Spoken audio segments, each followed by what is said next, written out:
of a sudden, in the last generation or two, we've got all kinds of problems with marriage, and I think that we've created many of these problems ourselves. If we want to go into marriage, we can collect a 10-foot stack of books on the subject of marriage, and particularly on the subject of the sex. Everything that we read today has something to do with sex. There's all kinds of experts, all the way from Ann Landers to the lady next door who's divorced 3 times. All of these people claim to be experts on marriage, and a lot of the information that is put out is confusing. Now, this little course is a simple, basic review of things that everyone here tonight knows. You're not going to learn anything new. You're going to find yourself, as you're going through the program, as every group has found itself, sort of nodding their heads and saying, well, gee, this is old stuff. Some of the people that are here tonight have had this program before, and this is the experience that they've all had, I'm sure. It is old stuff. It's common sense. Marriage is all that we're talking about, and this, I think, is what we need to do in the marriage field, is to get it back into the proper perspective, or common sense. Now, our first talk tonight is entitled, What is Married Love? And this is a complicated talk. It's a kind of a pleasure, when I look around the group, to realize that I'm talking to some gray heads and some bald heads and some thin heads, and in other words, some people that have been married for 10 or 15 years or so, because there's nothing more completely realistic in the marriage field than people who have been married a few years. The honeymoon glow is over. There's no rosy glow left. When we talk about problems in marriage, everybody knows what we're talking about. They realize that marriage can be a difficult thing, and is at times, when you bring 2 personalities together. All of you, I think, in this group who've been married a year or 2 years or more have found out some very interesting things about your partner. For example, I'd suggest that the men in the group have found out some things about their mates, which were rather startling at first, but have gotten to be habit now. And probably the first thing that they found out was that she can't cook like Ma used to cook. Maybe the man has told his wife about this a time or two, that she can't keep house like Ma used to keep house. Well, many of you won't even remember this phase anymore, but I think this has come up from time to time.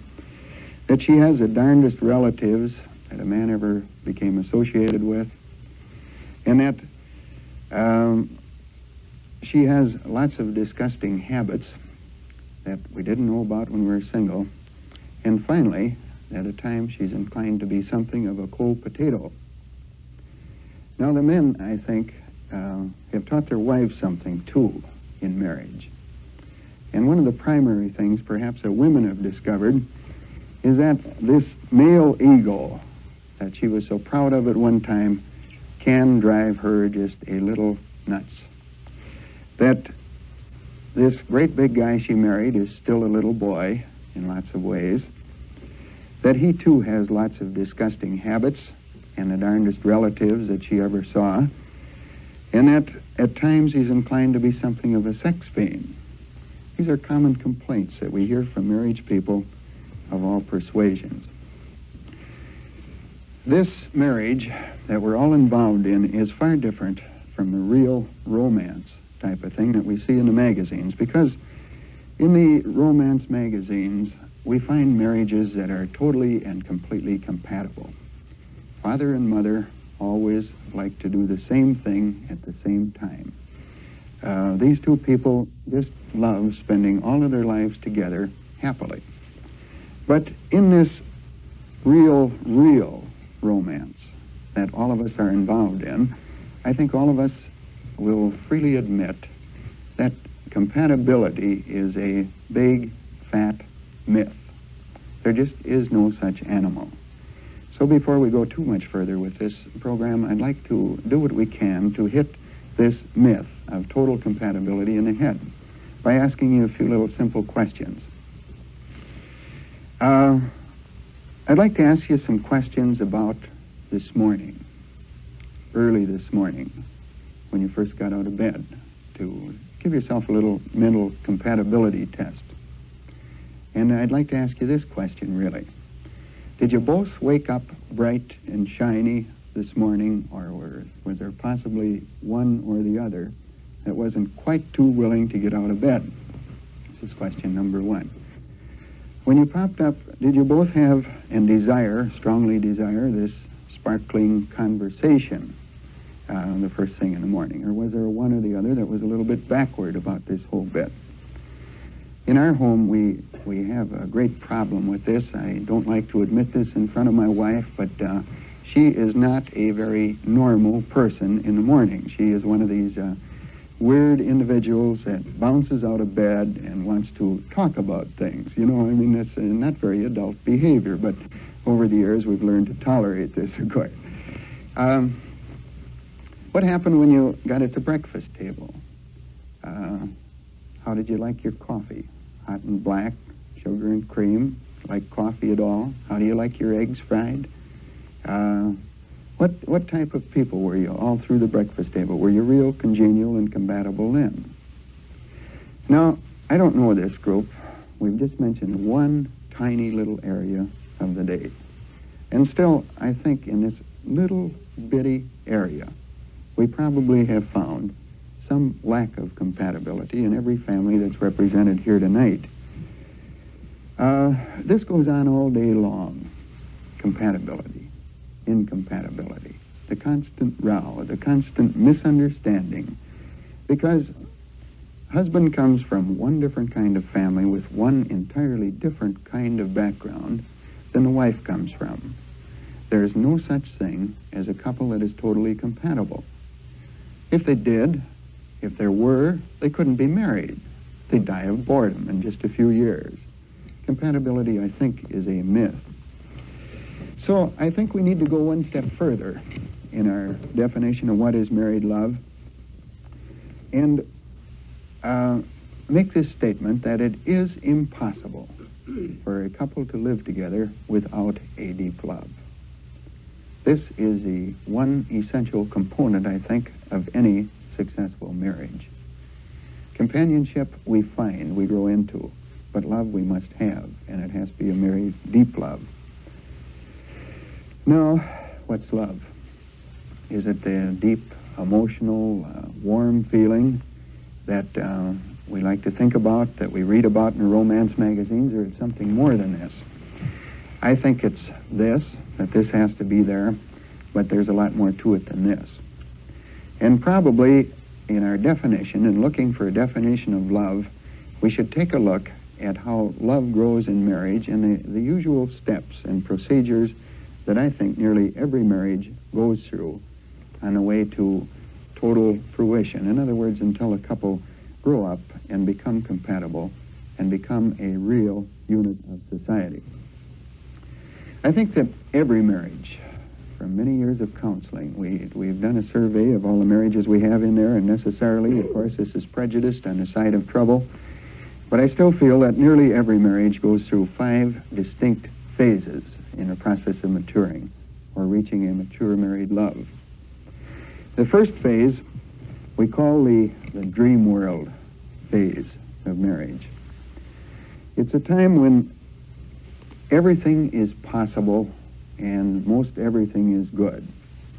It's characterized by the idea that, we've got a little trouble today, but tomorrow we're going to straighten this all out. Life is a very simple thing. My wife isn't quite right in this one particular respect, but tomorrow I will change her. This idea of change prevails the dream world stage. Starts in courtship.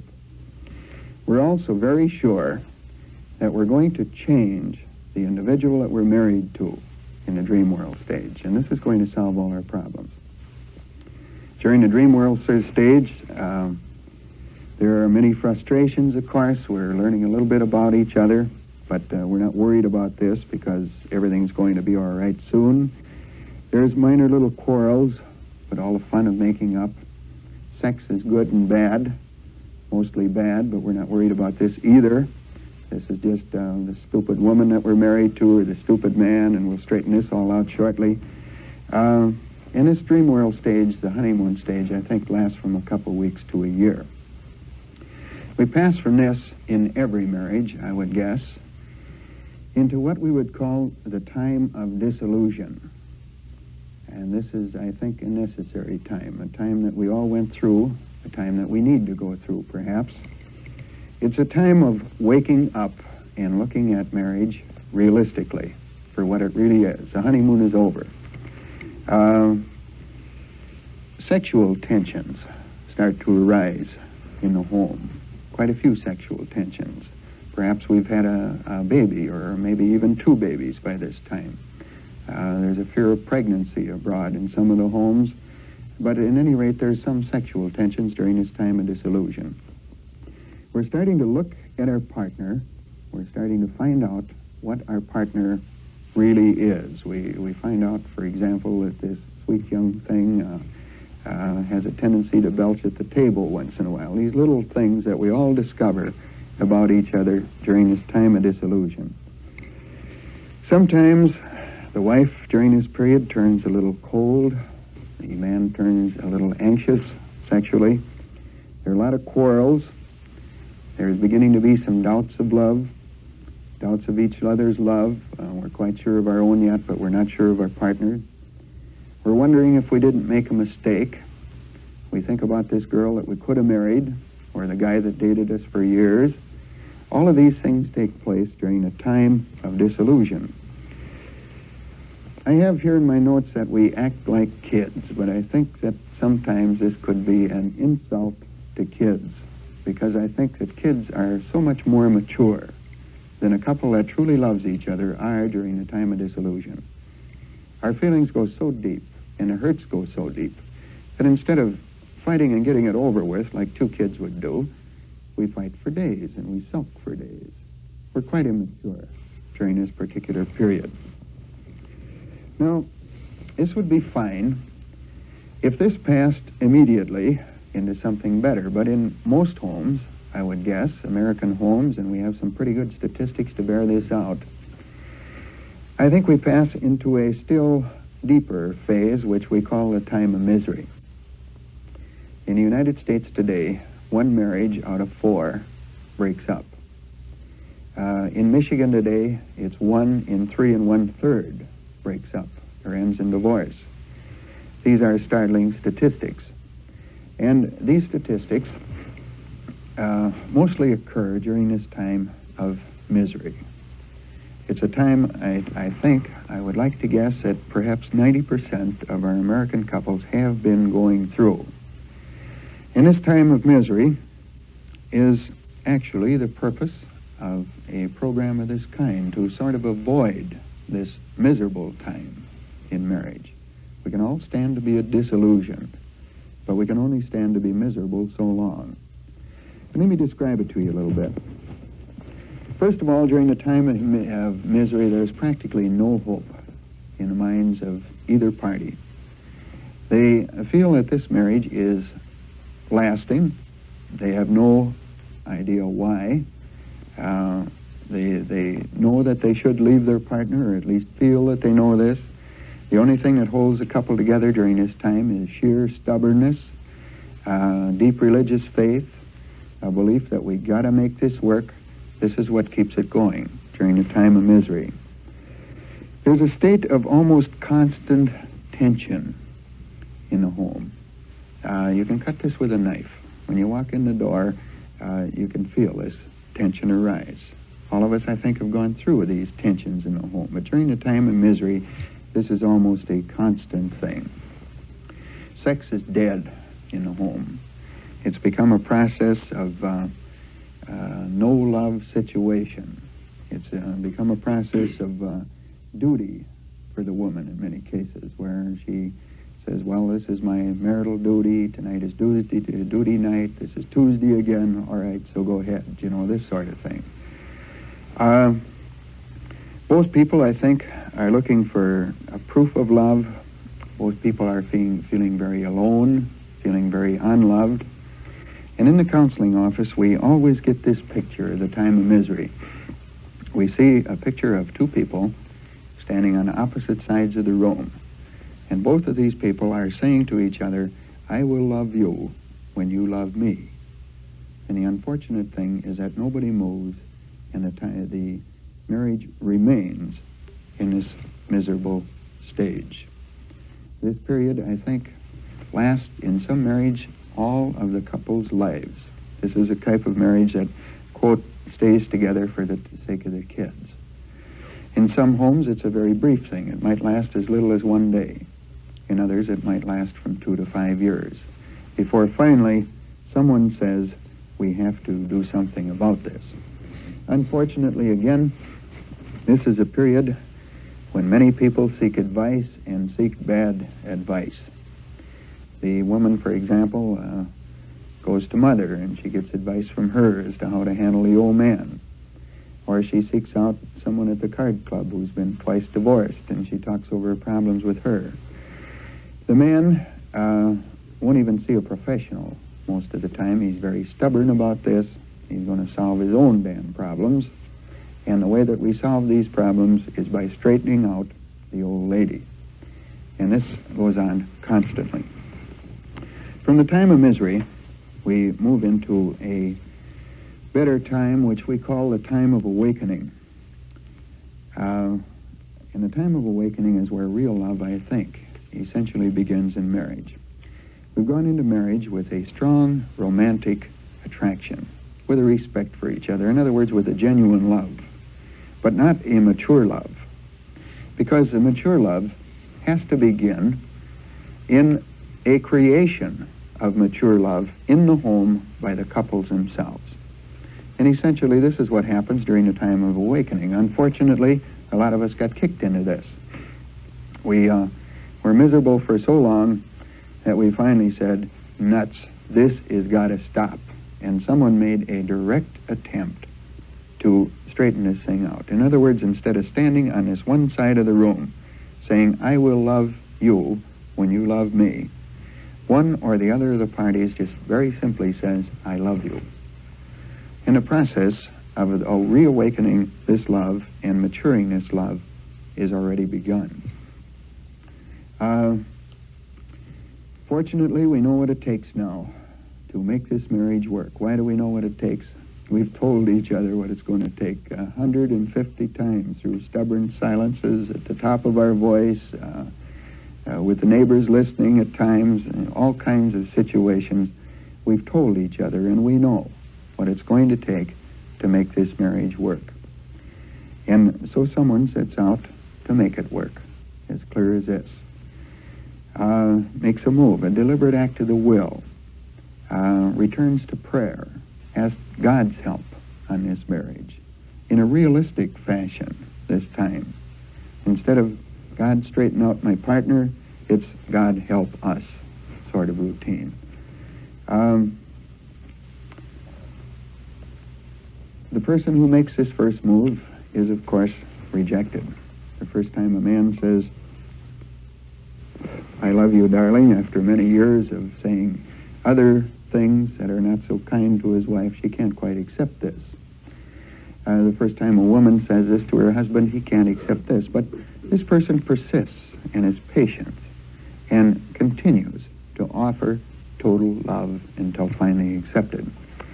And this, I think, starts the motion of this tremendous force which we define as love.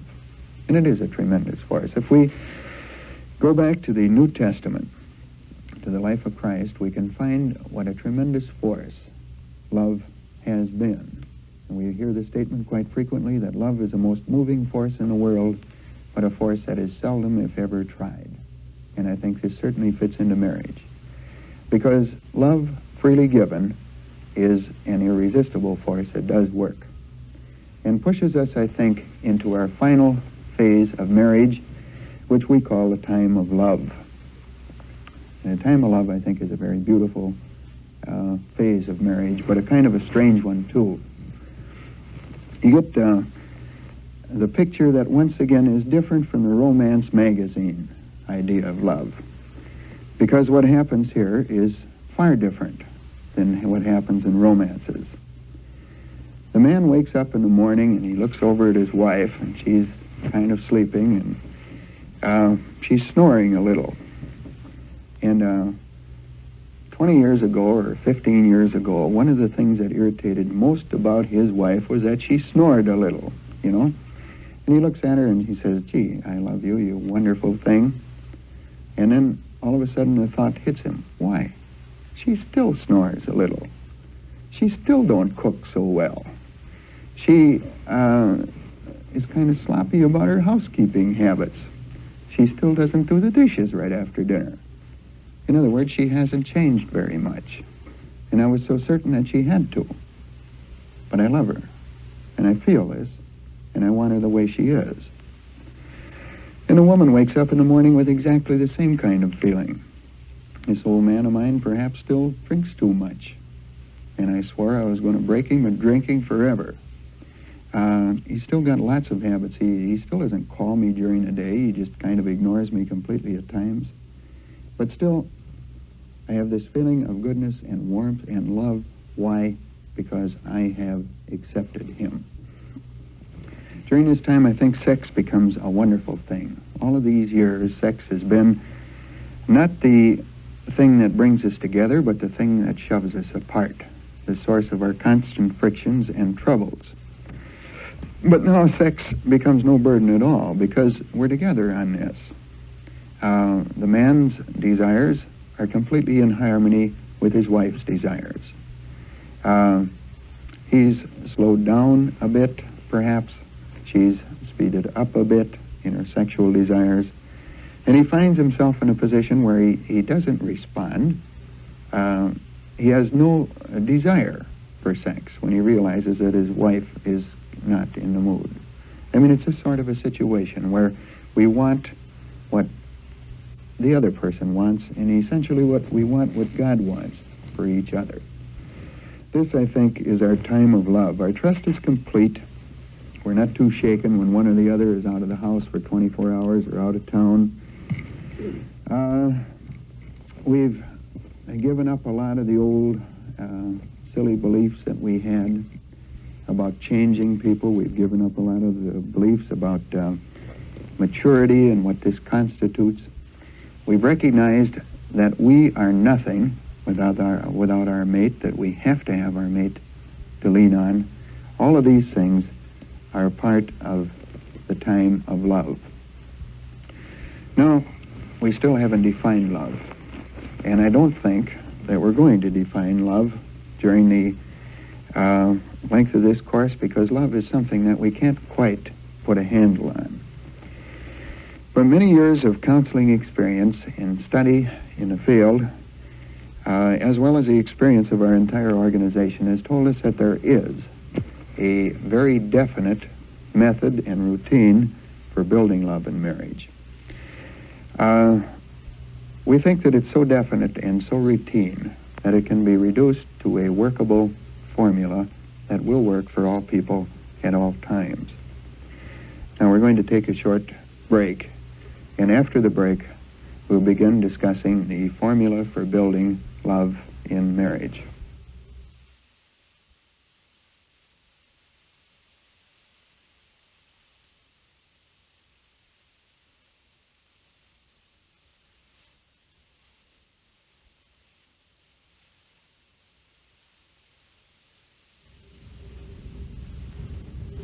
This, our second talk, is on formula for building love in marriage. If you see me turning my back on you and sort of gesticulating a little bit and looking at the wall behind me, it's because I normally use a blackboard for this talk.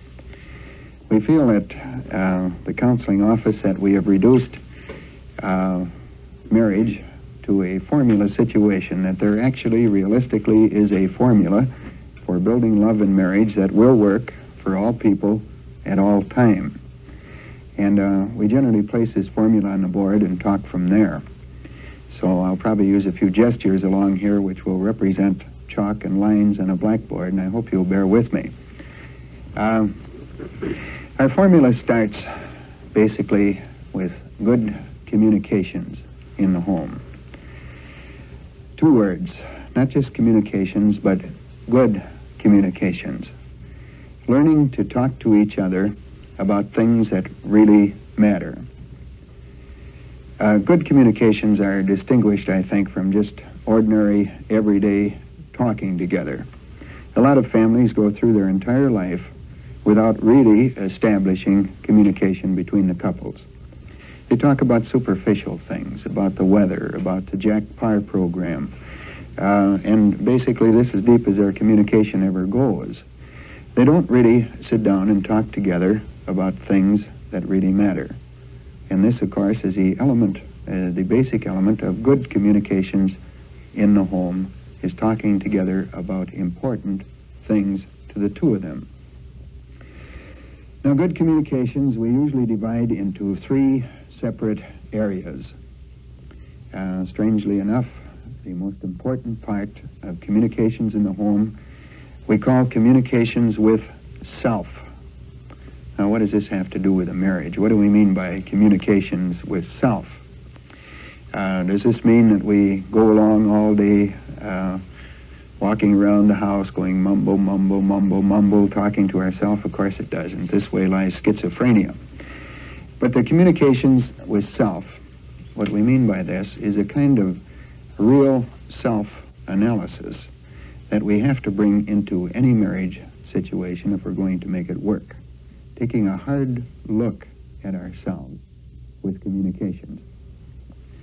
For example, I might ask myself the question, what am I doing here tonight, talking to this particular group?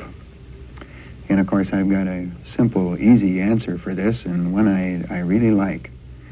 And this answer is that Jeanette and I have enjoyed a great deal of happiness in marriage.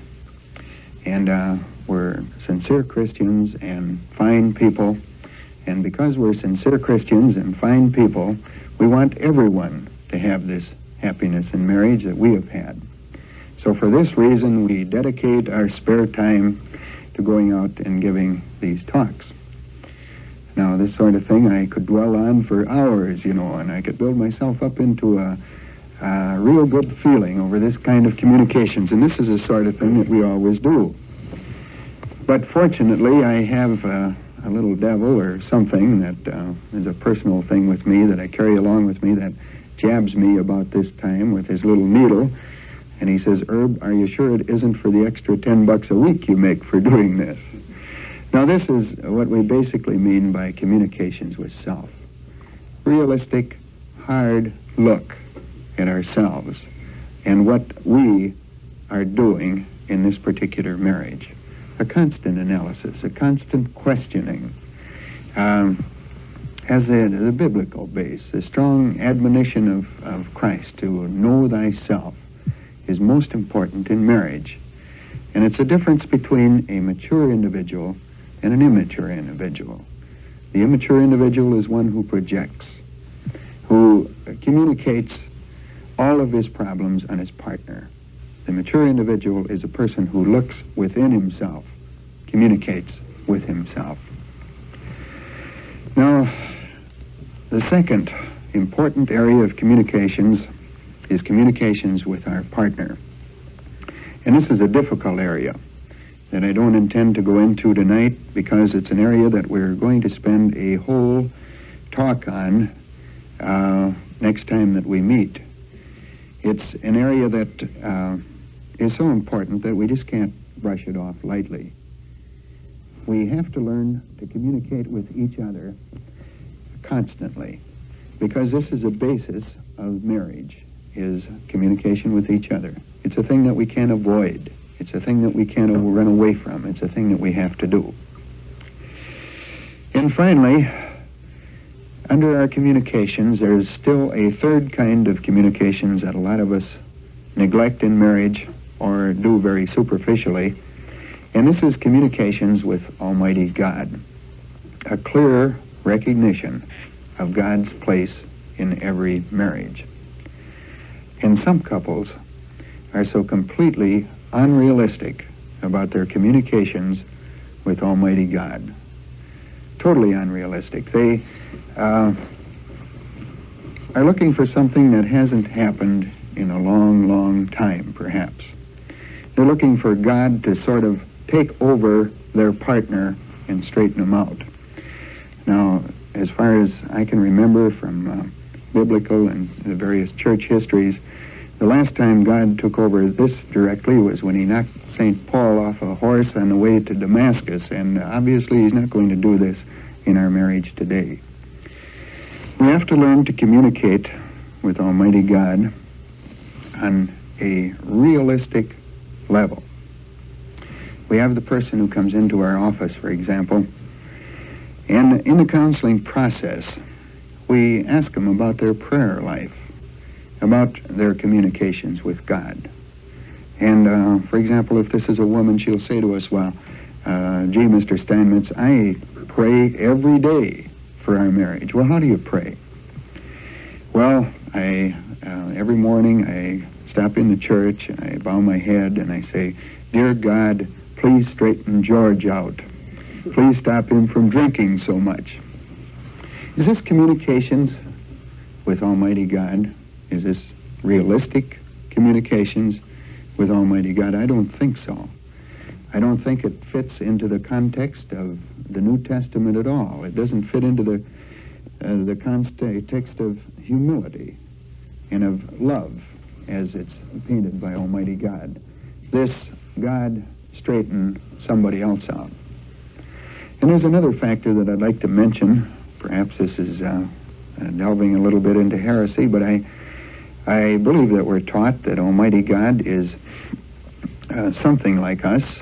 They tell us, the ministers and priests tell us that we are created in his image and likeness.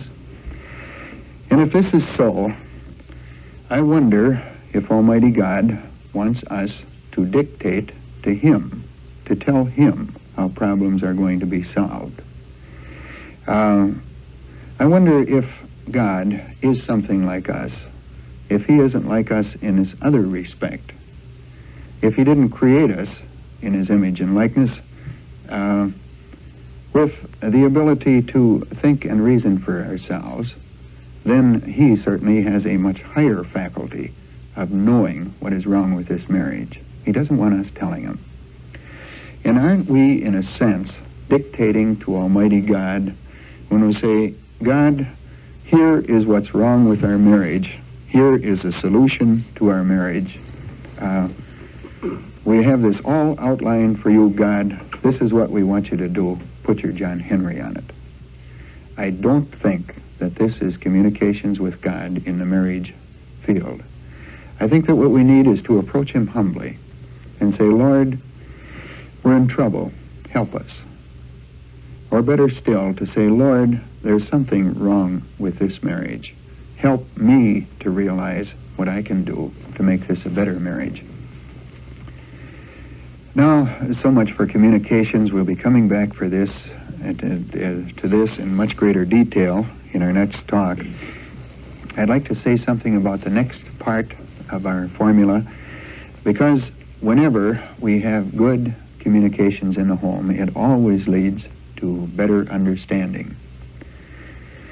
And understanding, again, not only of each other, but understanding of ourselves and each other. There are two basic, let me restate that in this way. The two best psychiatrists that a family can ever enjoy are a husband and wife. Because in order for psychiatry to be successful, there must be a love relationship between the psychiatrist and the patient. And in the home, this love relationship always exists. Sometimes it's a little hard to find, granted, but it always exists. But we have all of the elements of good psychiatry in the home.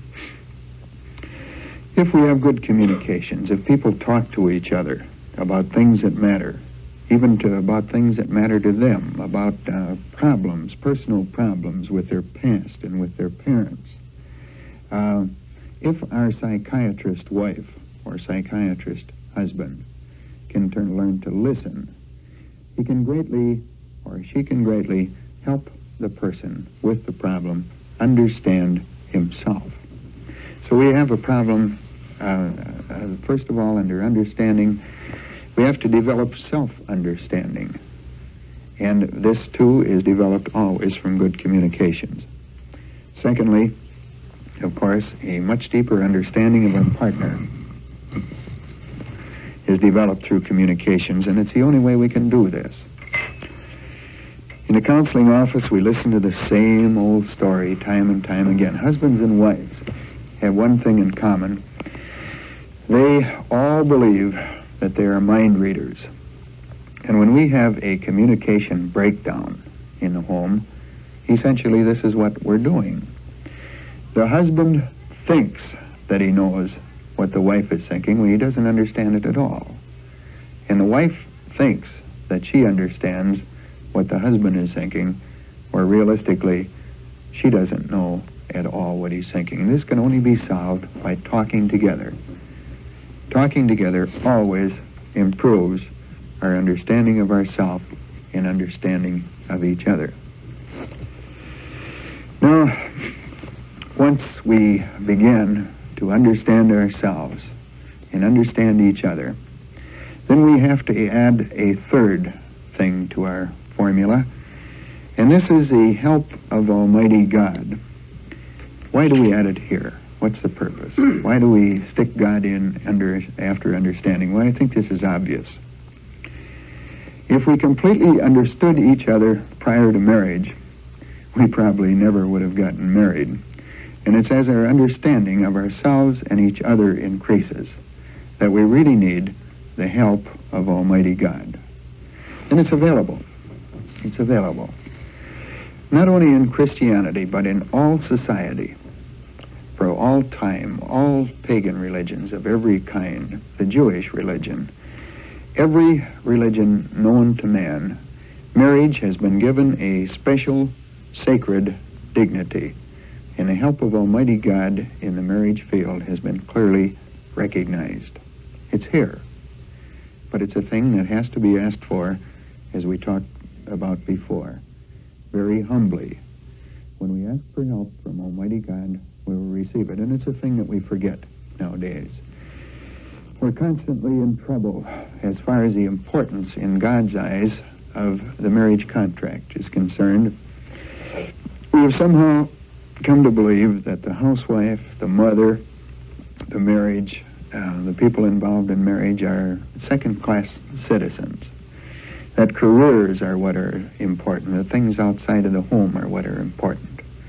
Obviously, if we examine this realistically in the context of history, in the context of religion, this cannot be true, because marriage has always been regarded at all times by all people as a most important proposition with a good deal of personal help available from Almighty God.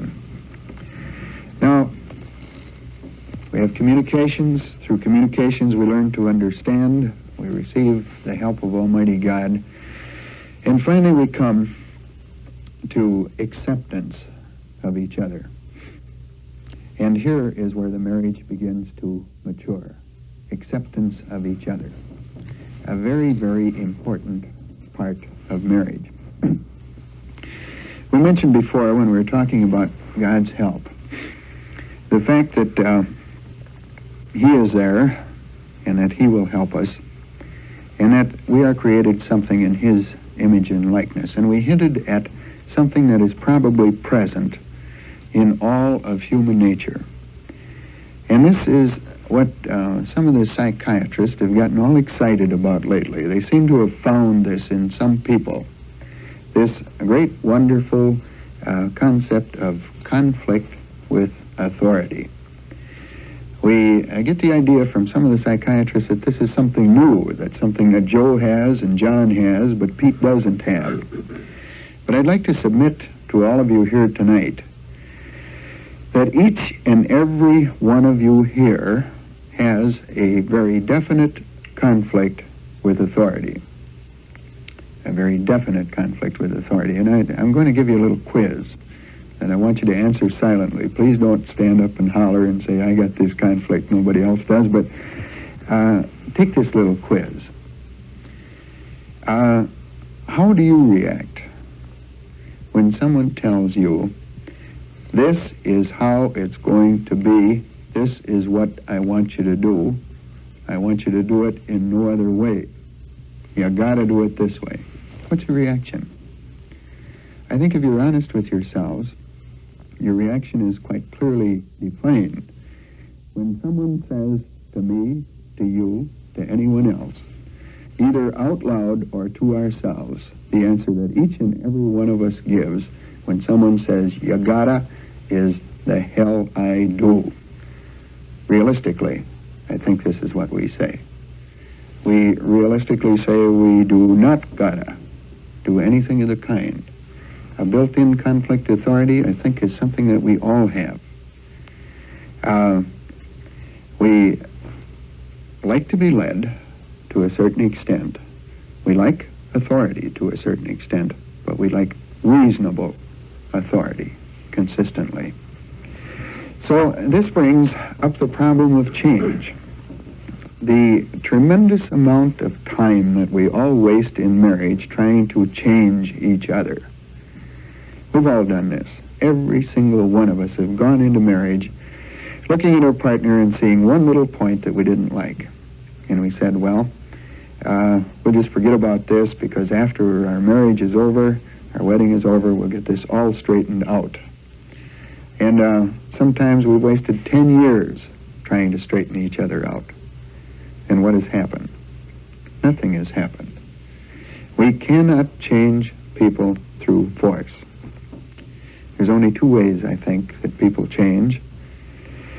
Number one is a direct intervention of Almighty God. And as I mentioned before, this hasn't happened since St. Paul on the road to Damascus. And the other way that we change is through our love for the other party.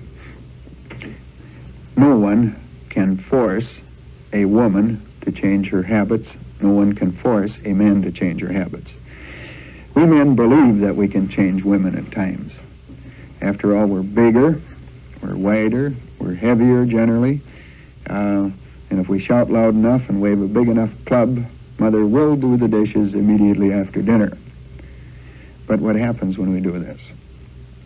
The next time she's salting the soup, you can just see her with this salt shaker dumping this in all too liberally. Or we can see her in the bed at night, just sort of daring us to make love to her. The conflict with authority that we all have. We change because we love. And if we do not receive love, we will not change, basically. And this is what acceptance is all about. A clear recognition that I cannot change my partner, that she is what she is, or he is what he is, and that the only thing that will change this person is love. So I might as well accept he or she as he or she is. I had a kind of a curious case in counseling some years ago of a woman who came into the office with only one problem. And this is that she wanted me to stop her husband from drinking. She came in and she said, Mr. Steinmetz, this man of mine drinks too much. Would you kindly call him in here and straighten him out, and then we'll have no more problems. I just came back from an attorney, and the attorney said I didn't have to put up with this. Well, we went through the counseling process, and I listened to her, and the husband came in once, and we didn't get very much done. And she kept coming back in, and finally she came to the recognition that she loved this guy, that she was kind of stuck with him, that she probably wasn't going to divorce him anyway, even if he didn't quit drinking. And so as she walked out the door, I sort of patted myself on the back, and I said, Herb, you got that one solved. Until the next time she came in, and when she came in, she was mad clear through. And she sat down at the desk, and she looked at me. I had my feet cocked up on the desk as usual. And she said to me, you big, fat, smug punk, you. Just like that. Just hostility just poured out of her. And so I said, what's the trouble? She says, you and your marriage counseling. All this psychology stuff that you fellas are supposed to know. She says, you know what this marriage counseling amounts to? She says, all that I learned in all of the years, all of the weeks I've been coming up here, is something I've heard a long time before, and this is that you made your bed, now lay in it. Well, you know, it sort of struck me because we marriage counselors like to think that we have some techniques. But essentially, I wonder if this isn't what marriage counseling is to help people to realize that you made your bed, now lay in it. That we have to accept our partners in a situation that we find as it is, to make what changes that we can, but to remember that we change each other only through love. Now finally, once we accept each other, our building of love in marriage becomes a very simple thing because our need for each other takes over at this point. Our need for each other. And I'd like you to think about this just a little bit. This is not the kind of sexual need that got us married in the first place, perhaps, particularly the males. But the type of need for each other that we're talking about is a deeply ingrained emotional need and rational need that we have for a person very similar to the person that we're married to. We had talked at the beginning of these talks about the fact that no two people are compatible, and this is not accidental. In order for a marriage to work, people must be complementary. Subconsciously and consciously, we marry individuals because we need individuals of this particular kind. You might examine this in your own particular lives a little bit. For example, we find so often, so very frequently, that the person who has no concept of handling money, he's the kind of person who is like a young crow. If he has to, when he goes down Main Street, he has to pick up everything that shines. This type of individual is quite often married to a woman or a man who is tighter than the bark on a tree. The type of person who is inclined to be rather quiet and reserved very often marries a person who is very outgoing, who likes people, who introvert, extrovert sort of combination. We very often marry persons who have personality traits that we lack and feel the lack of in ourselves. This is what marriage is all about. Marriage is an attempt by the people to complete their own personalities. I think on the subconscious level that this is certainly true. But very definitely it is also true on a conscious level. How many times does a quiet person marry a person who likes to talk? And if we examine closely tonight, together, our complementary needs, the things that we lack in our personalities that our partner has, we find that once again, we married each other because we need someone almost exactly like the person that we married. And this, of course, is what basically makes our marriage work. And as we accept each other as we are, we clearly come to recognize that these things that we wanted to change, that we found as faults, are things that are attracted to us, to our partner in the first place. And still in all, in our own stupidity and our own pride, we wasted many, many years trying to make this partner over into a carbon copy of ourselves. Our need for each other, if we let it work through acceptance, it will work.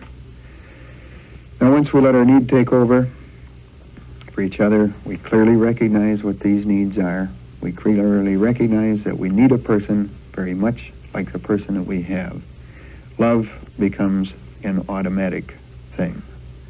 And a mature love, a love that's built on insight into ourselves, a knowledge of ourselves, a knowledge of our partners, communications with our partner, frank, understanding talks with our partners, a mature sort of love that is based on the realities of marriage. So now we come back to this problem of what is love again. And probably we're no closer to defining love than we ever have been before, because it's too intangible. It's got some emotional parts, it's got some good feeling parts. But the one thing the point that I would like to make with this talk on love is that love is always something that has to be built. And it has to be built in a very definite way. It has to be built through communications, through understanding, through acceptance, through a clear recognition of the place of Almighty God in marriage. And finally, that love has to be, is a lot more cold-blooded than we sometimes might have thought, in the sense that this is something that has to be done deliberately. The big mistake that many young people make today is to go into marriage with a romantic notion of love coming to them. The essential element of love is that love is something that we ourselves have to build.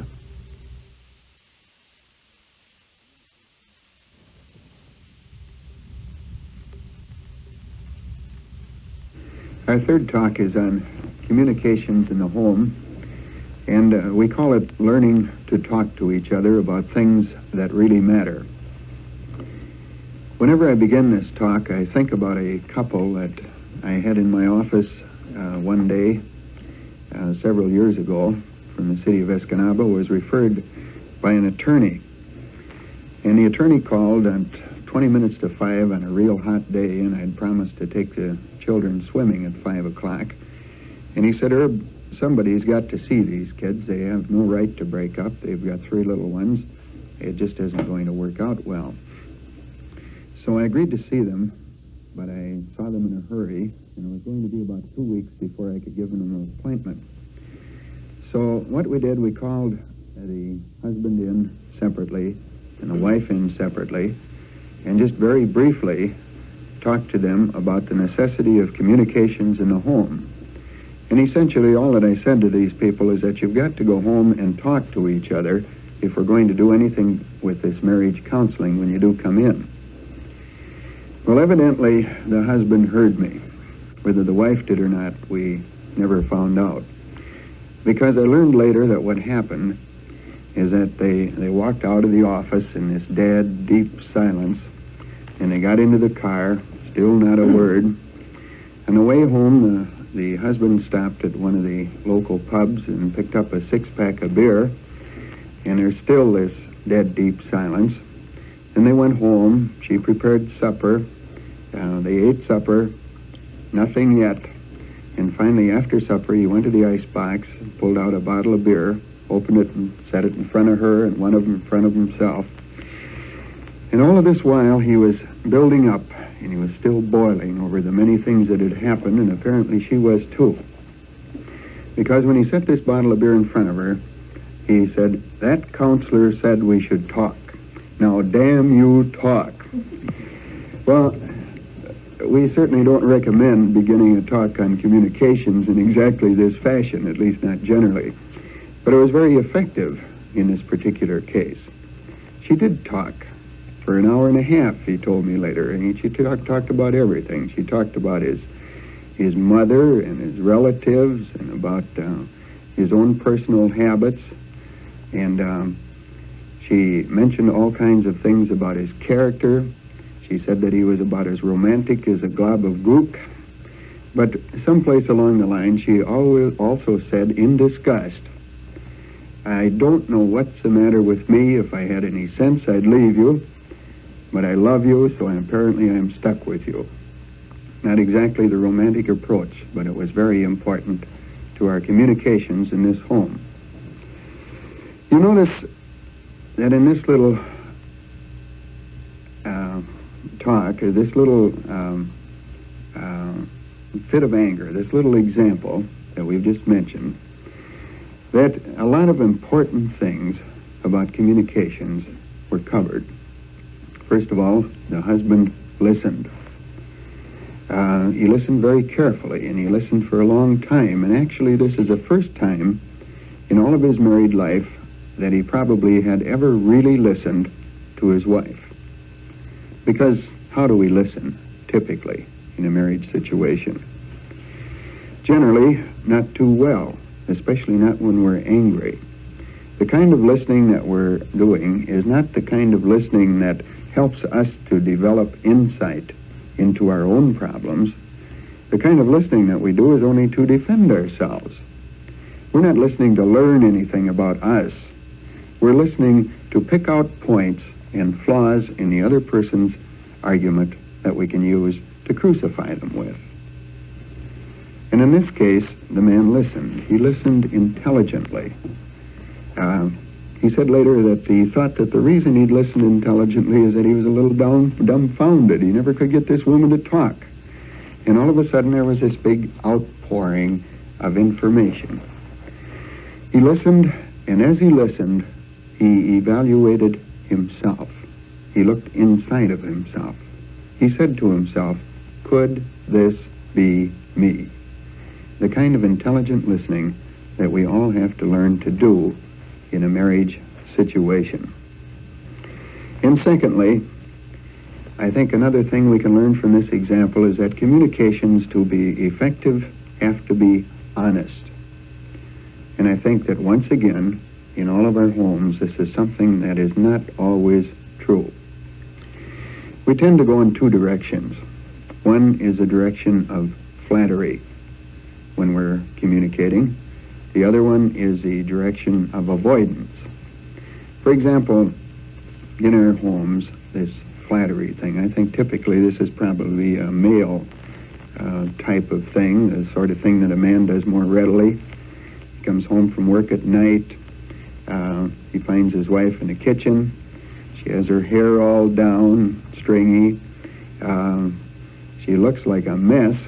And what does he say? He said, gee, you look sweet tonight, honey, because he's thinking about, later tonight, maybe something here will develop.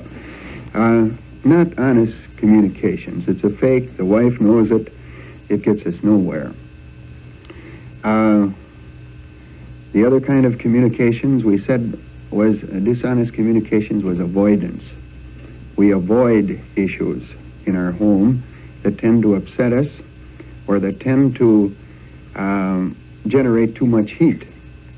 For example, if father's mother has a tendency of coming over too often, the wife will steam about this and steam about this and steam about this and continue being nice to father's mother, generating all kinds of heat in herself and with father also, simply because she is avoiding honest communication. She simply doesn't want to tell her husband what she really thinks about this because of the damage that it might do in the home.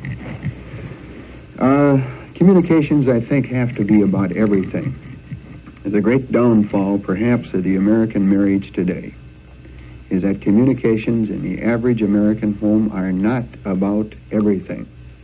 Not about everything important, particularly not about sex. We have a tremendous Puritan hangover, even today in the so-called sexual age. We constantly find hundreds of couples that do not discuss the intimate relationship of sex in the home, and it causes all kinds of difficulties.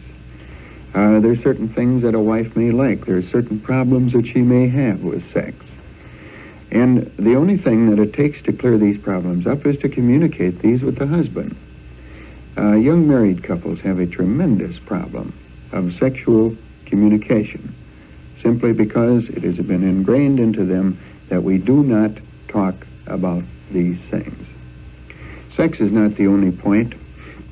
Disciplining of children, problems with children, all of these things by many couples are avoided in the home. The fourth thing I think that this little talk, this little example points up is that communications should always be in our homes with love. The staggering sort of I love you that this gal gave her guy was the most important part of this communication as far as he was concerned, because he really didn't believe that she did love him. He figured that this marriage was done as far as she was concerned. He wasn't about to admit he loved her simply because he thought that she did not love him. Our communications need to be with love. We can get far too easily on this, we get too quickly on this hey you basis around the home. This word honey can have a lot of meaning, or darling can have a lot of meaning, especially when we're starting communications with the other party. It's very important, especially if we're going to be a little critical of the other party, that the other party recognizes clearly that we're communicating with love, and the only way that we can help our partner to recognize this is to say, I love you. I don't want to hurt you. It's so necessary that we bring love into our communications. And finally, I think the fifth thing that this little example points out is that there's really nothing the matter with a good fight in some of our homes, only when a good fight is necessary. I'm almost afraid to say this, because Gene here will remember when we talked up at his parish one night, we gave a talk about a good fight, and after we talked about a good fight, we had a knockdown, drag-out fight in the audience, simply because there was a huge misunderstanding. The misunderstanding was simply this, that we've got these little issues that come up from time to time. What we better do is settle these with a good fight. No, naturally not. We're not talking about this. When Dad comes home from work at 5 o'clock in the afternoon, he's had a real hard day. This is no time for Mother to say, well, as long as he's mad, we might as well straighten this out. This isn't what we're talking about. This isn't where a good fight develops. When we're talking about a good fight, we're talking about a fight in a home that settles something. We're talking about a fight that develops only as the only possible means of breaking tension in the home. In other words, we've all seen this in our homes. Every one of us, I think, has seen the point where communications in our homes have absolutely broken down. Hopefully with this group it's probably just been for the moment. Probably it's been for longer than that. But we do reach the point where the tension becomes so great in every home that we can't communicate at all. Now, if this is true, then a good fight is far preferable to continued silence and continued tension. In other words, this is our cue. When communications have broken down absolutely, then we've got to clear the air, even if it's with a good fight. Now you notice that I keep using the words good fight, not just fight. And there's a huge difference between a good fight and a bad time, a bad fight. Actually, as far as time is concerned, there's a difference of about 20 minutes between a good fight and a bad fight. If the bad fight goes on for 40 minutes continually, the good fight certainly won't run over 60 minutes consistently.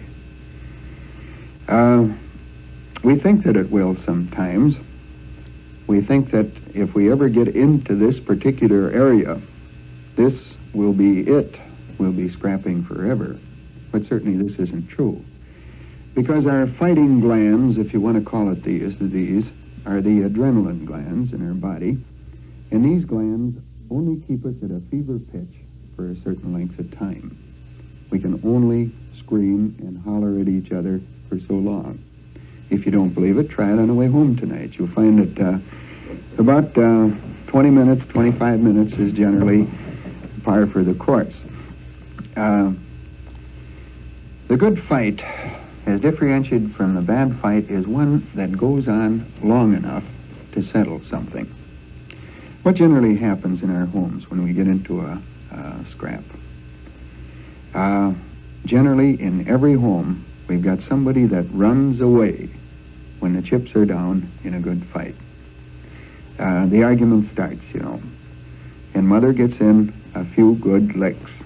She tells Father all kinds of things that she thinks that he needs to hear. And Father mentions a few things about Mother. And about this time, she chickens out, if you want to call it this, runs in the bedroom, buries her head, locks the door, starts to cry, in some way breaks off communications. Now, I used, I think, a little bit the wrong example there, because actually I think in most homes it's Father who chickens out, not Mother. I think it's Dad that breaks communications finally. We just reverse this situation, and I think we might be a little bit more accurate. The fight starts, and finally Father says, "Oh, there's no reasoning with you damn women," and he slams the door, walks out, goes down to the local pub, and has himself a beer or two, completely breaking communications.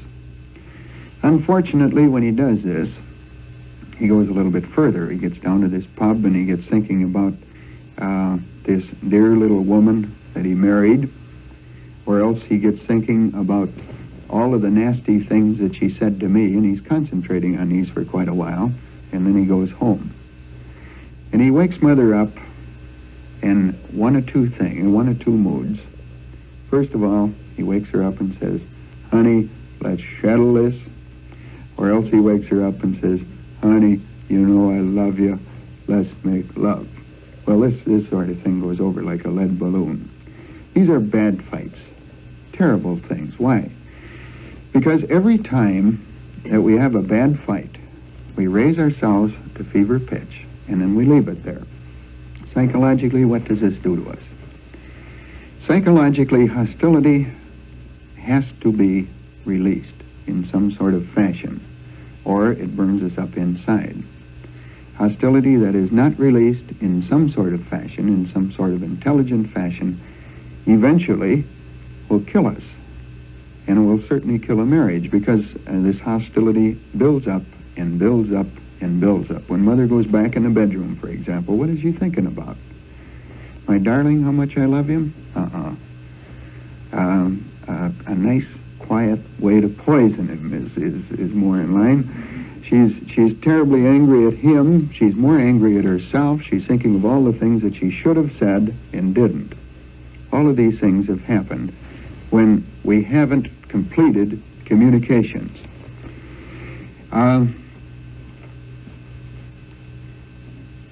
There are times in every home where this good fight is a necessary thing, and the good fight, just simply, as we said, lasts a little longer. When we have this issue that we just can't handle, when we have this tension that we just can't break, then we have to talk it through, even if it's at the top of our voices. We have to talk it through completely, get it done, get it behind us. And when we do, a surprising thing happens. We said that a good fight lasts 20 minutes longer than a bad fight. You know why? Because we're all intelligent, thinking people. And when our tempers are raised, when we're screaming at the top of our voice, we're saying all kinds of things that we don't really mean to our partner. Not only this, when our tempers are raised, when we're fighting, when we're screaming at the top of our voice, we're saying things that are absolutely ridiculous. And in every case, with intelligent people, if we just continue saying these things, eventually they begin to sound silly even to ourselves. This is what happens when we face this issue. Sit down here, let's sit down, let's get this out of our back. Let's talk it through, let's finish it. When we do this, eventually we get to the point where we start to recognize, well, gee, I don't really mean this. And somebody says this. Somebody says, honey, maybe I went a little strong on that remark. The reason, of course, for all this humility is that your lungs have given out. You know, you just can't shout anymore, so you're starting to get a little bit more realistic. But at least someone starts with a clear recognition that we've gone too far. I didn't really mean this. And now we start to settle things. Now communications can begin. Intelligent communication can begin. The tension is cleared. There's apologies on both sides, and perhaps a reasonable solution. Perhaps someone just simply laughs and says, well, we've been arguing about this long enough, let's figure out a compromise. But it is sometimes necessary to clear this air. Now, how do we improve communications that are in bad shape in the home? Perhaps this is a TV effect. I think I mentioned this in the last talk. But the thing that I'm constantly seeing in the American home is two people standing on opposite sides of the room, both wanting to be in each other's arms, and both waiting for the other person to make the first break. Both saying, essentially, I will love you when you love me. This is a picture that I see in marriage counseling. So the first thing that we have to do with communications when they're broken down is to trust love more. This love that we see in the counseling situation is a tremendous thing. It's almost unbelievable how strong the love for a man and woman can be once they've lived through a few years of marriage. It's always there. We find people who have been separated, people who have been divorced, who come into counseling, and the thought in the back of their mind is still with the other party in this marriage, very, very frequently. This love is a tremendously thing. It's almost an unbreakable bond. And we should trust it more. One of the reasons that we don't communicate with each other is that we're afraid to communicate. We're afraid that if we talk frankly about things, that our partner will leave us. And this is a ridiculous fear. The reasons that marriages break down is not because we talk frankly, but simply because we do not talk at all. In the Escanaba office, we have kept for many years accurate records of problems in marriage that come to the office. We find that 85% of the people that come in have sexual problems. Some 50% have financial problems. But 100% of the people who come to our office have communication problems. They simply do not talk to each other. So we've got to trust love more.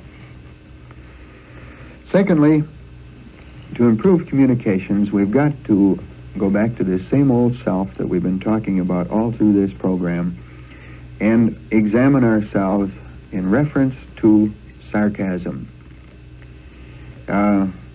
I'm very aware of this because I myself am a sarcastic person. This comes easy for me. The glib, sarcastic dig in the ribs that I like to give people once in a while.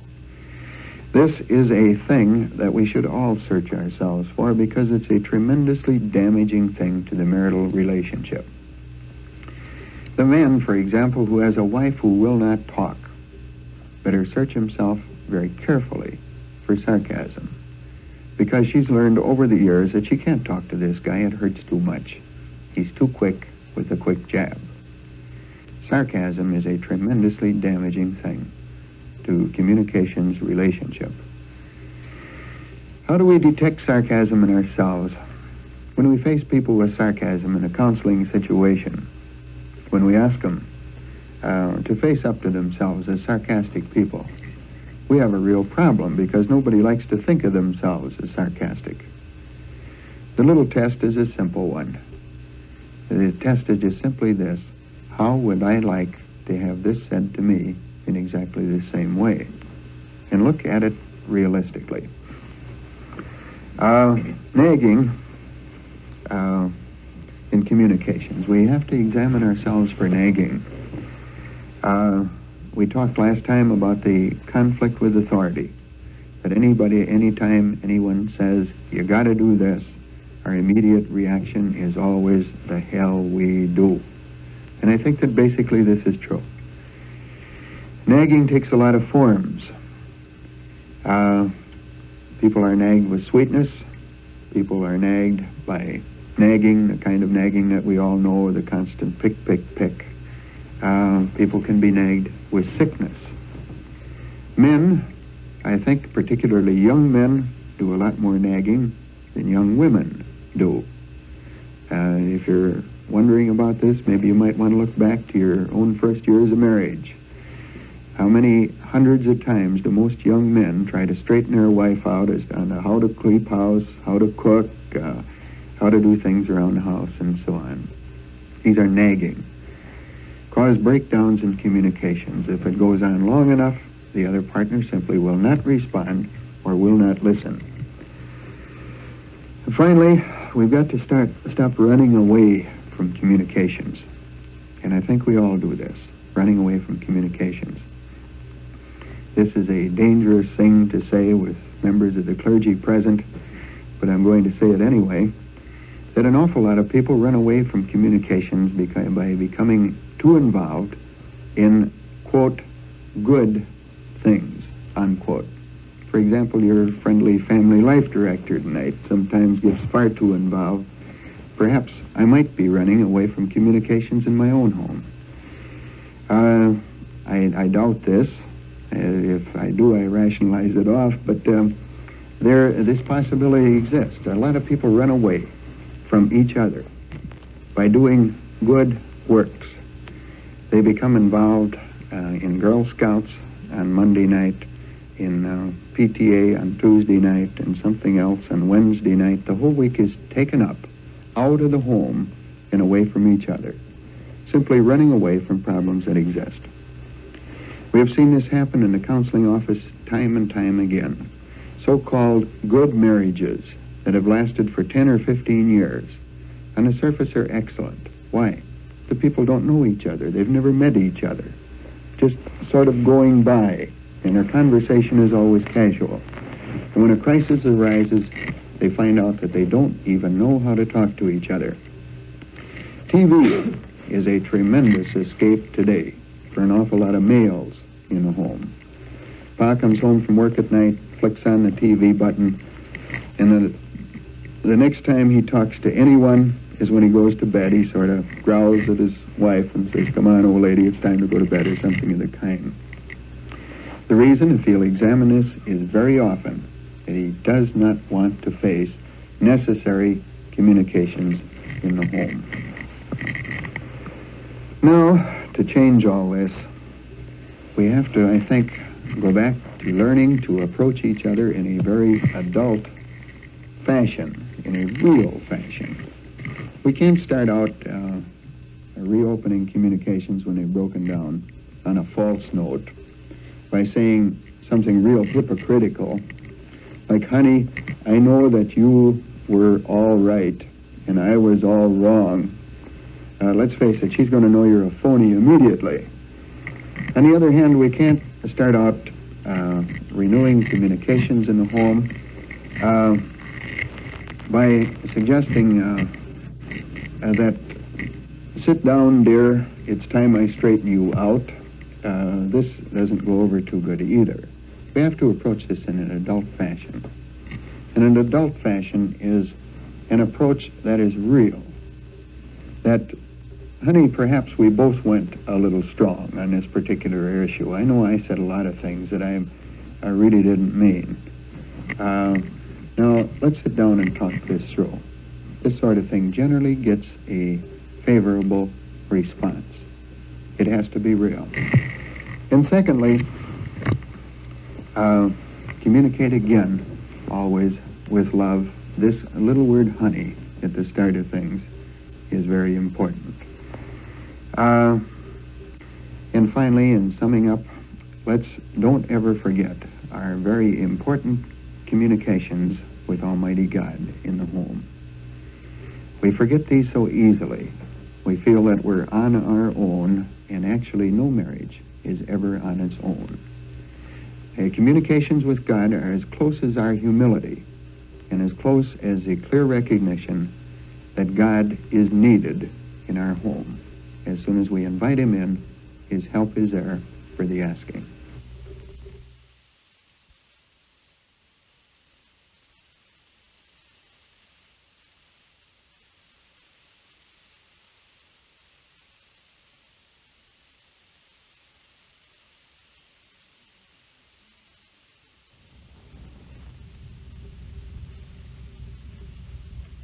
Our second talk tonight is the hardest talk of all of the talks that I have to present, because this is a talk that I certainly don't feel qualified to present. We're going to be talking about understanding ourselves. Who understands themselves?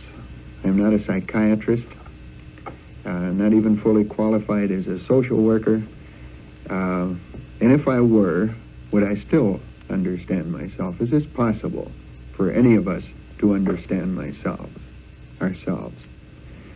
And yet, here I'm sitting, and I do not understand me, and I'm trying to tell you how to understand you. And of course, this, on the surface, is a ridiculous thing to do. But I think that it's a thing that needs to be done, and it has to be done. And I'm hoping that these few remarks that we're going to make will help you to begin to look at yourselves and develop the insight that you will need to be better married persons. Secondly, this talk that I'm giving now is a difficult thing from another point of view. I'm no different, perhaps, than anyone else in this group. I like people to like me. And often when I'm finished with this talk, people do not like me anymore. Simply because we're attacking here one of the most sacred institutions of our country and of our church. One of the most sacred institutions that has ever been invented in all of time. And this institution I titled by the name of Dear Old Ma, Mother, the most sacred institution of all time. When we speak of mother in these sessions, we're not simply talking about mother. We're talking about mother, we're talking about father, we're talking about sisters, brothers, uncles, aunts, the people that we grew up with, the people that were a part of our background, the people that most of us spent the bulk of our existence with. For example, a lot of you here tonight have been married for 10 years. But for 21 or 22 or 24 or 28 years before that, you spent your time in the home with a father, mother, sisters, brothers, father-in-laws, stepfathers, with some people to whom you related very closely. And these are the people, I think, that we're going to be talking about, and in a sense, I'm going to be attacking these people. Because the myth of motherhood and the myth of fatherhood does more to damage the human personality here in America than perhaps any other thing could possibly do. I have a little custom. I'm a hostile person. I mentioned to you last time I'm a sarcastic person, and a sarcastic person is always a hostile person. And I have a little custom that works very well for me. Once a year, I sit down, and this is Mother's Day, and I listen to sermons on the radio all day long. Sermons by Catholic priests, by Protestant ministers, by mayors of the town, all dedicated to Mother. And to me, this is a very therapeutic thing, because I get so violently angry listening to these Mother's Day speeches that by the end of the day, I have no hostility left in me at all. And I can be kind to my wife, kind to my dog, kind to everyone that comes around. We carry in this country a tremendous amount of guilt regarding our relations with mother, with father, with sisters, with brothers. An overwhelming amount of guilt. In this country, everybody loves dear old Mom. Everybody does. We have to. This is the American way.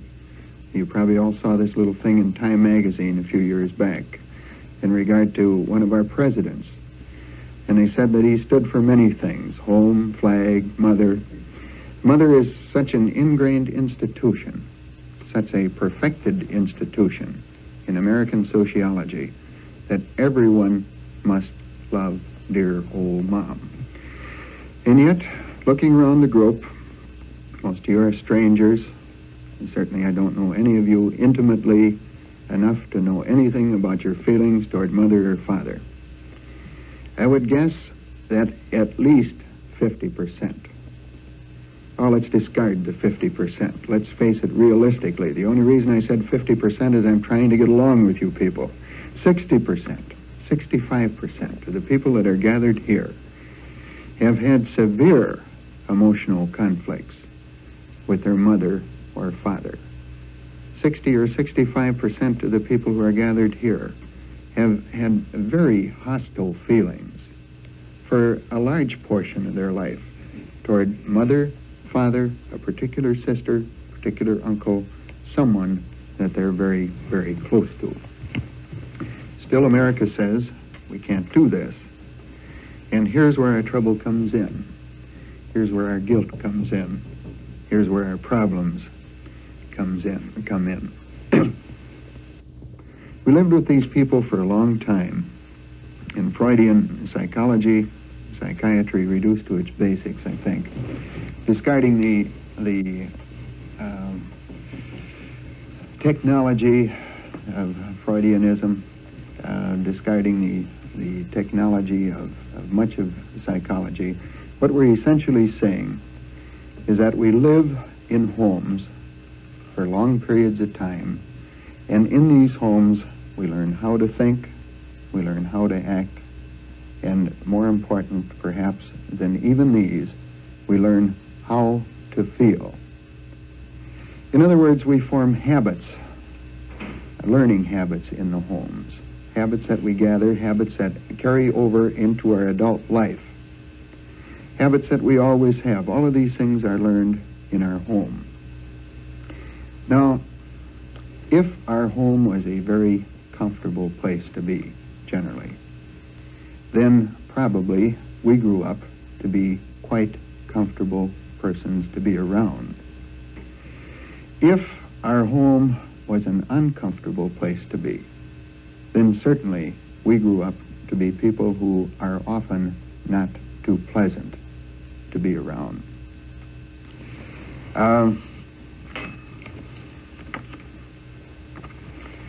We have to take a realistic, clear look at Mom and Pop as they really exist if we want to learn to understand ourselves. In the caricature of mother and father that we have in America, we've got all these beautiful songs. Mother's Day, this thing that goes M is for the many thing. All of these things, the old, fine old Irish sentimentality surrounding mother and father. And we get a clear picture of mother here in America.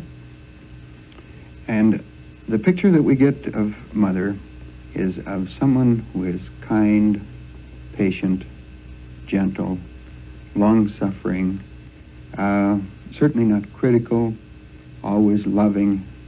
And this, dear ladies, is mother. The image of mother, the American image of mother.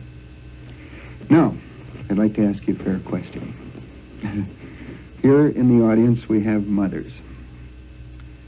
Are you always kind, patient, gentle, sincere, long-suffering? Or do once in a while you have a fit of temper? Are you bothered once in a while with headaches, sinus, gout, hemorrhoids? In other words, isn't mother a person? Isn't mother a person? I think mother is a person. And father is a person too. And these people we have lived with. These are the people who have given us our habit patterns. And I think we've got to start looking at them realistically. These are the people who have taught us, in essence, how to feel about them. Mother, by her actions, has taught us how we should feel about her. Now, how can this be? It can be simply because of the fact that you and I are composed of body and soul. We are also composed of two distinct parts, our reason and our emotion. Our reason and our emotion. Reason is a product of the mind. Emotion is a product, essentially and basically, of the body. And the emotions that we have are things that have been built into us by the people who are closest to us in childhood. In other words, let's go back to Mom. And remember, we're not being critical of women. We're not speaking specifically of Mom. When we're talking about Mom, we're talking about the whole darn family. We're just using Mom because it's an easier term to get a hold of. Mom lived with Dad, and she had experiences with Dad. She had some sort of a love relationship with Dad. And if she was a person that was very much loved by Father, then she probably was quite comfortable to be around, and she trained our emotions to always feel good toward her. Our emotions, our emotions, as we said, are animal. They're bodily. They're a part of our body more than they are of our mind. How we feel about things is associated with glands, the strong feelings that we sometimes have. In a sense, the human being can be compared to a puppy that is given to a little boy, a mean little boy. And suppose that this boy, whenever he goes around, the puppy slaps him or kicks at him or spanks him or chases him or throws a rock at him. And suppose then that this puppy grows up and is given to another little boy who is very kind to this puppy. What happens with the puppy? The puppy will respond to the kindness. But as soon as this new little boy, the kind little boy, makes a fast motion in the puppy's direction, what happens? He ducks. And many of us have had our emotions conditioned in exactly the same way in our own homes. When Mother is around, we duck. Or when Father is around, we duck. We're fearful, we're scared, we're angry. Why? We don't know why. Simply because of the fact that this is the way that we have been conditioned by them in our childhood. We see this so often in counseling. And I'm sure that you people have seen this sort of thing with the people that you associate with constantly. For example, I imagine that everyone here knows a woman who is what is known as crazy clean. The type of gal who is just constantly running around the house picking up. Where does this come from? Well, very simply, it comes out of her childhood. This woman is never satisfied with herself. Nothing is ever clean enough. Why is nothing ever clean enough? Because nothing was ever clean enough for Mom. You go back into her background, what do you find? I've heard this described so often in counseling that it's almost a routine. The little girl who cleaned up the house to what she thought was shiny bright, and Mother came home. Mother wasn't getting along with Dad. There was no real love relationship in the home. So Mother was severely critical and awfully sarcastic, and when she walked in the house, the little girl ran up and said, "Mommy, I cleaned the house for you." And Mommy said, "Yeah, that's fine, dear. But you left some dust in the corner. Don't you ever clean things right?" Now repeated a dozen times or 50 times or 100 times. And this girl is conditioned to always want things clean. And she's conditioned also in another way. She's conditioned to know that any time she is in the presence of Mother, she is going to be struck by the blows of words. Now what's all this got to do with marriage, this conditioning thing? Why do we bother talking about this? What has this got to do with the way husbands and wives get along with each other? It's got everything to do, basically and essentially. The things that we've been taught, that our emotions have been taught in our homes, have everything to do with how you and I get along together in our own home. You see, for example, in many marriages, the kind of guy who does not believe that women can think. It has no regard whatsoever for the thoughts of women. Oh, those women, they don't know anything.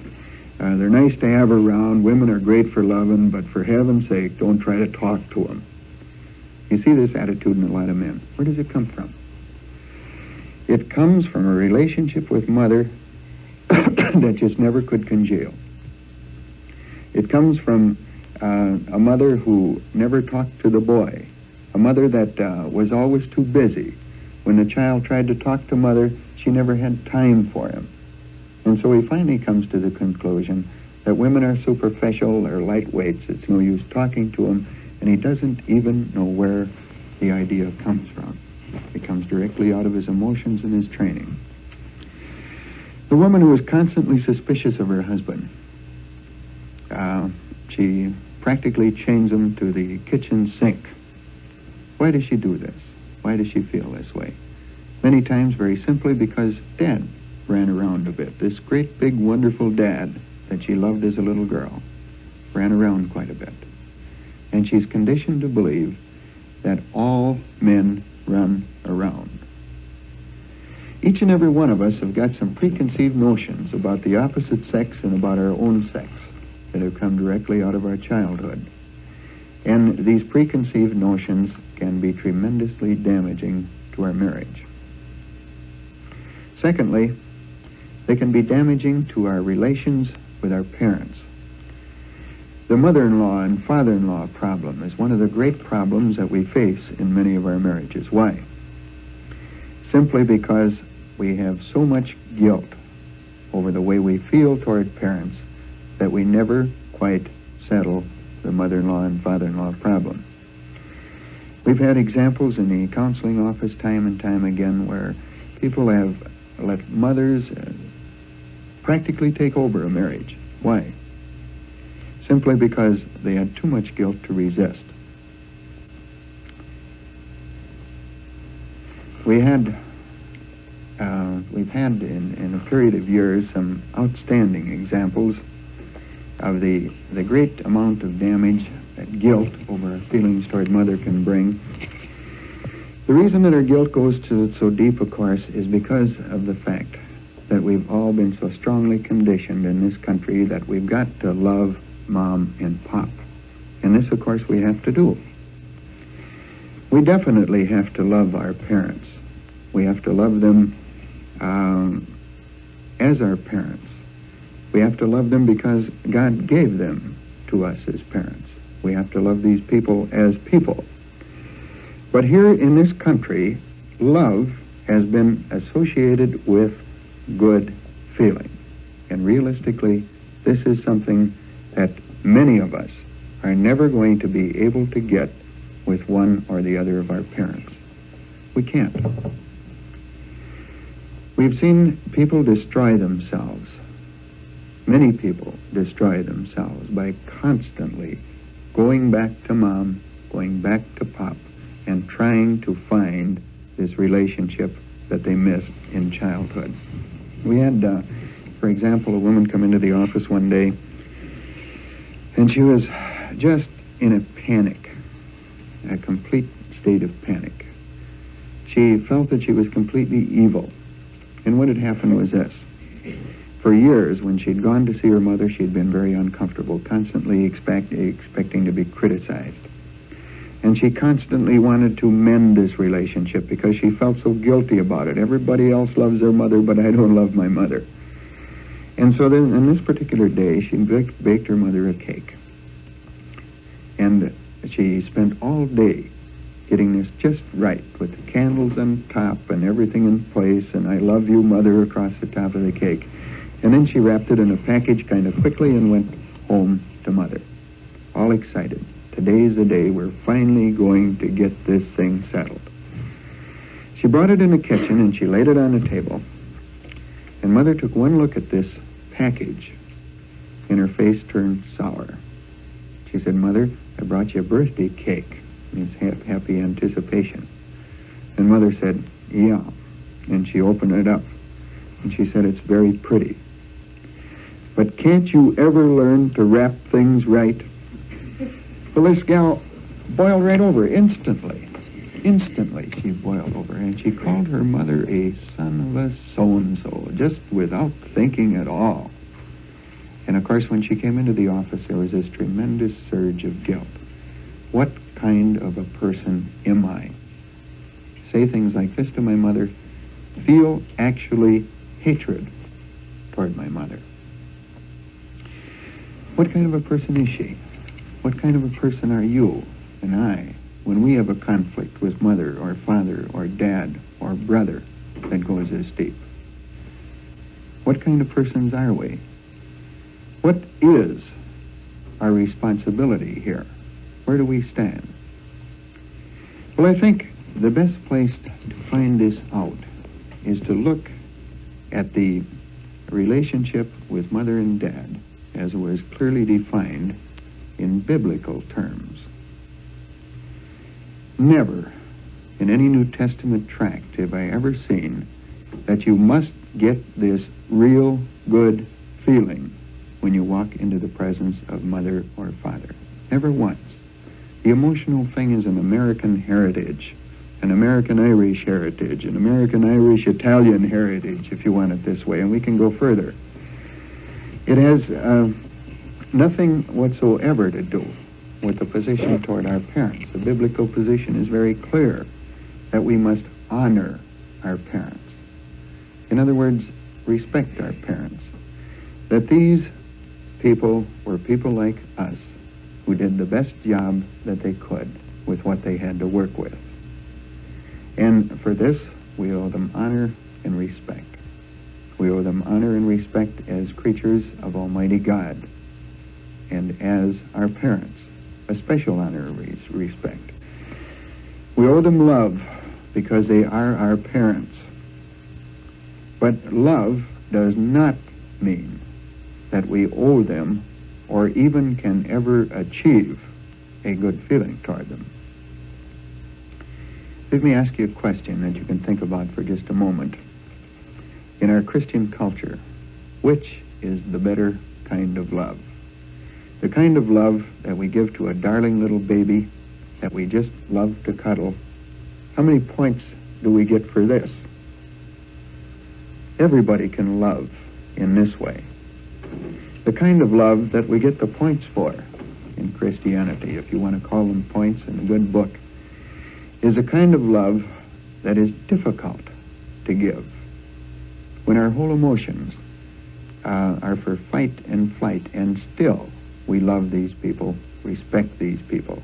This is a kind of love that is real Christianity, and at the same time, this is real love, because this is something that we are doing deliberately.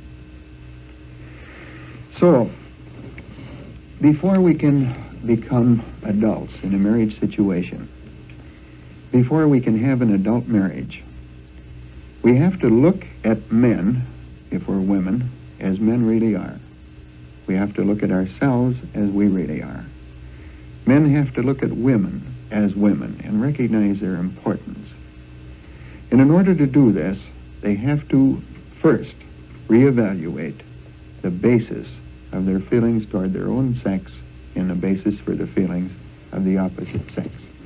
In other words, they have to learn about themselves, what they are, why they are, and resolve this basic conflict with dear old Ma and dear old Pa. We have to all look back into our childhood to find out what kind of people we are. We have to look at ourselves. We have to clearly recognize that what we need to do is to learn to love each other. We can go back to the biblical admonition that we have to leave our parents and cleave to each other, and I think that when this statement was made, it has more than one meaning. We don't just simply move out of the home physically, but we have to move out of the home emotionally. We have to grow up from our parents. We have to leave them emotionally. If our feelings toward our parents are not good, this we can't help. This is a part of our body, a part of our conditioning. We can help what we do about these feelings. When we grow up emotionally from our parents, when we recognize why we feel about the opposite sex, why we feel about our own sex, why we feel about children as we do, then we're ready to begin mature marriage relationship. The next time we meet, we'll begin our talks in the sexual area. These are very important talks, and there are 3 of them altogether, with a 4th talk on the rhythm system and birth control. I hope that you'll all be with us next week. There can't be a marriage course without an adequate discussion of the sexual area.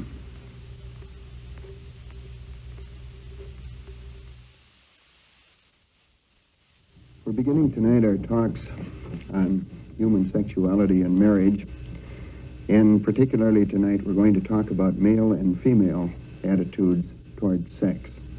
This is an introduction to our next talk after the break on achieving sexual enjoyment.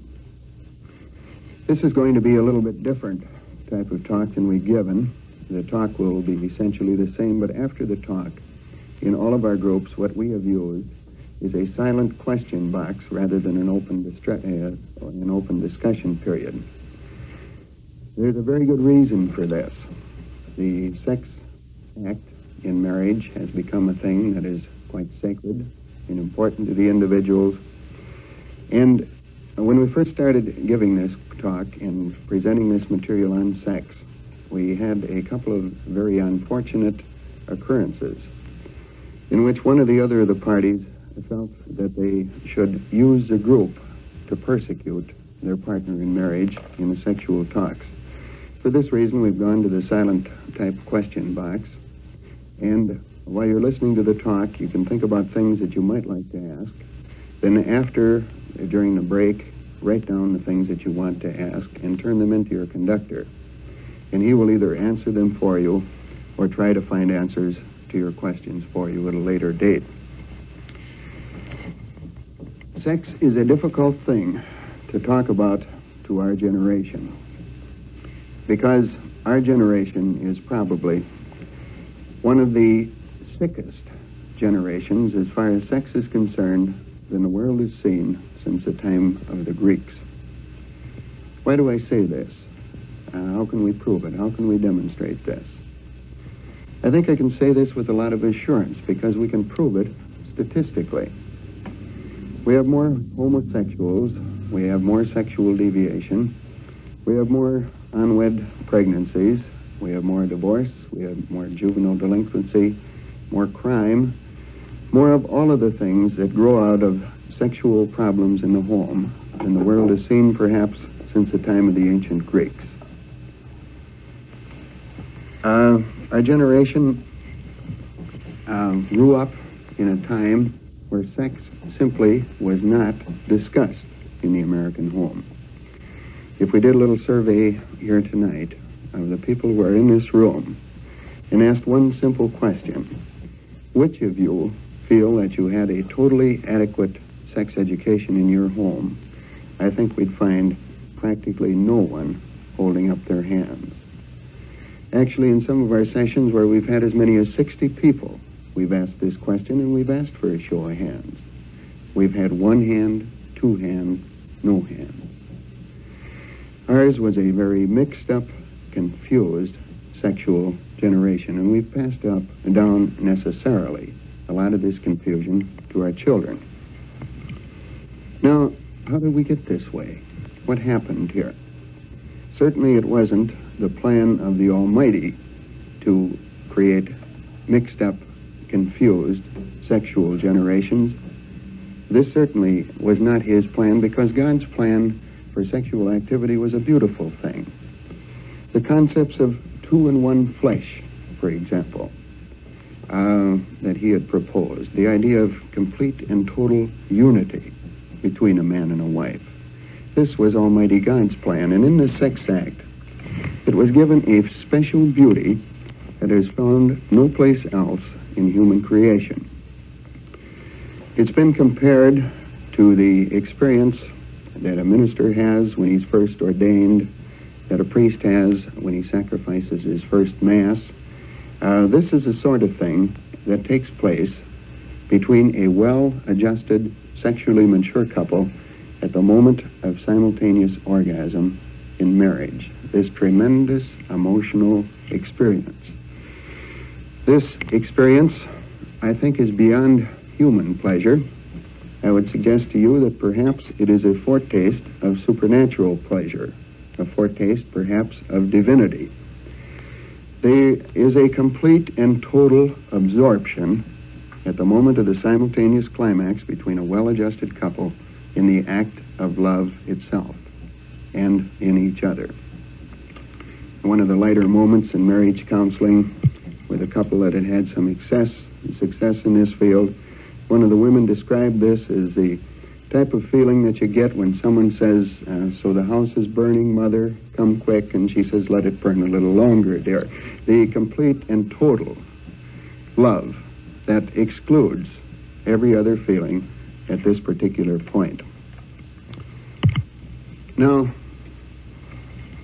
this was God's plan. This is what he wanted for us. This is what he built into it. What did we human beings do to it? What happened, of course, what always happens is that we humans, over the course of centuries, made ourselves much better than Almighty God, and we came up with all kinds of distortions in the sexual act. First of all, we surrounded the sex act with sin.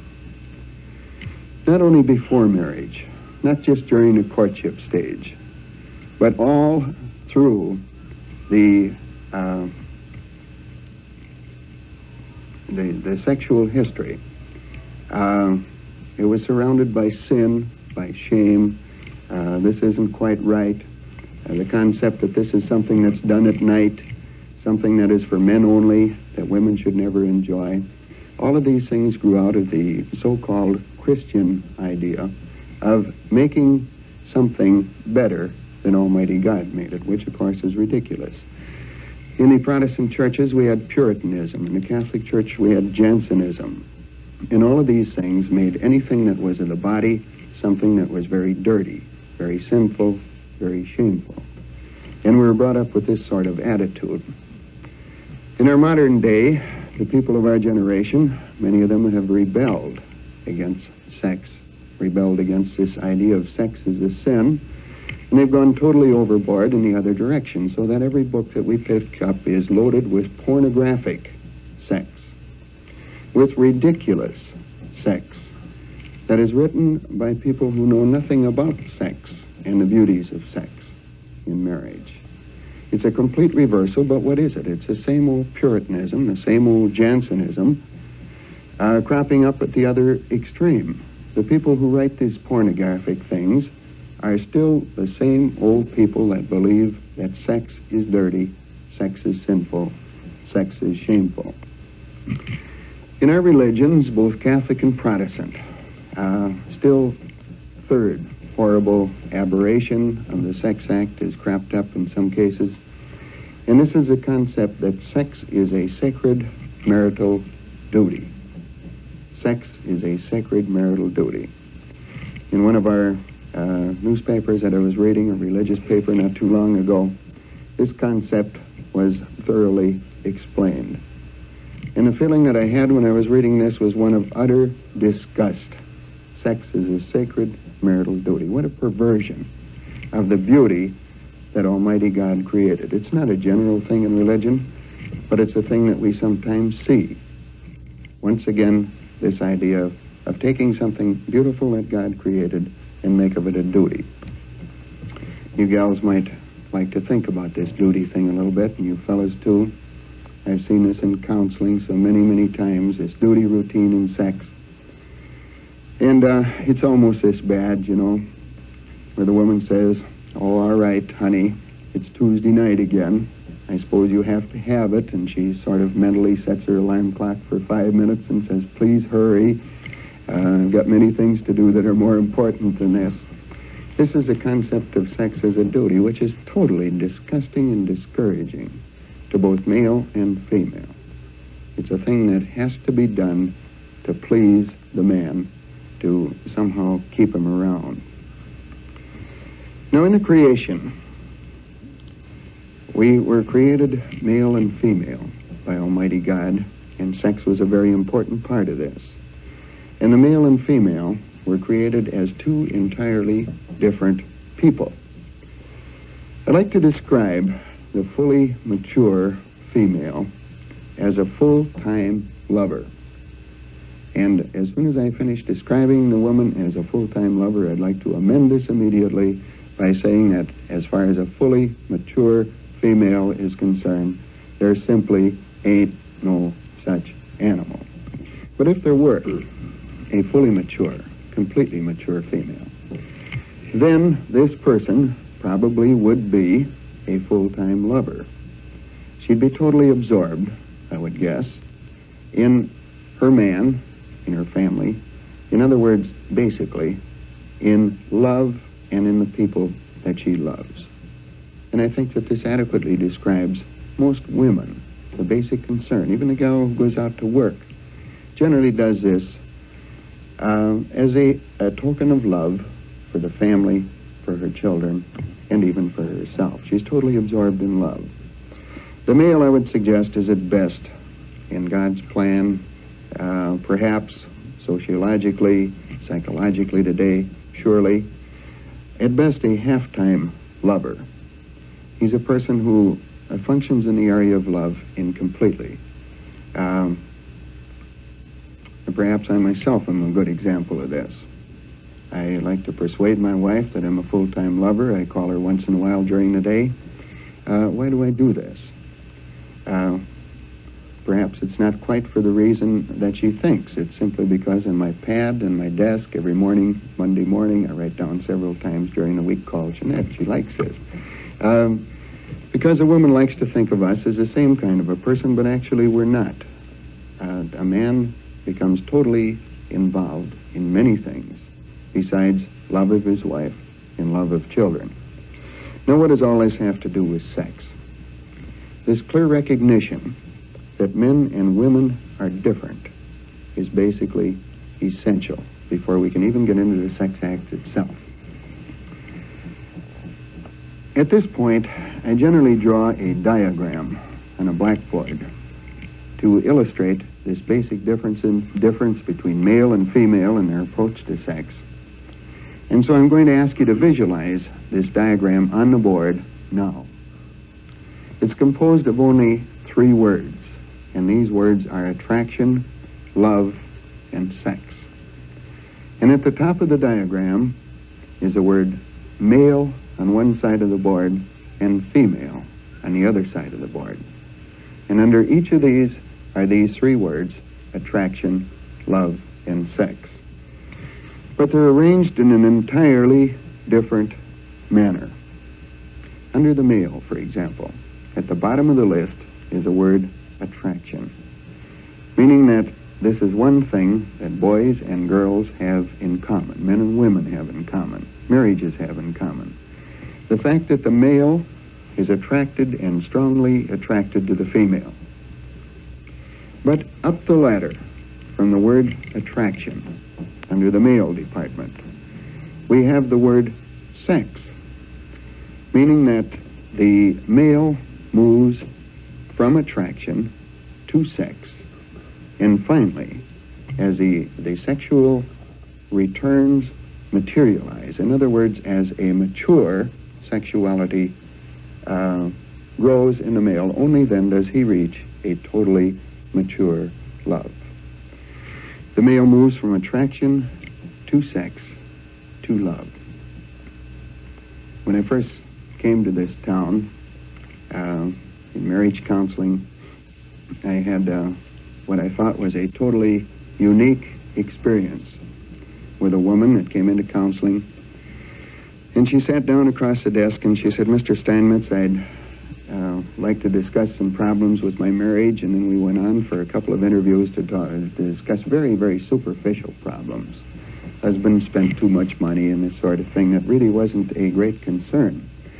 And I could see that she had something that she wanted to say, so finally she said it at the end of the 3rd interview. And she said, "Mr. Steinmetz, I don't believe that you can help me with this, but I want to talk to someone about it anyhow. She said, I believe what my husband needs is a psychiatrist. So in good Rogerian technique, I reflected this and I said, oh, you believe your husband needs a psychiatrist? And she said, yes, I do. Well, why does he need a psychiatrist? So she kind of hung her head a minute and she says, Mr. Steinmetz, my husband is a sex fiend. Well, this was the first woman. And, of course, this was the first woman in this particular town. And so when she said, my husband is a sex fiend, I thought, well, could be, you know. And by the end of the second week, I'd met 5 women who were married to 5 sex fiends. And I thought, well, maybe I got a batch of them, you know. But after a couple of hundred of these, you begin to wonder if we aren't talking about a good red-blooded American boy. And of course we are. The American male is sex-oriented. Now, I see some doubts in your face, legitimate doubts, because we seem to have an increasing number of men who do not have a dynamic sexual drive. It's a small percentage, surely, but this number is perhaps increasing. But this makes no difference to the basic personality of the male. He still is sex-oriented, and he builds his love through sex. Sex is all important. How he functions sexually determines what he feels about himself. And of course, how he feels about himself has a reverse effect of determining how he functioned sexually. The male, every male, wants to function adequately sexually in marriage. Every male wants to satisfy his wife in a sexual relationship. If he does, he's confident, feels strong within himself, feels very masculine. And then he reaches a maturity that he needs to grow into a totally mature type of love. This is the male. Now the female, I think, is an entirely different type of person, because although she begins with the same old attraction, her next move is to love, not to sex, but to love. What she desires from a marriage is love. This is what she wants from her husband. This is what she wants from her children. This is her total concept as a full-time lover is her need for love. Sex she wants too. But in a female, sex, this fully mature, completely normal female that we talked about, sex is a byproduct of love in the sense that she must first have the love before she can reach a totally, completely mature sexuality. And this is the American dilemma right here. The American dilemma. This is where we have 90% of the problems in the sexual area that walk through a counseling door is a failure to recognize this dilemma, that the female must have love to reach sex, that the male must have sex to reach maturity in love. There's a total and complete understanding with the vast majority of people that come to a counseling office, and I would suggest that this maturity exists in even the better homes in all of our parishes. This misunderstanding of this concept of the differences, the essential differences between the two. Now, what do we mean when we say the woman needs love? This great undefined word, love. She means a lot of things. She needs a lot of things. She needs attention from her husband. This is important. She needs a real show of affection. This has to be present. It should be done. He has to say in many ways, I love you.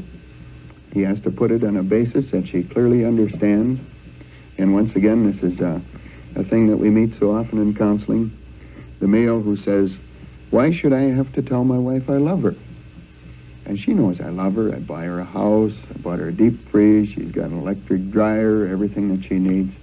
This is not what the woman wants. She wants an external affection. She wants to be told that she's loved. She wants to be showed that she's loved. She wants to be held. All of these things are important to women. Third, I think she wants respect from her husband. She wants to be treated as a person, and an important person, and feel a part of his life, and a part of him, and feel that she's needed by him. All of these things, I think, go into the female need for respect. And finally, I think every woman wants some strength in her guy. She wants a man who is as strong as she is. She wants a man that she can look up to, that is strong in the home. And only when she receives all of these things, and the many more little things that go to compose love, only then can she respond in a mature fashion sexually. This is the only way she can, and it's a thing that we males cannot understand or grasp. The constant male cry is, if you love me, you'd be as ready for this as I am. But of course, this is not true. Not only is a woman not ready in American society, she cannot be made ready unless she has love from her husband and knows it. Now, once again, we seem to have a conflict here because we all know the kind of woman who can respond sexually instantly. You can find them down the bars any night. But this is a long ways from being the type of mature sexuality that we achieve in marriage that we're talking about. And very often, the woman who approaches her man sexually, constantly in marriage, is a woman who deeply needs love. Her needs are exactly the same. Her needs are for love. And since she can't receive love from her guy in any other way, she uses this as psychologically as a final recourse to obtain this love that she needs. I'd like to repeat this and make this very strong, because here in America we certainly don't practice this, and this is that every woman must have love and affection in her marriage before she can totally respond sexually. Now contrast this with American male sociology, if you will, and you can see where we have our huge sexual problem in this country. Marie Robison, one of our outstanding modern psychiatrists, says that 50% of our American women in marriage suffer from frigidity. And that of this 50%, there is less than 1% of the women who are actually frigid. The rest are simply mistreated. And why are they mistreated? Think of the average American home. Think of the courtship days. The young male certainly knows what a woman needs. All day long, it's, I love you, you're pretty, you have adorable hair, I would like to spend the rest of my life with you. We'll sit by the fireside with our slippers, and I'll have my pipe, and you can sit on the arm of my chair. And he paints this beautiful picture of a continuing love, meeting the woman's needs exactly. You might say that when he's trying to get her into bed for the first time, he functions totally adequately. So then we come down to the wedding date, and he trots down and he buys a license, and he comes home and they get married, and he holds his license up and he says, thank the good Lord, this is over. I don't have to do any of this anymore. And from that day forward, an awful lot of women in this United States of America never hear the words, I love you. Why? Simply because of the fact that we have been trained and conditioned in this country that we are not emotional, us males. And saying I love you is kid stuff. And if this woman was mature, she'd know that we love her. And this would be all there was to it.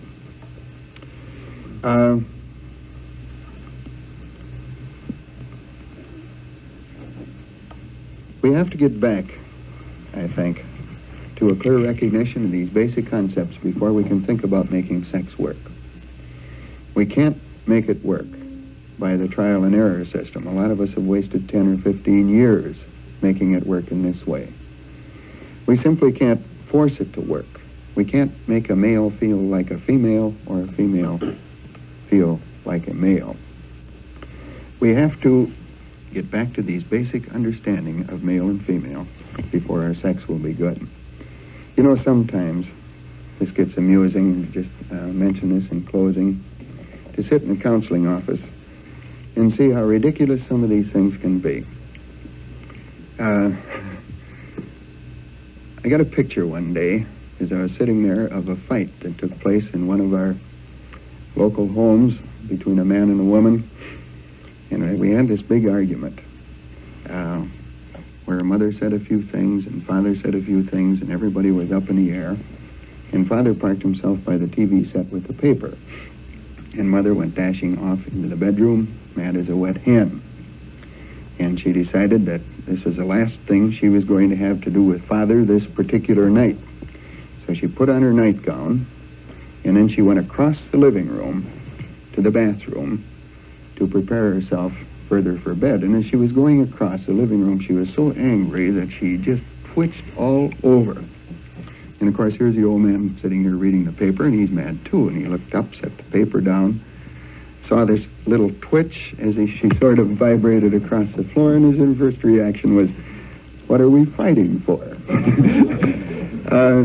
This sort of thing occurs constantly. It occurs constantly. And this is the sort of thing that we have to resolve. Now we're going to take a short break, and I'd like you to think about this a little bit. Think about it in reference to your own families. Particularly you men, I'd like you to think about the last time perhaps that you've said, "I love you." And after the break, we're going to talk about achieving sexual enjoyment. Our final talk tonight is on achieving sexual enjoyment. This is the one, of course, that I dread for reasons I think will be obvious to all of you after our talk that we had last night. You remember that we discussed family background and how this affects our habit patterns for all of our lives. And very frankly, whenever I get into this talk, what I call the big talk on sex, I find myself in a very near state of panic.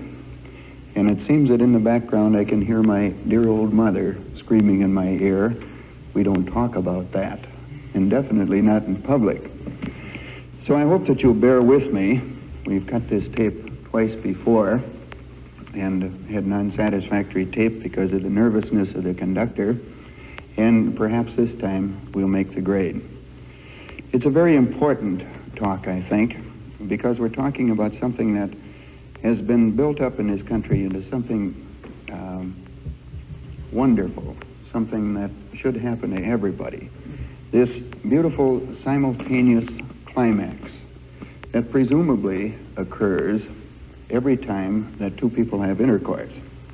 And of course, this is completely unrealistic. But the simultaneous climax, as designed by Almighty God, is a beautiful thing in itself. The union of two well-adjusted people in a marriage under God's plan, with His intentions, with His full consent, is a beautiful thing. But I think a truly Christian couple can go further than simply a simultaneous climax.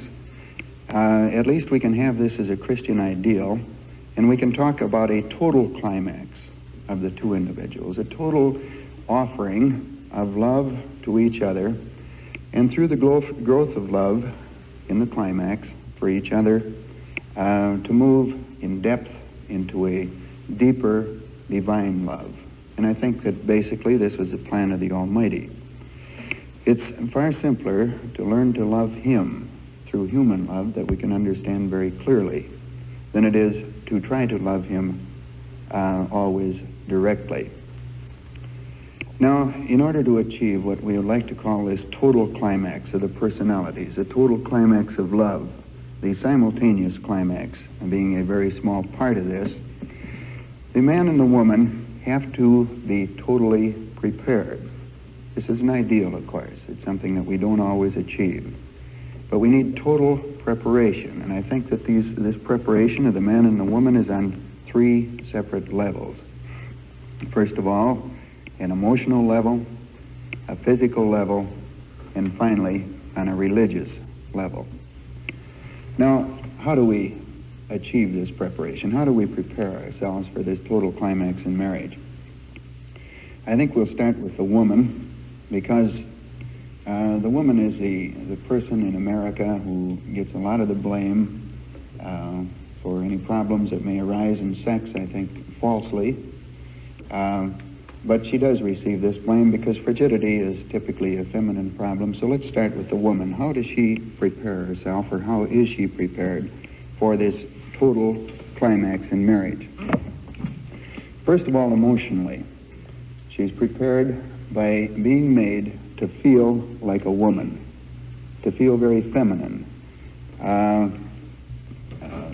pride is a part of her emotional preparation. Looking at herself as a very important person, a very important feminine person. Her confidence in herself is extremely important. Her confidence in her relationship with her man. The dime store novel, dime novel, I dated myself a little bit there, the 75-cent novel that we typically read, gives the idea that this simultaneous climax just occurs between two people that meet on the street. And of course, nothing could be further from the truth. There has to be a feeling in the woman of being completely loved before there can be the total response that we're trying to achieve in marriage. And this, too, is a part of the emotional makeup. And this is a direct responsibility of the man. It's something that he has to do. This confidence is not something that she can give herself. She can only get this through a beautiful relationship with her husband, a complete feeling of love. Secondly, I think this woman has to be prepared religiously, and religiously, the conviction that she will come up with is the deep beauty of the sex act, a strong conviction and a belief in the deep beauty of the sexual act, because it is a very important part of the Almighty's creation. I think that in order to achieve this sort of total climax and total union, that this woman must get rid of the sense of wrong and sin that has probably surrounded sex for most of her young life and part of her adult life, so that she realizes that there can be no wrong or no sin in this beautiful act laid down and originated by Almighty God Himself for the achievement of perfection of love in marriage. And finally, of course, the woman has to prepare herself physically for sexual intercourse in marriage. And here's where we run into all kinds of misunderstanding. But the reason we talked about the emotional and religious elements first is because the physical preparation of the woman is generally destroyed by her emotions, her feelings, and even sometimes by pseudo-religious background. For example, in order for a woman to participate fully in intercourse, in order for her to enjoy intercourse, in order for her to climax in intercourse, she first of all must be completely lubricated. The vagina must be completely lubricated. In other words, she must be totally prepared so that when the penis of the male is inserted into the vagina of the female, it goes in very easily. And here, of course, we run into an emotional element, sociological element, an American element, tavern psychology sort of thing that we constantly keep hearing, which is way too prevalent today. It says that if the woman responds in this way, if she is totally lubricated, that there's something wrong with this woman. She's oversexed. This, of course, is ridiculous. This is the way she has to be prepared. The penis must be inserted very simply and easily in a sex act. If it isn't, we're going to have some problems. Secondly, in addition to the complete lubrication, she must have reached the point of an irresistible desire for the penis. She must reach the point where this is what she wants. She wants to reach the point where, let's stop the fooling around, it's time now, Dad. This is the point that she has to be in order for sex to work. And another mistake that we seem to make in our American culture is that because the male is pictured as the sexual aggressor, sometimes in our bedrooms, the male initiates the sex act. He's the one who actually makes a decision as to when the penis should be inserted. This, of course, never works. It can't possibly work in sexual relations because the American male in a bed is the most unreliable person in regard to his own feelings and his own prowess and his own powers that has ever been invented. He just simply can't be depended on at all. He was designed by Almighty God to be the sexual aggressor. It's true. And I think there is a very good reason for God's designing the male as a sexual aggressor. After all, if we waited around in most families for you ladies to start things, there'd be no problem with a population explosion. Somebody has to. The male is a person so designated by the Almighty in most cases, but he's a person of instant readiness. He's the sexually oriented person, and the results, when he controls the time of the insertion of the penis, are quite often disastrous. Because the ordinary male that gets into bed with the thought in mind of having sexual intercourse tonight is thinking in terms of sexual intercourse right now. A lot of males, when they climb into bed, have the feeling that if it isn't right now, it's going to be too late. The pressure is here, something has to be done about this immediately, come on, honey, sort of thing. So the results are disastrous when we depend on the male to start the sexual process. Yet, in this man has to be prepared for sex intercourse, just exactly like his wife has to be prepared for sex intercourse. And he has to participate in this. Obviously, it's more fun this way when both participate. And he has to be brought to a point of readiness also. Now, how do we get these two people ready, basically? The female, we have several points in the female anatomy that are very responsive sexually. I like to attack on very simple terms in talking about sex, because sex, after all, is basically a simple thing. And what I like to call these points in the anatomy in a female body that help to arouse her sexually are the sexual triggers.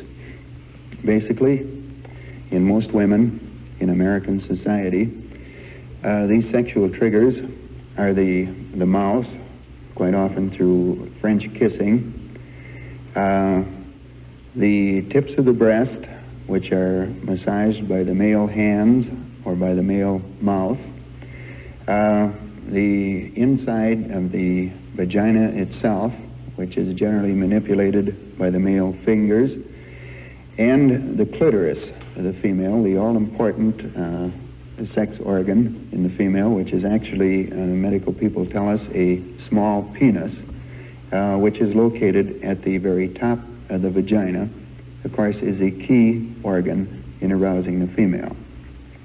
This is the thing that brings her to total lubrication and total preparation, which makes her ready for sexual intercourse. So the process then is to arouse her through manipulation of these sexual triggers until she decides that now is the time to start the process of intercourse. Meanwhile, we have the male. We have this man who thought that the best time to start intercourse was 5 minutes ago. And 5 minutes ago, he thought that 5 minutes before that was a better time yet. Because the penis of the male is erect, the penis is hard, the pressure is there. The male has a terrible fear of frustrating the female. We said last time, and this is an all-important thing to keep in mind, that no male has ever enjoyed sex relations unless he also has helped his wife to enjoy sex relations. Women have a good deal of trouble understanding this, but this is basically true. We've tested this in hundreds of cases with males, and we get always the same response. Well, of course, there's nothing in sex relations, there's nothing in intercourse for the male, except a sort of a relieving of the pain, unless the woman is also satisfied. And along with this, there's a deep shame in every man when he cannot satisfy his wife. It's an absolute need that he has, that she also enjoy sexual intercourse. And this is common to all men, good and bad. Every man wants to satisfy his wife in his relationship. But he's too fast, normally, and he too has to be prepared. He wants to insert the penis too quickly, and the penis, at the time of this too fast insertion, can be compared to a balloon, a toy balloon that's blown up too hard. It's got too much air in it. A toy balloon that's blown up like this is a dangerous thing, because if you bump it rather quickly against some object, the balloon breaks. And of course, this is the story of frustration of the woman in marriage. The balloon breaks too quickly. And generally this balloon breaks because of a misunderstanding of the preparation necessary for the male. He has to be prepared in three ways too. First of all, he has to be prepared emotionally. And the most important element in the male, in his preparation, is his confidence in himself as a male individual. And no man ever performs adequately sexually every day, because this is far too complicated a world. It used to be real nice 50 years ago, being a male in American society. You could function adequately sexually most of the time, because if you could shoot Indians and plow a straight furrow, you knew you were a man, the confidence was there, and this was all there was to it. But today, confidence in the male is a hard thing to achieve. It's a thing that has to be built up by the woman. And once again, you'll notice this mutual support, that sex, like all love, like all religion, is something that has to be built. Not something that comes normally, but something that has to be worked on. So if he has to feel like a man, be confident in himself as a man, and his wife can help him in this by building him up, by supporting him, by even helping him sexually at times when he feels depressed, when he's not sure of himself sexually and emotionally, by telling him that she has confidence in him. Secondly, he has to be prepared religiously. He too has to have this same sense of beauty and divinity that we'd spoken about in the woman. The sense of dignity, plus the real recognition that his wife is dependent upon him for the love that she needs, and that he has an obligation to her and to Almighty God to build this love, and that he builds this through giving. And this is how he prepares himself religiously. Finally, of course, he prepares himself physically, and this requires the help of his wife. And strangely enough, with all of the sexual information that we have today scattered around this country, with all of the sexual textbooks, one of the most important things is very often missed, and this is this necessity of preparing the male, because the routine problem in marriage, there's other problems, but the routine problem, the one we encounter constantly in marriage counseling, is this too fast male, where the woman is completely and totally frustrated. We get a picture of marriage, we've gotten this hundreds of times, of what happens in the sex act in a lot of our American homes, and it's a kind of a terrifying picture. Because we get the impression that in modern America, that this 50% of our wives who are supposedly frigid are frigid because they have never been loved. That in the sex act in this country, that in probably half of our homes, the situation is much more closely related to rape than it is to love. Where the male comes in, says, tonight's the night, I'm in a hurry. If we don't get this in there quickly, something disastrous is going to happen. He starts to penetrate the vagina. The wife slowly comes to life. She begins to think that maybe she could like this after all, and about this time, the male climaxes. The woman is frustrated. What happens then, far too often, instead of the man recognizing what has happened and trying to help his wife to achieve some sort of satisfaction, he feels deeply ashamed and very insecure and very unmasculine, hates himself, so he swears at his wife, as we often do when we hate ourselves. This happens quite often, that the male will accuse the woman of frigidity when actually he's fearing for himself. And then he rolls over and goes to sleep, and she lays there, suffering and miserable and frustrated and upset, and wondering what this is all about. And she makes a little decision that the next time we have sex intercourse in this home is when Christmas and New Year's fall on the same day, and we've got a problem of frigidity born. The failure to recognize that the male must be prepared, and that Almighty God has built in a beautiful system of preparing the woman, the male. That the only thing that keeps us from using this system is our inhibitions.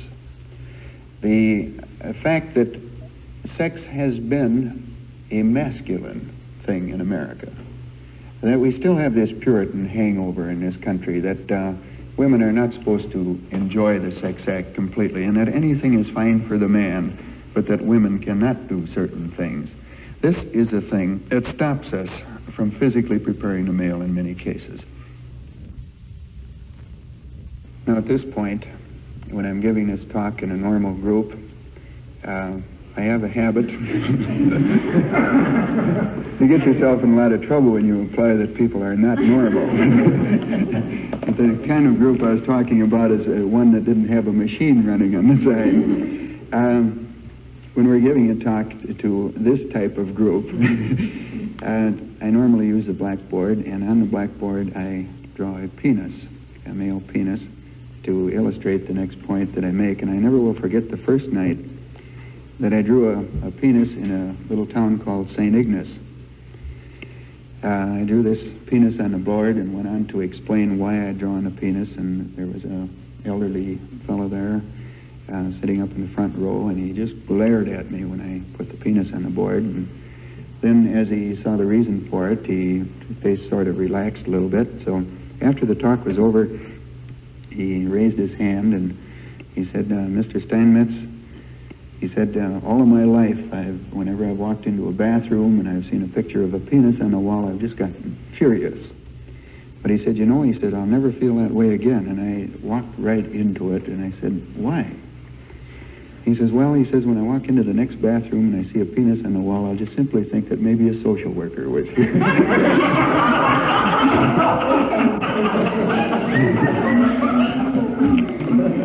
But the penis on the wall is on the blackboard that I usually draw is not too disturbing because it can't be recognized by anyone the way I draw.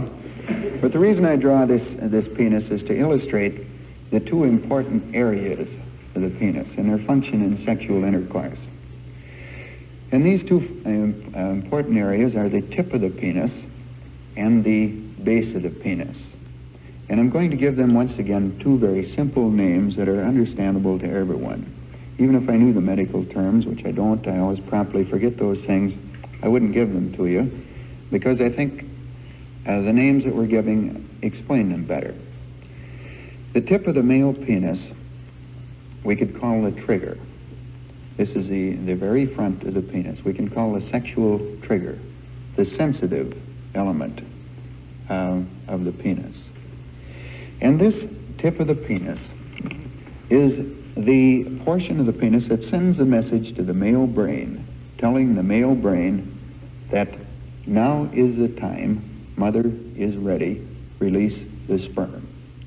What actually takes place in intercourse between a mature married couple at the time the sperm is released is that the penis is inserted, the motions of intercourse go on, and when the woman approaches her climax, she puts physical pressure against the tip of the penis and a message goes to the brain saying, the wife is ready to climax, release the sperm.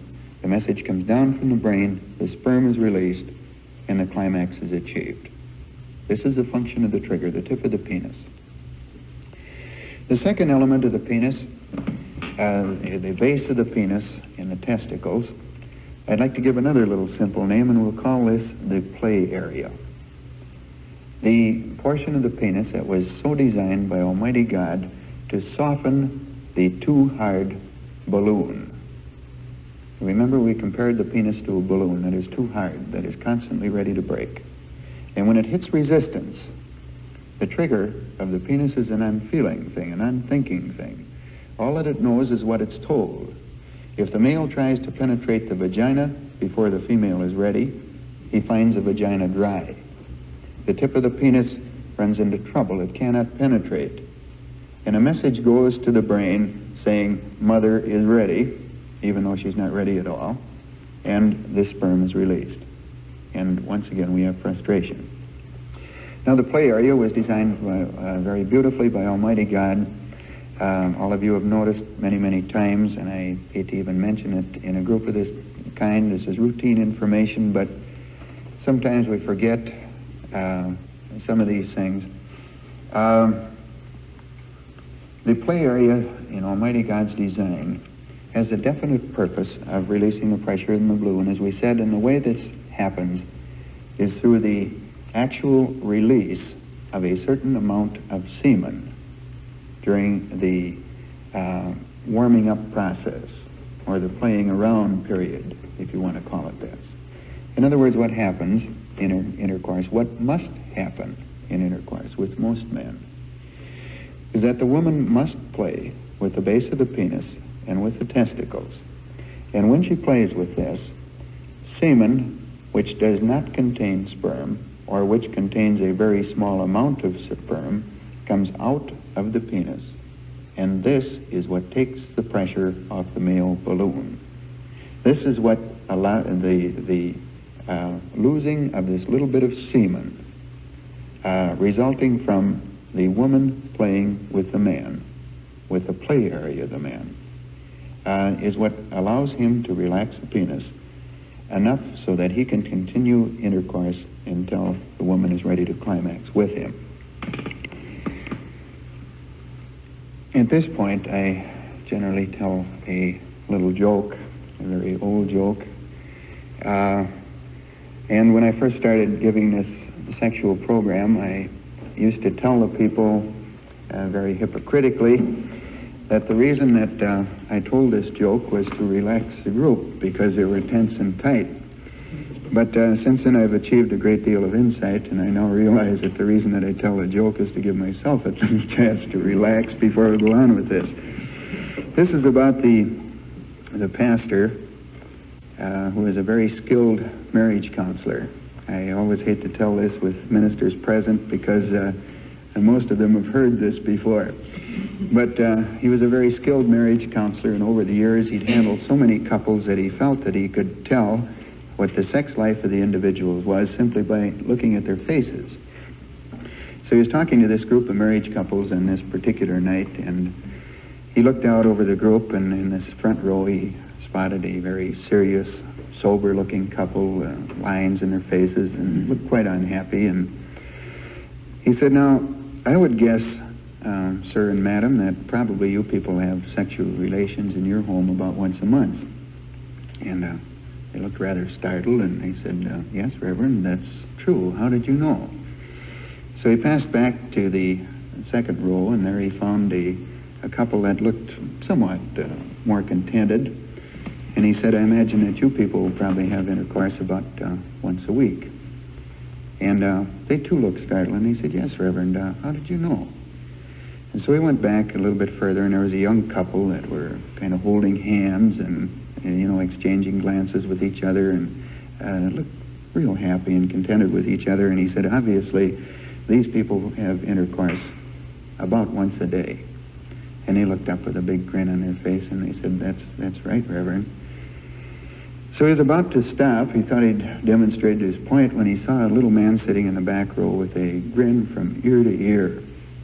He was so happy that he was just vibrating. And he was happier than anyone the Reverend had ever met before. And he said, boy, what have we got here? So he said to the little man, he said, my man, he says, I never have seen a man who enjoyed himself quite so much. Obviously, in your home, you must have sex relations several times a day. And the little guy says, no, Pastor, you're wrong. He says, in our house, we only have intercourse once a year. And the pastor said, well, how come you look so happy then? And the little guy jumped up and he waved his arm and he said, Pastor, tonight's the night.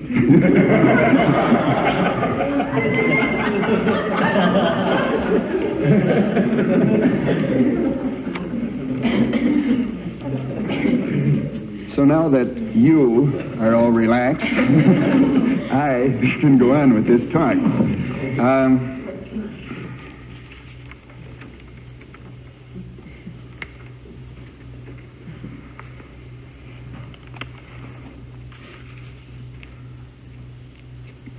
There are a lot of things that spoil intercourse in the average home, and most of these things are old wives' tales, bad information, tavern information. These are the things that ruin us. For example, we've mentioned that medically, one of the important and the most important parts of the female anatomy is a clitoris in intercourse. And that this clitoris must be manipulated during the process of intercourse, continually, with most women. That this is the thing that eventually brings her to the climax. We've mentioned that in most women, the tips of the breast are also sensitive triggers. And yet in our tavern information, what do we hear? You go down to the local pub and you stand around and you listen to the guys talk. And of course the guys who talk about intercourse in taverns are not the people who know anything about it. They're getting their sexual kicks, the only sexual kicks that they ever receive in this bar. This is why they talk about it. But these are the boys who are dispensing the information that we too often use in developing sexual techniques. And one of the things we find in a bar is that deep penetration is necessary. We somehow get the idea that the man with the foot-long implement is the only one who has any fun. And nothing could be further from the truth. The size of the male penis has nothing at all to do with success or failure in intercourse. Nothing at all. Because the woman, when she's fully aroused, has no idea of the size of the penis. And the art of lovemaking consists of bodily contact between the penis itself and the clitoris, and between the chest of the male and the breasts of the woman. These are the contact points. These are the triggers. And what happens in intercourse with the tavern information, with the deep penetration theory, is that the man gets his wife fully aroused by manipulating the clitoris and breasts, and then he decides that we have to bring her to this climax, so now we must penetrate deeply, and he raises her up, and when he raises her up, the body positions change, the contact with the clitoris is discontinued because the male is trying to penetrate too deep. He pulls his chest away from her breasts, and she cools off instead of reaching the climax. Tavern information, any dirtiness spoils sexual relations. Conversations in the bedroom that are rude and crude. These aren't prostitutes we're married to, they're ladies, and in God's design deserve to be treated this way. Now, this process sounds easy. It sounds like those of us who haven't had too much success with this should be able to dash over to the house and do this all tonight sort of thing. Because we're talking about total love, and I think in most families we have this total love. We just haven't found out how to express it. We've had so many interpersonal problems and misunderstandings that our total love hasn't come out. We haven't learned how to say that we love each other. But even if we do this, and even if we do this at once, how often can we look forward to this total climax that I'm talking about, even the simultaneous climax, the pure mechanics of the thing, that do everything right and we climax together. Even this only happens in the best adjusted families, the psychiatrists tell us, about once in 3 times. Once again, tavern information that, every man can satisfy every woman every time. All the boys in the bar are not only keeping their own wives happy, but 6 other women as well. This sort of thing is totally phony, because once in 3 times in the best adjusted families is the best that we can expect. Simply because intercourse is not a product of the penis and vagina, and it's not a product of mechanics. It's a product of everything that goes on all day long, and the total climax is a process of everything that goes on all through our lives together. Total love for the total climax. Now, what do we do about these other nights? Sexual frigidity is built on sexual frustration in the female. We said this jokingly before, but I've heard many women describe what happens in sexual frustration. And one woman described this very crudely but very accurately to me by saying that the way that a woman feels is probably similar to what would happen to the male who is fully aroused, ready to ejaculate, if someone stopped the flow of the semen at that exact point by tying a rope around the end of the penis, and he had to lay this way for an hour. This is the sort of an experience that a frustrated woman can go through. We never can frustrate our wives, not completely. Second, on the other hand, we have to face up realistically to the fact that we are not going to achieve this simultaneous climax whenever we have intercourse. So we have the third alternative of what I would call a minor orgasm in the female. We can't bring her to the major climax, but every woman has an absolute right to a climax of some kind. And every woman can achieve this very simply by just simply continuing the motions of intercourse even after the male has ejaculated the sperm. To maintain intercourse, to continue until, instead of the sharp decline that comes in the simultaneous climax, the full orgasm in the female, the totally good feeling, she sort of tapers off to the point where she no longer needs a penis or needs sexual relations. If intercourse can't be sustained that long, it can be very simply done by the male by continuing to kiss the breasts, by continuing to massage the vagina until the female reaches a point where she no longer desires a penis. Once again, the only reason that this isn't done, if we put 2 savages on an uncivilized island that had never heard about sex, that would never told how dirty it was, every man would recognize this. And every woman would recognize it. But somehow, once again, we seem to have the idea that when the penis is climaxed, this must be over. Anything beyond that is wrong or false. Sexual intercourse in marriage, I think, is God's most perfect tool and beautiful gift to the man and woman, and one of his most important methods of building love, not just simply human love, but divine love. I know I've found this in my own family, and I'm sure that most of you have experienced this, is that as our love for each other grows, so also grows our recognition and our ability to relate our love for each other to Almighty God. Because it's very hard to love a person as far away as God. And it's very easy to love a person who is close and lovable. And as our love for each other, as we build this, we build also a very firm base of love of God. And this, I think, was one of God's beautiful intentions in the perfection given the sexual act. Thank you for listening.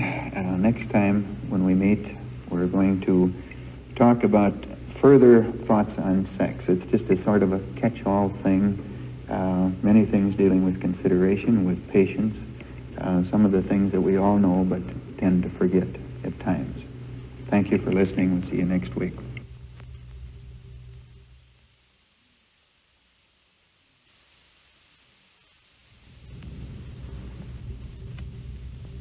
Our talk tonight is entitled Final Thoughts on Sex. Perhaps I use this title because it's finally done, and I'm always happy when it's done. The tension sort of relaxes with me. When we talk about sex, we have to talk about the many other things that go into a person's sexual life. And there's a lot of final thoughts that we should consider before we get out of the area of sex completely. The first of these we call consideration. The most important part of the sexual area is our consideration for each other, and something that we frequently forget. For example, tired. A woman is frequently tired. She's home all day long with a group of small, screaming children. She's working. She has many chores to do. And there are times, a lot of times, when she's legitimately tired. I sort of hesitate to say this sometimes with a group of women present, because an awful lot of women are tired many, many nights. But and often they don't need to be encouraged. But we do have to keep in mind that there are many times when they are legitimately so. Secondly, something that we shouldn't need to mention, but always has to be mentioned here in this country for some reason or other, is that every woman needs time away, not only from her children, but from her husband. A very, very difficult thing for the male ego to accept. We all understand very clearly that we need time away. We need a lot of time away. But we don't understand that their wives also need time away. Time away from the kids, sure, we accept this. We take them out once a month, you know. But time away from us, how could this be?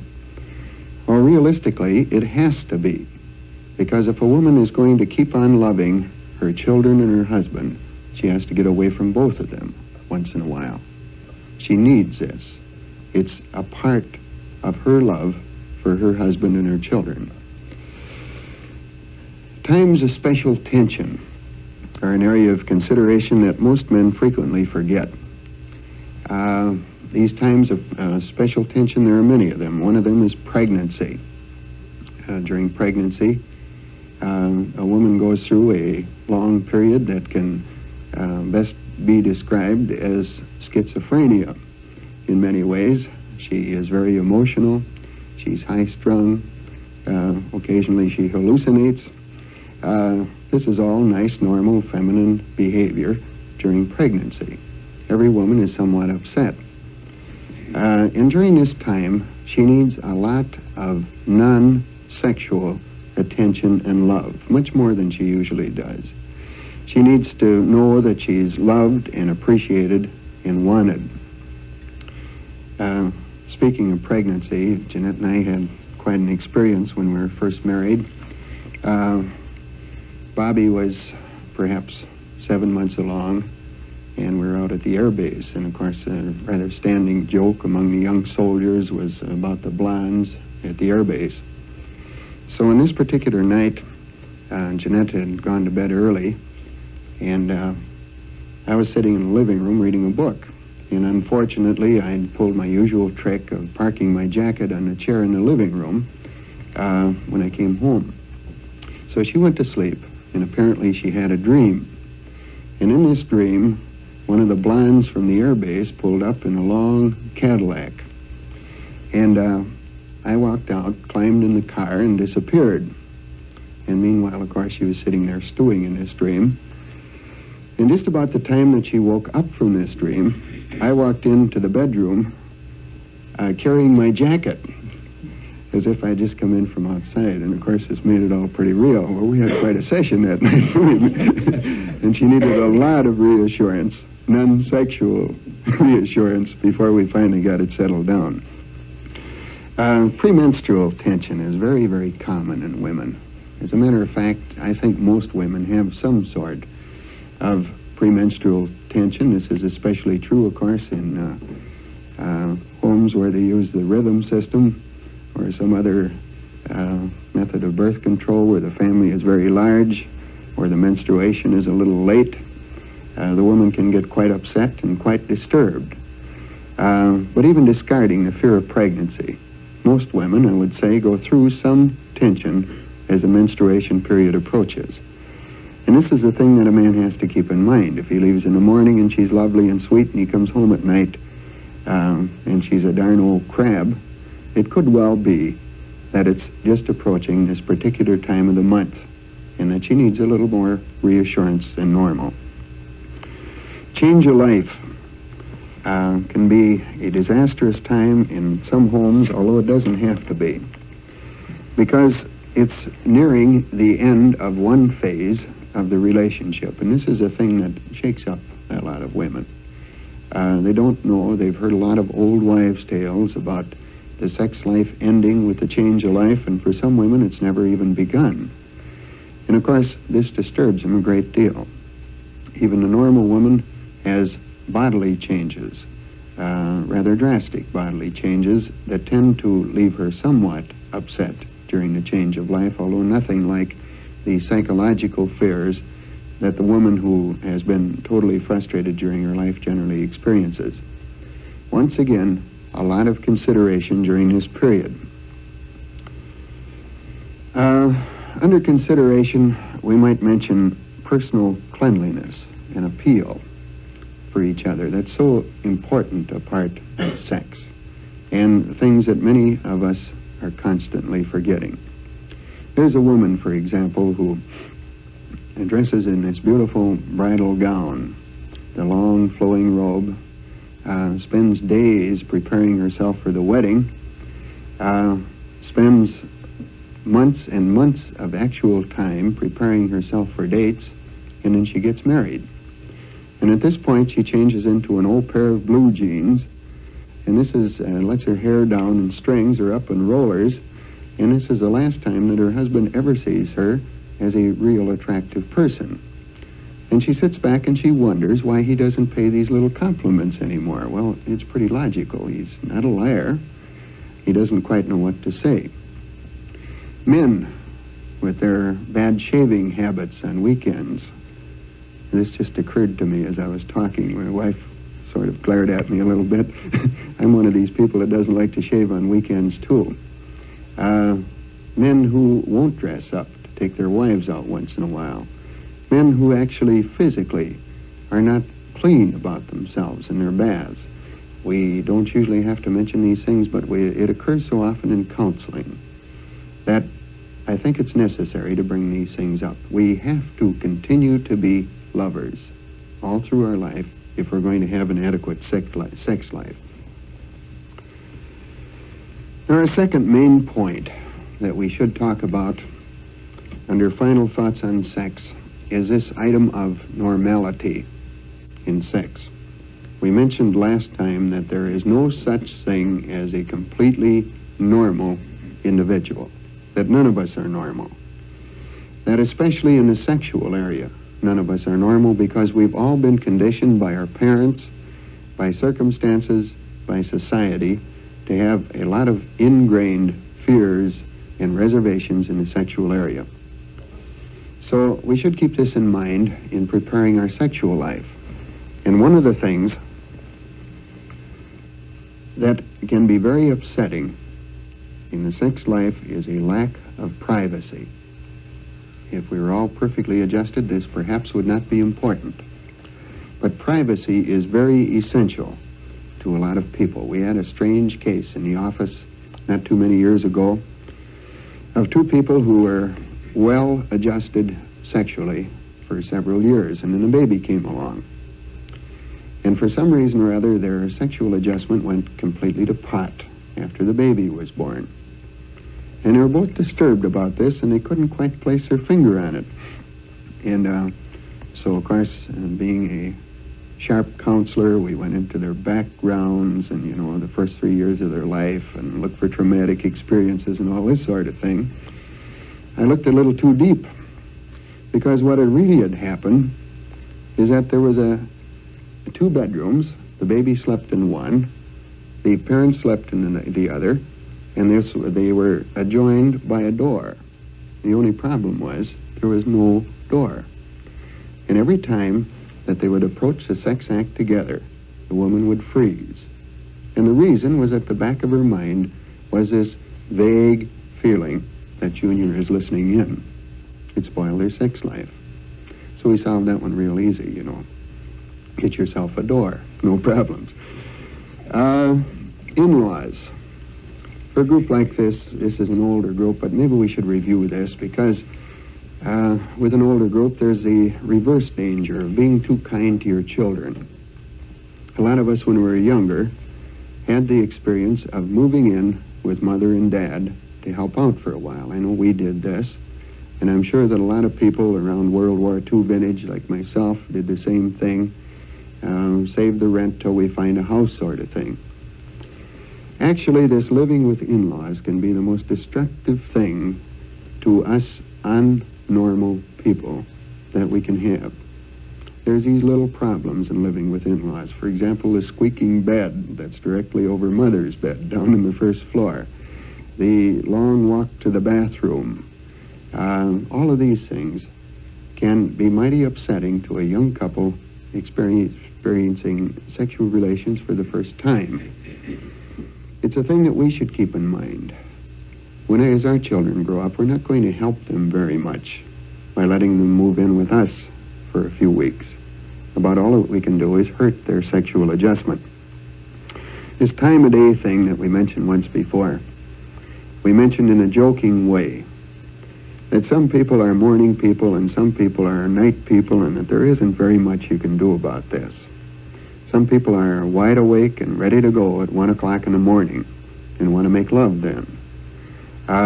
Some people are wide awake and ready to go at 8 o'clock in the morning and want to make love then. And this is a subject that has to be compromised in more homes than we realize, because it seems that we have so many homes in which we have this night-day conflict. The person who wakes up bright-eyed and bushy-tailed, and a person who just never wakes up at all till noon. It's an important factor and one we should consider. Finally, patience under this normality is a thing that we all have to achieve. Some of you may be here tonight because of the fact that you have had some minor sexual problems still to be worked out. You hear this invigorating speech, you know, and you go home and you say, well, now tomorrow everything will be better. Particularly the men start to seem to feel this way. You know, we've had this problem for 10 years. Now we know what the answer is. Let's go home and answer it right away, sort of thing. Well, this obviously doesn't work out. Our people, as we said, we people, none of us, even the group here, are totally normal, and especially with younger people. We have to have consideration and patience. It takes time to work out a sexual problem that has been conditioned, a part of a person's conditioning for all of their adult and young life. Under normalcy, and normalcy being normal, let's call it this, I don't know how to pronounce it, but under normal, let's think about our little diagram that we talked about last time, about the differences between men and women.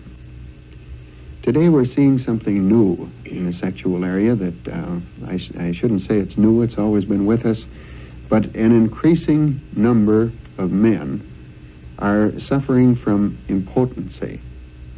An increasing number of women are becoming more sexually aggressive. In the counseling offices today, this is within the last 5 years, really, we've seen more of this in a few weeks' time than we would see in 12 months' time in any earlier period. I think the reason for it is pretty obvious. The stress and strain on the male today in the simple job of supporting and providing for the family has become magnified many, many times.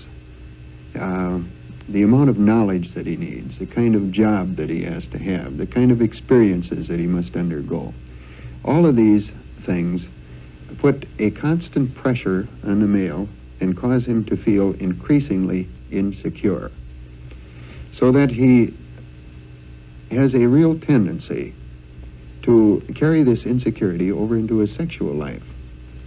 We find, for example, many men today that have problems achieving an erection, so much so that we will have to start considering this as well within the range of normal behavior. On the female side, we talked about sexual aggression, that this is increasing. And of course, the increasing aggression of the female can generally be attributed directly to the male's reaction of impotency. The woman's need is for love and affection, and she isn't getting this love and affection from her male. Why? Because he's frankly afraid to give it. If he gives mother the love and affection, she becomes sexually aroused, and at the point where she's ready to receive him, he has nothing to give. He's afraid of this, so he reacts by not even offering the love. The woman who is starved for love, starved for affection, is reaching for it in the way that has succeeded before. This is a sexual way, and all of this is pretty much unconscious. So the problem of the aggressive female, once again, is increasing. Now, what do we do about this overly aggressive female and what we might call the under-aggressive male? The needs are exactly the same. Both things are caused by insecurity, by a feeling of not being loved.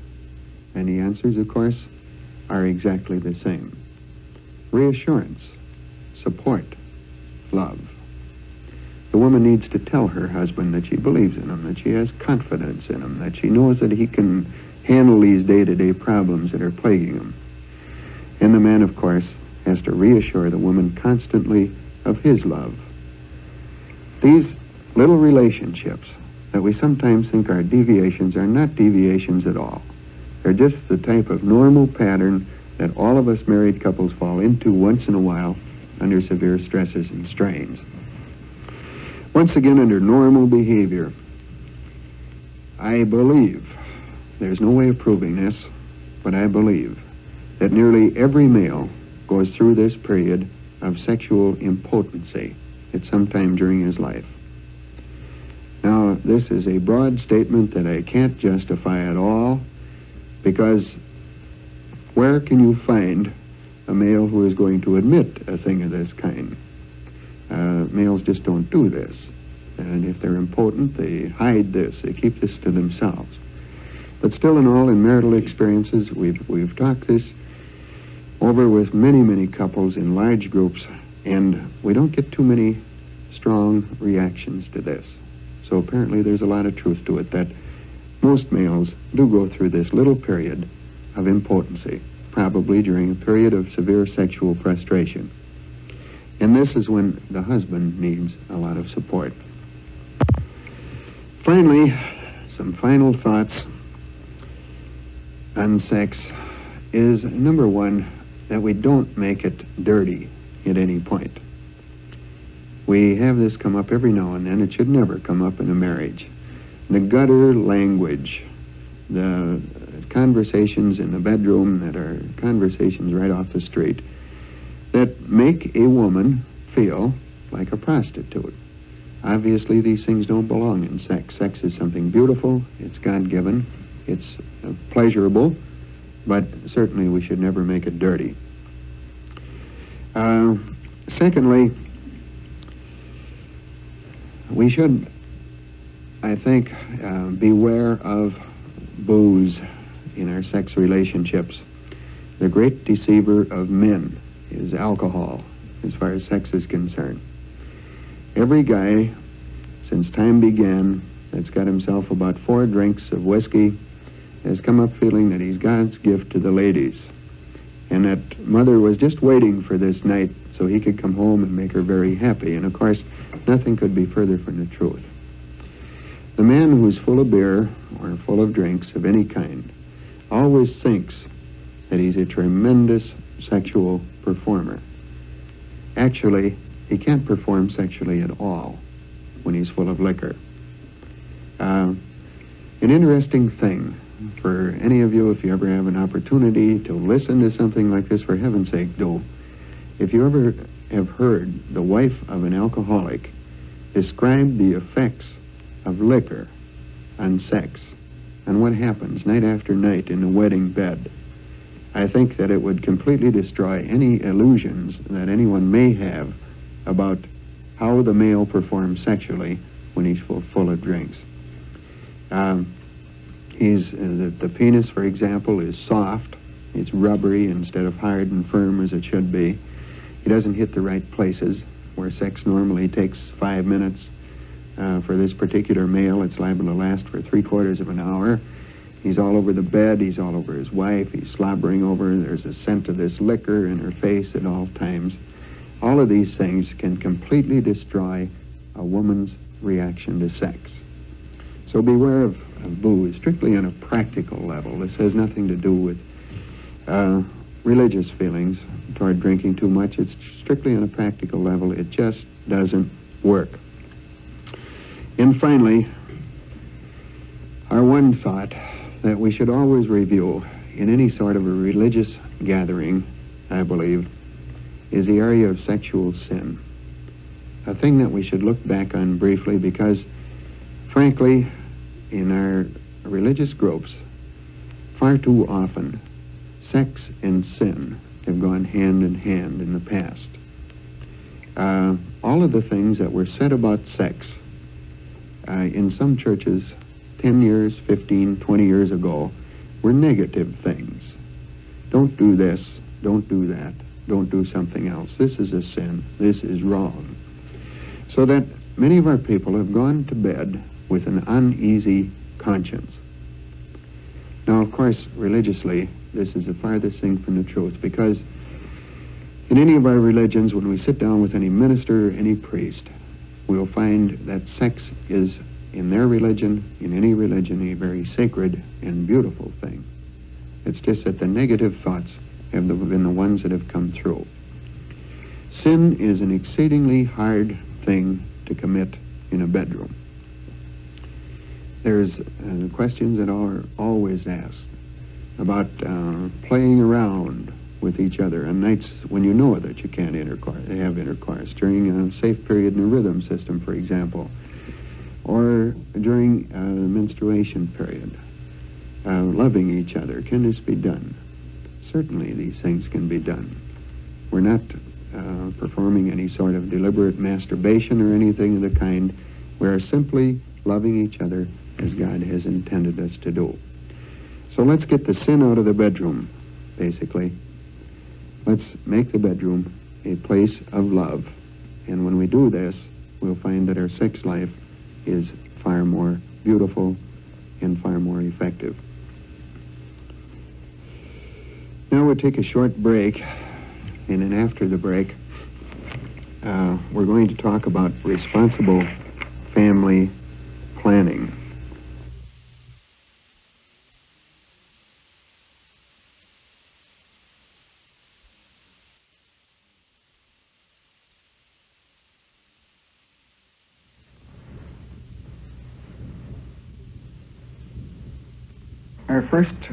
Our first talk tonight is called Responsible Family Planning.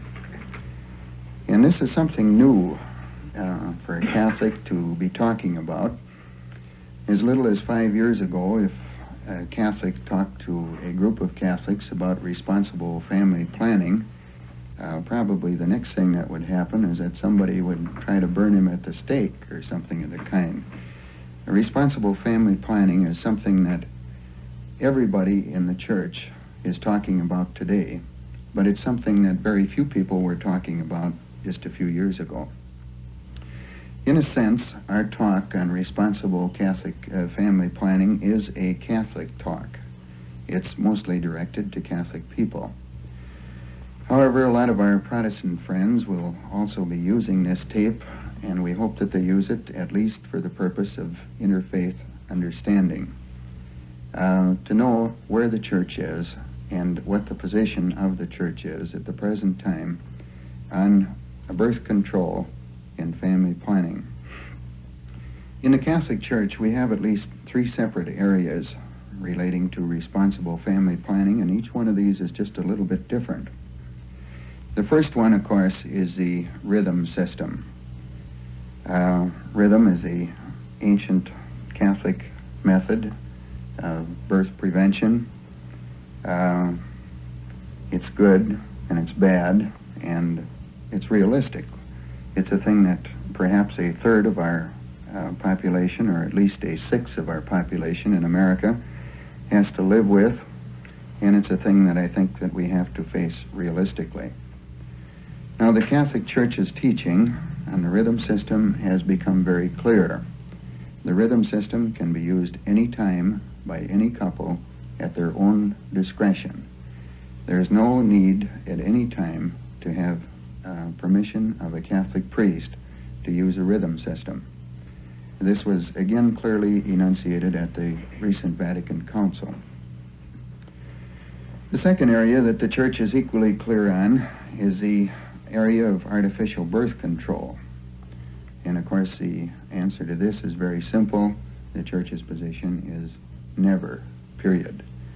By artificial birth control, we're talking about things like rubbers, vaginal inserts of various kinds, jellies, the withdrawal system, all of these things where there's an artificial blockage of the sperm so that the sperm and the ovum cannot meet because of some artificial means. The Church absolutely has forbidden, and has forbidden for all time. Now, the Church feels that this is not a law of the Church, but it is their interpretation of the law of Almighty God based on the natural law. And if change should come in the artificial birth control area, it will have to come through interpretation or reinterpretation of this natural law because of later findings, for example, of medicine. The third area is a much more complicated area, and this is the area of what all of you know as the pill, the birth control pill, so-called. But it's much more complicated than this because this pill does a lot of things besides control birth. And doctors, even today, are not too sure exactly how this pill acts. For example, some doctors claim that this pill suppresses ovulation. In other words, that it actually stops the egg from dropping down into the fallopian tube where it becomes fertilized. Other doctors say that it actually destroys the egg, that it completely kills it. And finally, some doctors say that according to the Catholic definition of a fetus, in other words, a fertilized egg in the Catholic definition is a fetus, some doctors say that this birth control pill actually aborts the fetus. And of course, this is why there is so much hesitation and so much controversy on the pill in the Church today. Down at our office, nearly every day we receive another book on the pill. Contraception and Holiness is one of them, and there's all kinds of them. They're crossing my desk every day. Positive and negative. Many people feel that we should fully approve the pill because it is a hormone type of thing, and many people say that this is natural birth control, if you want to call it this, and well within the meaning of the natural law. Others feel that there has been a misinterpretation of the natural law and that the pill should be allowed. And at the present time, there's all kinds of controversy, but from the latest pronouncements of Paul VI, it would seem that we're about the same place with the pill as we have been for a long time, that there hasn't been any change yet. And briefly, this position is probably this. You notice it's probably. Right now, there's so much discussion going on, and nothing has been clearly pronounced and exactly pronounced, so we're still in the probably stage. First of all, the pill at the present time probably can never be used to prevent birth only. That this is the only reason that you use it. In other words, you use this the same as you would an artificial contraceptive, just simply to prevent birth. At the present time, it would seem that this would be prohibited by the Church. Number two, for medically approved reasons and the best judgment of the doctor, where there's some medical reason concerned with the health of the woman, where this is a primary factor. For example, excess menstruation, too many problems with too much bleeding or something of the kind. If the pill were administered for a medical reason and not to directly prevent birth, then this pill would be permissible. This is what the Church calls a principle of double effect. The main reason for the use of the pill is not to prevent birth, but to perform some other good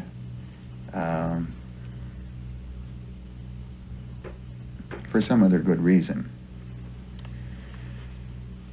Now, we hope that our problems centering around the pill will disappear as medicine advances. For example, right now there's all kinds of research on locating a pill that is different from the present pills that will exactly pinpoint ovulation.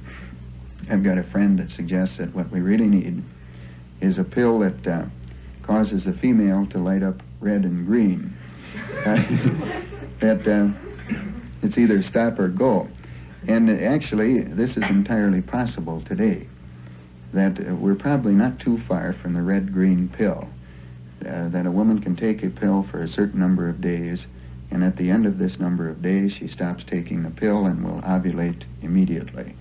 This sort of pill has actually been developed by a good many doctors working independently, and it's just a question of time before the Catholic-Protestant birth control conflict is over, because we soon will, we believe, be able to exactly pinpoint ovulation. But this leaves our Catholic people in a position of, what do we do now?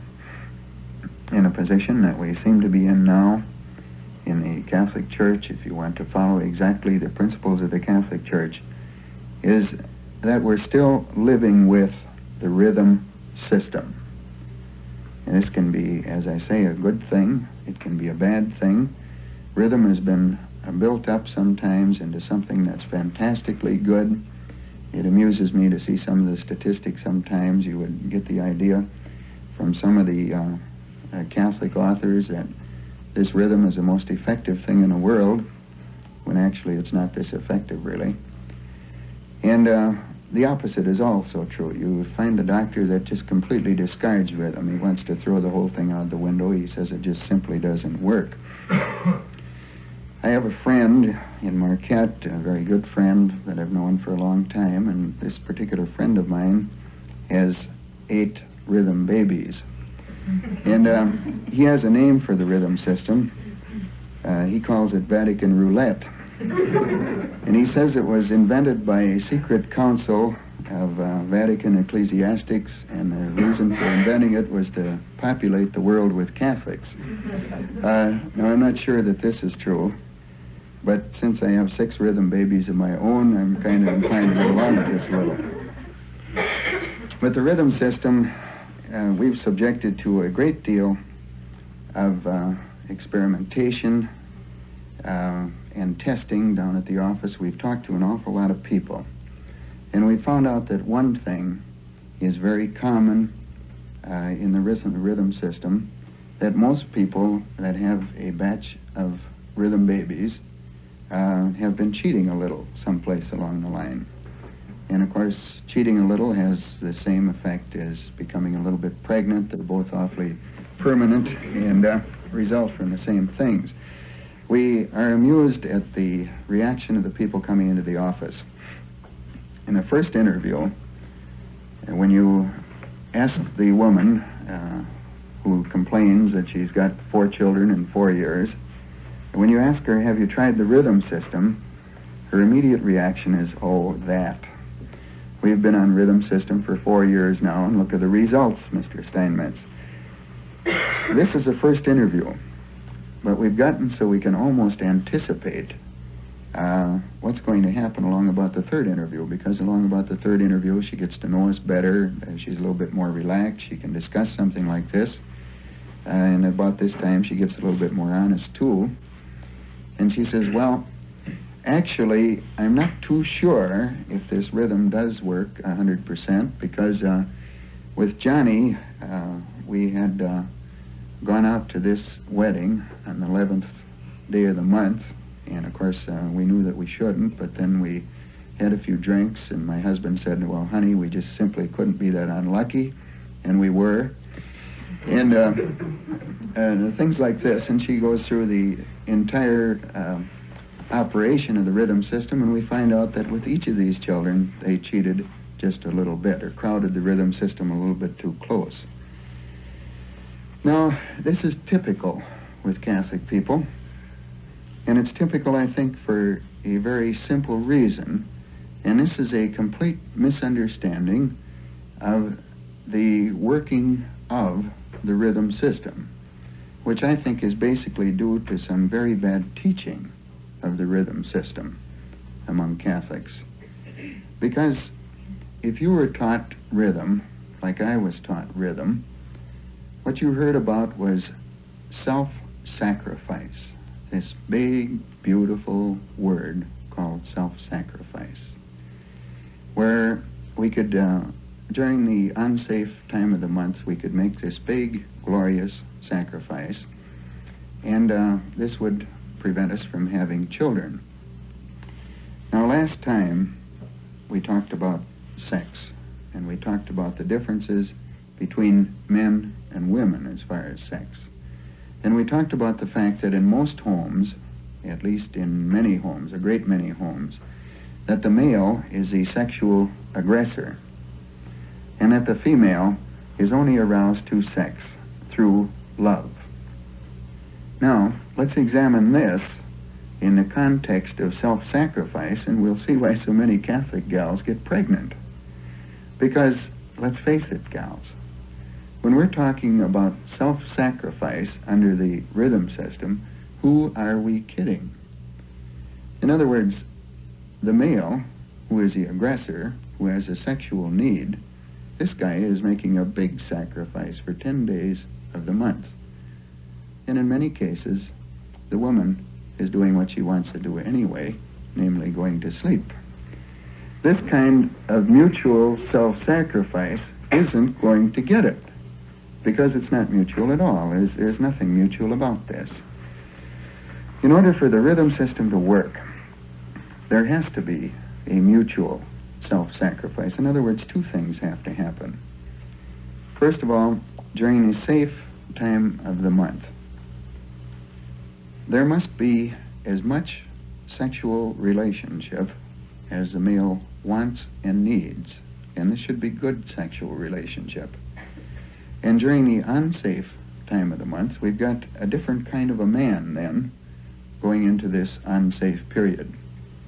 In other words, instead of going into the unsafe period with a sense of deep frustration, he's going in with a big grin on his face, and this makes a big difference as to how he is able to treat his wife during the unsafe period. Once again, in counseling, we see this rhythm procedure so constantly. What happens is something like this. This is why it doesn't work. I think this has happened to you. It's happened to me. I think it's happened to all of us. When we're first married, we have these wrong ideas about sex. We don't quite understand it. We've been badly taught. We have poor backgrounds. So, let's say this is a period of menstruation, and for 5 days with these young people, there's no sex relationship. And then comes the 6th day, and this is the green light is on very definitely now. And so we have our first sexual relationship, and Dad's been thinking about sex for 5 solid days, and the sex relationship begins and ends almost immediately because he is much too fast, he's too excited, and so the wife is frustrated, and she makes a big decision at this point. She says that there's going to be no more of this old baloney if I can help it. And so the following night when he approaches her, she has a headache, and the next night her sinuses are bothering her, and the third night she stays up scrubbing the floor till 12:30, and then she's too tired, this sort of thing. And she stalls a bit, not because she's mean, but because it hasn't worked and it's been upsetting and she hasn't understood why and she doesn't know what's happened. And so then we enter the unsafe time of the month. And we've got two people here, both with some deep problems with the rhythm system. First of all, you've got the male, who has frustrated his wife, and as we said in our talks on sex, that any male who ever frustrates his wife has a strong feeling of lack of masculinity. He feels real bad about this because every man has to feel that he's satisfying his wife. And so sex is on his mind constantly because he is a sexual animal, sexual aggressor. And he gets awfully persuasive along about the 12th, 13th, 14th day. But we've got two people. The woman, after all, she loves her guy. And she doesn't want him to be this way. And she wants to make him happy. She wants to please him. And one of the ways that she wants to please him is sexually. So she's not too happy either. She's feeling a little bit guilty. And then comes this night when the male is awfully persuasive and the female's resistance is low and the decision is made that let's try it. Couldn't possibly be, you know. And another rhythm baby is born, and this is the exact routine that almost always takes place. We've listened to this 200 times in counseling, I believe. This idea of frustration of the female resulting in more male aggression, more male pushing, and finally the take a chance night and another rhythm failure. So rhythm, in order to work, has to be, as we said, mutual self-sacrifice. During the safe period of the month, as much sex relationship as possible. After all, the American male, because he is a male, seldom fails to try during the unsafe period of the month, but if he's perfectly contented sexually, he's just as happy when the wife says, down boy, let's go to sleep tonight, because after all, none of us are quite this great a performer anyhow. Finally, in this whole discussion, the whole area of birth control, if you're a Catholic, you're stuck with the rhythm system, as I say, in a sense. But with non-Catholic and Catholic alike, one thing is very, very important. And this is to remember very clearly that rhythm or birth control methods of any kind are medical problems, and to be very careful of where you get your information. We got ours from a very wonderful place. Our clergyman at that time had typed up a sheet on rhythm that he had got from some other clergyman, telling us how to practice rhythm. And on this, we based our rhythm system. Well, now clearly this was ridiculous. A clergyman is not qualified in the medical field, no more than I am qualified in the medical field. When I first started these programs, I used to think I was qualified in the medical field, apparently, because I used to draw a diagram of the rhythm system on a board. And I did this up in Iron Mountain one night, and I thought it was a very beautiful diagram until about 4 months later I got a letter, and it said, "Dear Mr. Steinmetz, I want you to know that as a result of your diagram on the board, that we are expecting a new child. We're going to call his name Urban." Urban is my first name. So at that point I decided to quit practicing medicine too. It amuses me that people get this information from clergymen. They get it from the lady next door who has 7 children. They get it from all kinds of sources, except from the one source that can do you much good, and this is your doctor. After all, every woman is a little bit different, and every woman functions a little bit differently. And the only person who has any real accurate knowledge of the functioning of the human being is a medical person. Economically, this is sound because doctor's visits and complete physicals cost something like $25. Those of you who've had a baby recently recognize that you just don't purchase hospital and doctor services at the time of birth for $25 anymore. So, regardless of whether you use temperature, tapes, a method of birth control, whatever your moral choice may be, as far as a prevention method or a responsible family planning method, make very sure that you do this only in consultation with your doctor.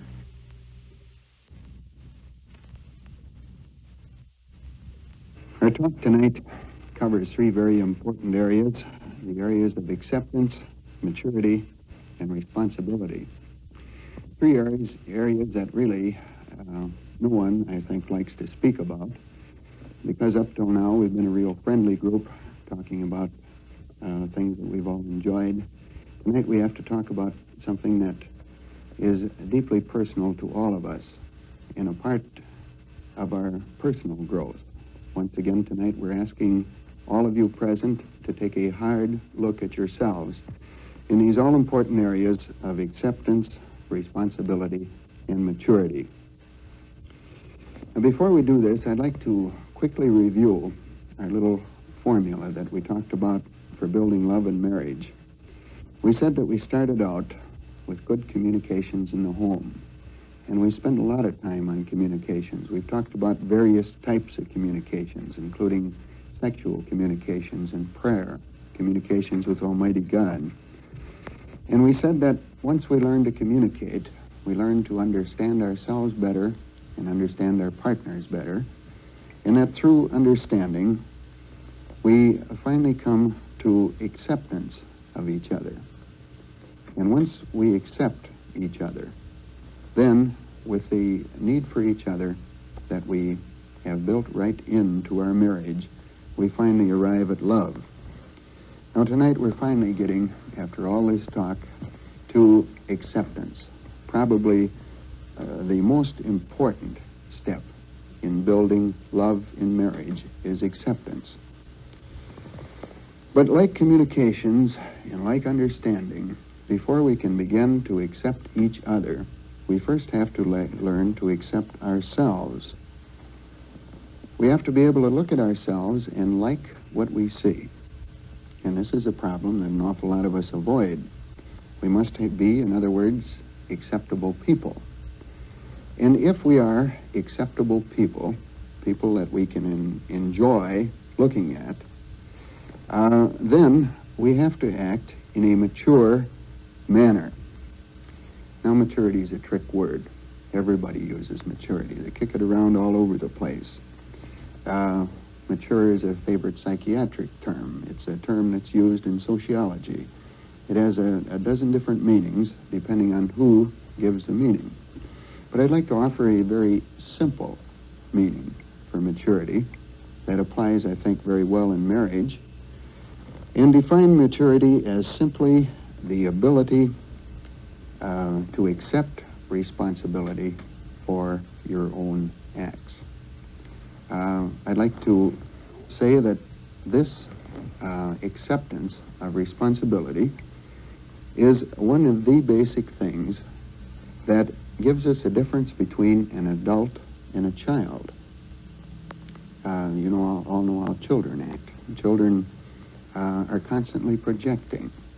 A little boy breaks a window, and his father sees him break the window. So father goes out and talks to him about breaking the window, and he says, "Why did you break the window, George?" And little George says, "Well, Sammy pushed my hand, so it's Sammy's fault."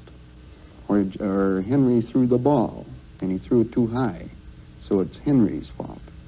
Projection is a juvenile trait, blaming others for things that we ourselves are responsible for. Now, I think that this is the big differentiation between a child and an adult. An adult looks at himself. He does the same stupid things in lots of ways, perhaps more so than the child does. But the adult says, "This is my act. I will accept responsibility for this act. And basically, I think that this is the difference. In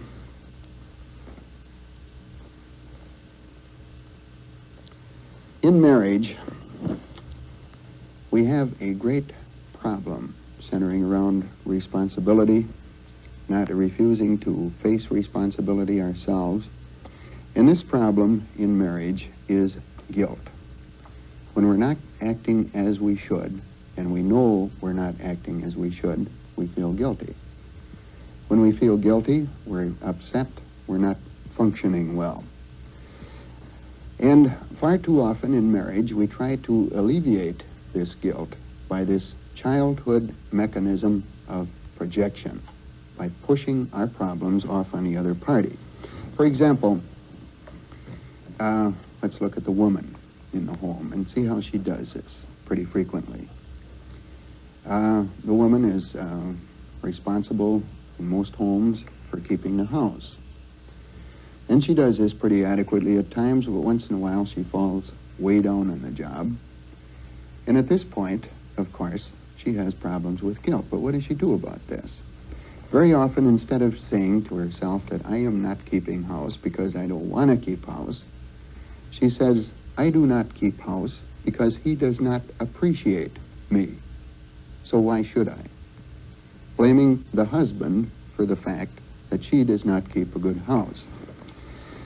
The male of the species is a great projector also. His drinking problem with a lot of men, projection is really tremendous. We see this so often, this constant projection on the part of the male.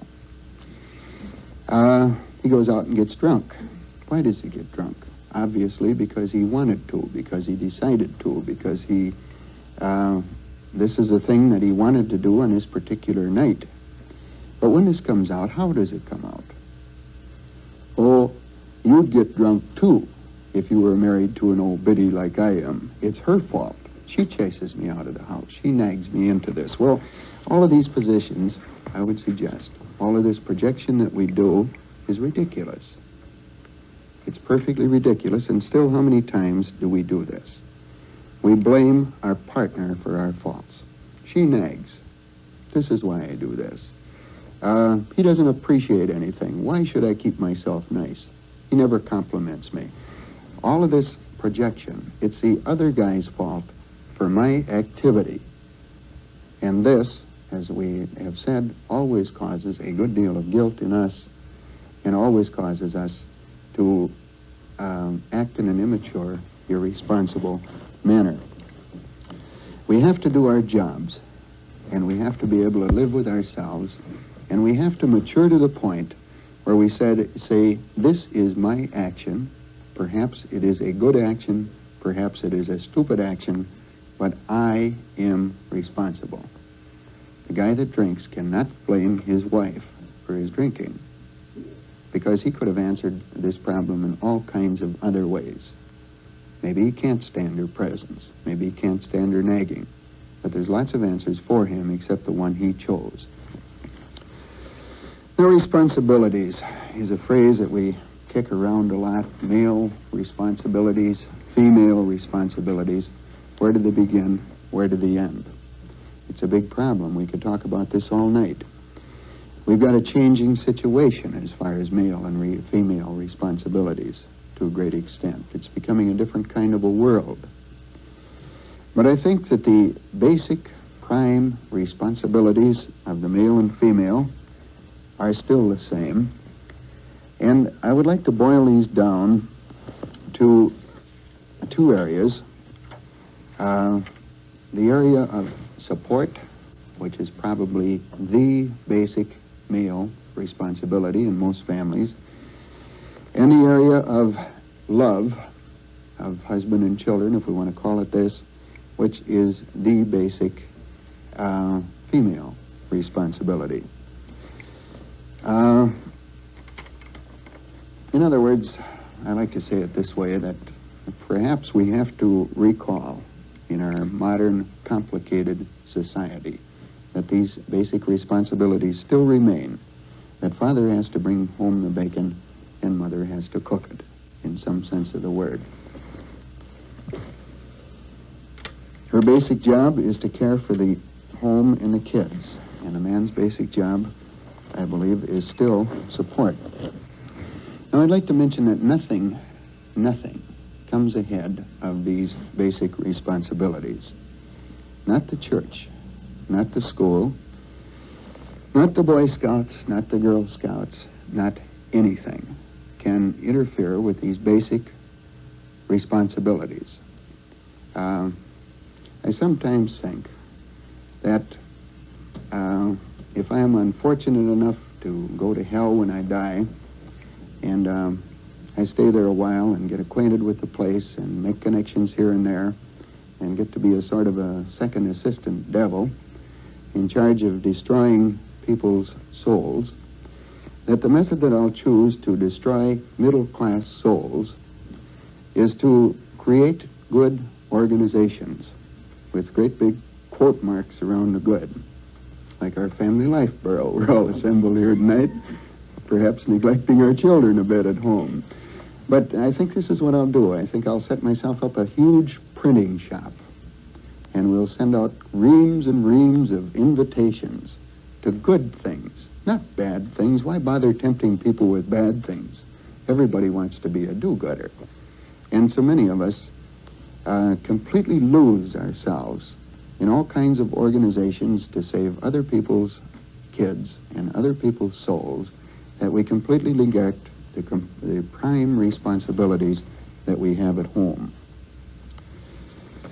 We can't escape these prime responsibilities and have peace of mind, because marriage is a vocation.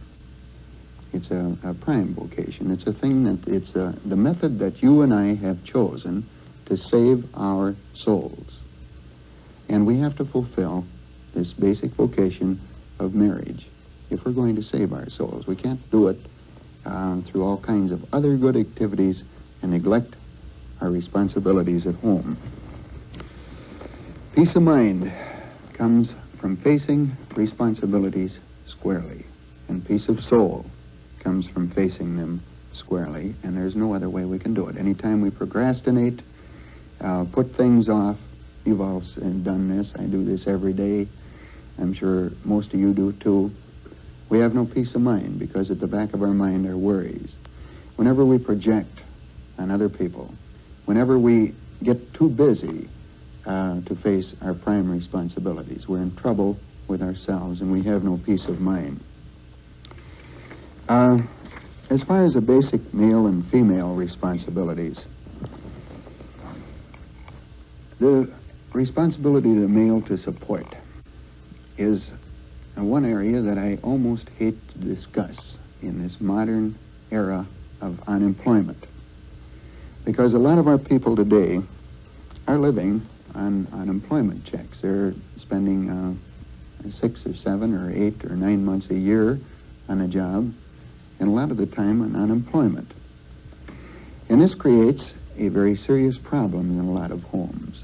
I think in our counseling offices, if we examine our cases, we'll find that the 6 months on, 6 month off families give us a lot more trouble than any other kind of families. Why? Simply because it is not in the nature of the man to spend this much time at home. He has a nagging feeling that he's neglecting his responsibilities. And a man at home is a miserable person. As I notice some of the women sort of smile in agreement there.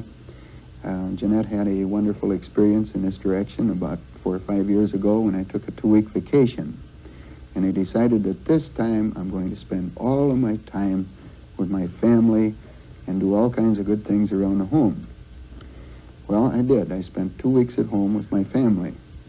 And I don't know who was happiest to get back to work, Jeanette or myself. By the end of the first week, I had told her how to wash the dishes and help straighten out all kinds of things around the home, until finally she said, "Go." Wouldn't you like to go fishing? Basic responsibilities. A man around the home constantly is in trouble with himself and causes all kinds of trouble for other people, simply because he does not feel that he's doing what he should be doing.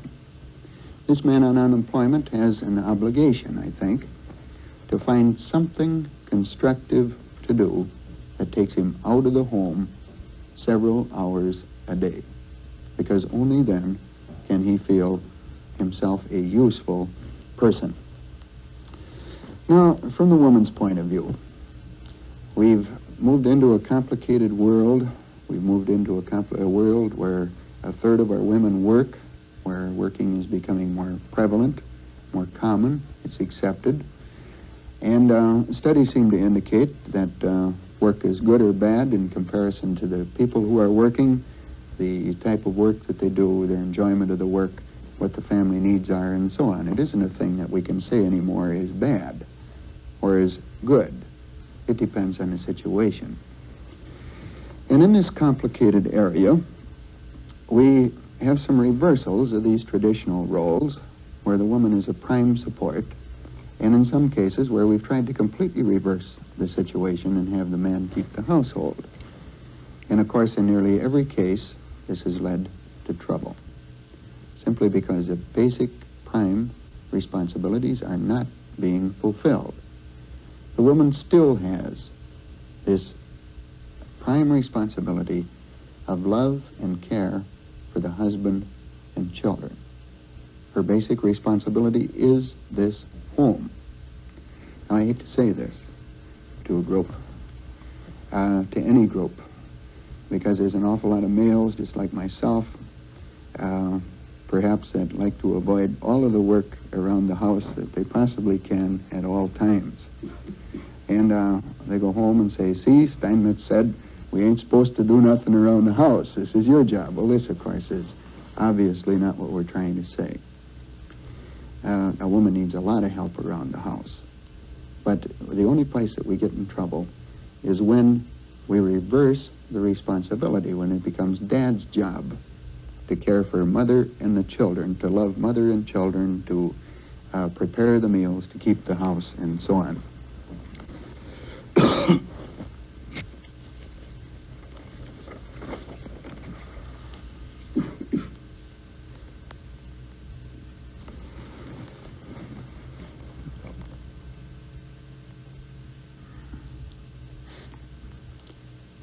Now, we talked about first accepting ourselves, and we talked about it from a positive point of view, that in order to accept ourselves, we have to be, first of all, acceptable.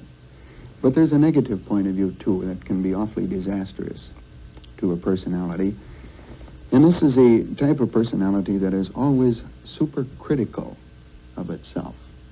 And there are a lot of us like this, that are constantly on our own backs and expecting more of ourselves than we have to deliver.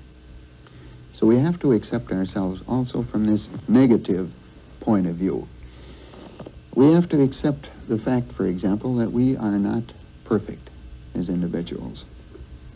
We have to accept ourselves that there are some days when we simply do not function and do not get some things done. A woman, for example, with her housework can get awfully compulsive at times. The woman who has 4 or 5 little children, tiny little children, that destroys herself trying to keep this house immaculate, is not accepting her real capacities. Women with 4 or 5 little children just simply do not keep houses immaculate. If they do, some way they're infringing on the rights of the children. The male, for example, who is constantly looking for something that he just hasn't got, a job or some kind of success that he simply can't achieve. This person also hasn't learned to accept himself. I had a real bitter lesson on self-acceptance 15 years ago when we were first married. Jeanette's family are the kind of people who are all handymen around the house. You know, hand them a monkey wrench and they'll build you a 4-story building. They can fix anything, they can do anything. And of course, as when I got married, I set out to be the same kind of an individual. Didn't accept myself for what I was, and it was a most frustrating experience. When I did some plumbing, then we would call in the plumber to fix the plumbing, and this was very frustrating. I can remember a $100 garage bill one time when I fixed an engine, until I finally got to the point where I said, Herb, you're not a mechanic. And at this point, I was very comfortable with the whole bit, and so was she. Self-acceptance can be very important, to look at ourselves honestly and recognize these weak spots that we have. We have to accept each other, of course, and this comes only through talking, through understanding, through trying to understand, and through trying to recognize that this person that we're married to is a human being with many faults that never can be changed. We've mentioned before that you simply do not change people. Only love and Almighty God ever changes people. And acceptance is the best way of offering them a chance or an opportunity or enough love so that they want to change. There's an old expression, I think, that applies, that we all have to recognize in regard to ourselves, in regard to our husbands, in regard to our wives. And this is that you can't make a silk's purse out of a sow's ear. And you certainly can't. Not in marriage, not in any place else. It takes a lot of time in many marriages for a woman to adjust to lovemaking, to sex, simply because of her background, because of the fears that she brings into marriage. And this is a thing that a man has to accept. Some women will never make good cooks. Never. They just don't have it in them. We have, in our own family, we've experienced this with some of our children. Some people have a natural knack, some of them do not in this particular area. Some women are never going to be perfect housekeepers. It can be frustrating for both a man and a woman to recognize this, but it's a thing that has to be accepted. Some people are just not well organized. This is a constant cry of a lot of males. If these women would only organize this household better. Well, some women just simply can't organize households well. And some people can't organize households well because of the situation. Too many kids, too small a house. A lot of men are not going to be making $10,000, $9,000, even $6,000 or $7,000 a year, and this is a thing that they have to accept about themselves, something that their wives have to accept about them. There are far too many women today who push their husbands into a situation that they cannot handle. Now, briefly, in review of what we've said about acceptance, responsibility, maturity, I think the first thing that we want to do is to learn to make sure that we do our own job well and face our own responsibilities well most of the time. Sometimes saying this can be upsetting, and this is why I don't basically like this talk, because these things do upset people. As I sit here talking to you, I can think of at least 3 times today that I have failed to face my responsibilities. So by my own definition, I have been immature 3 times today. And I'm sure that this is true of all of us. So this is why I add the word most of the time, because this is the best that most of us can do. Secondly, I think that we need, in facing responsibilities, to use some common sense. This matter of prime responsibilities causes all kinds of trouble in the home. The man who refuses to touch a dish under any circumstances, refuses to help with the housework under any circumstances. The poor gal has got 4 or 5 or 6 little children, and they're all sick, and they're all in trouble, and he refuses to do anything at all to help her out. This, of course, is not common sense. When a guy just simply washes the whole thing away by saying, this is a woman's job. There has to be some common sense on the other side, too. that there's many times that the male, with his basic job, needs help, needs support. So common sense goes a long ways in both directions. And secondly, that we recognize and accept our own limitations and those of our partner. We've spoken quite a bit about this, and I don't think that it hurts to mention this again in summary. These limitations of our partner can get to be precious things if we'll only recognize them. And many times, as we spoke about when we talked about our need for each other, some of these things that appear to be limitations can actually have been basic needs on our part, basic reasons why we married these people. We've got to recognize limitations in each other. We've got to stop being so hard on each other. And finally, in closing, I'm going to repeat just once more because I feel that it's so important. This thing about accepting responsibility for our own acts. Let's think about this as a definition of maturity. Because although it's oversimplified, and maturity is a lot of other things besides accepting responsibility.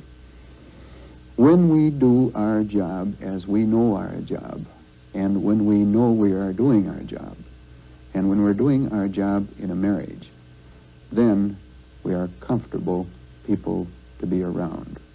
And comfortable people, people who can be comfortable with themselves, are generally people who are mature.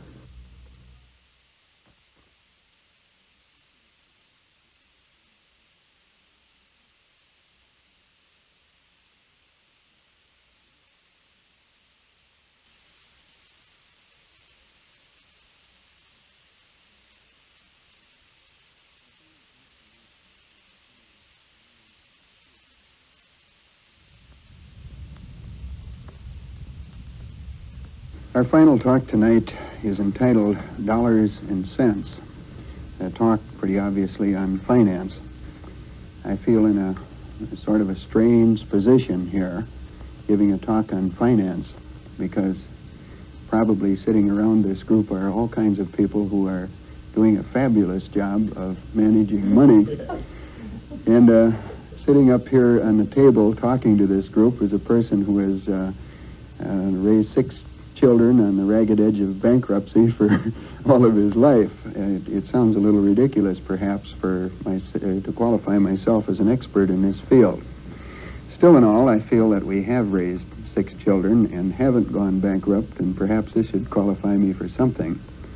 And perhaps have learned the hard way quite a bit about finance besides learning this from books. We had a business one time that set us back a lot of money. We invested in this business, and then we decided that the business was badly managed. So then I went in as manager of the business, and apparently at that time it got really badly managed because the business eventually failed, and we had a lot of debts to pay off. So we have had experience if we haven't become expert in this field. And some of the things that we've learned and some of the things that we constantly see day after day in a counseling office have helped us to develop a set of principles for handling finance. The principles, I think, are very important. Far too often when we hear financial talks, we hear the person get up and say that we have to keep a budget in exactly this particular way. Now, this would all work out fine if we completely forgot about the fact that every human individual is a completely different individual than everyone else. Some people can live on an exact budget, some people cannot live on an exact budget. In some homes, an exact budget will cause harmony. In some, it'll cause a great deal of dissension. So I think that all that we can do is to set down basic principles, because no two families are going to be able to handle their finances in exactly the same way. Some are going to budget, some are not. All will have their own individual differences. These same basic principles that we've talked about all through our course will apply also in the financial area. The first one, of course, is the same old responsibility. You've heard this word so often that you're sick of it, I'm sure. And under responsibility, the first thing that we have to do is watch our debts. Sitting in the counseling office day after day for many years and seeing young people come in a terrible financial mess is a thing that really impresses on one the fact that getting in debt today is no problem at all. As a matter of fact, at one point we were working with an individual in a different town in one of our offices, and this individual had filed bankruptcy. Let's say that the date was March 1st of 1963. He had filed bankruptcy. About 6 months later, this individual was back in the office to talk over a problem. Do you know what this problem was? In this 6 months, he had accumulated $3,500 worth of individual charge account debts at the same local stores in the same little town that he'd gone bankrupt in. Debts are the easiest thing in the world to accumulate today. You go up and down Main Street in our town and any town, and there are all kinds of merchants who are more than glad to sell you anything in the place for $10 down, $5 down, nothing down. And this is how our debts get away from us. We have to keep in mind the size of this check. We have actually seen people in our counseling offices that have more weekly obligations than their paycheck amounts to. Secondly, we have to face up to our bills. A strange situation, a thing that we shouldn't have to talk about. We would assume that everybody knows what they owe.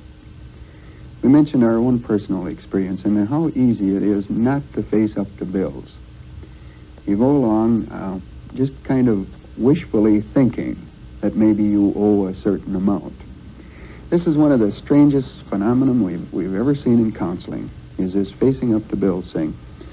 The person comes into the office and they're tense, they're tight, they're upset, and they say, Mr. Steinmetz, we've got a terrible problem. We just can't keep up with our bills.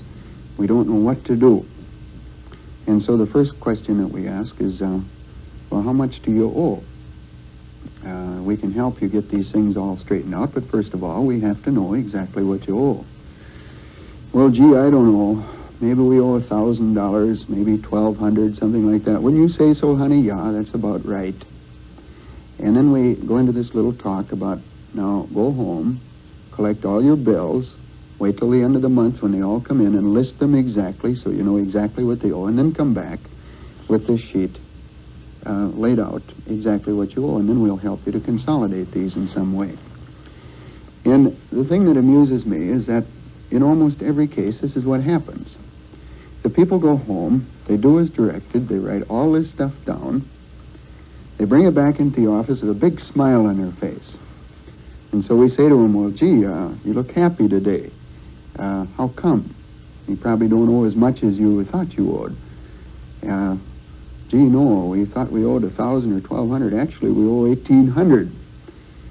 But the reason that they're happy is that they thought they owed $1,000 or $1,200, but they weren't too sure it wasn't $2,500.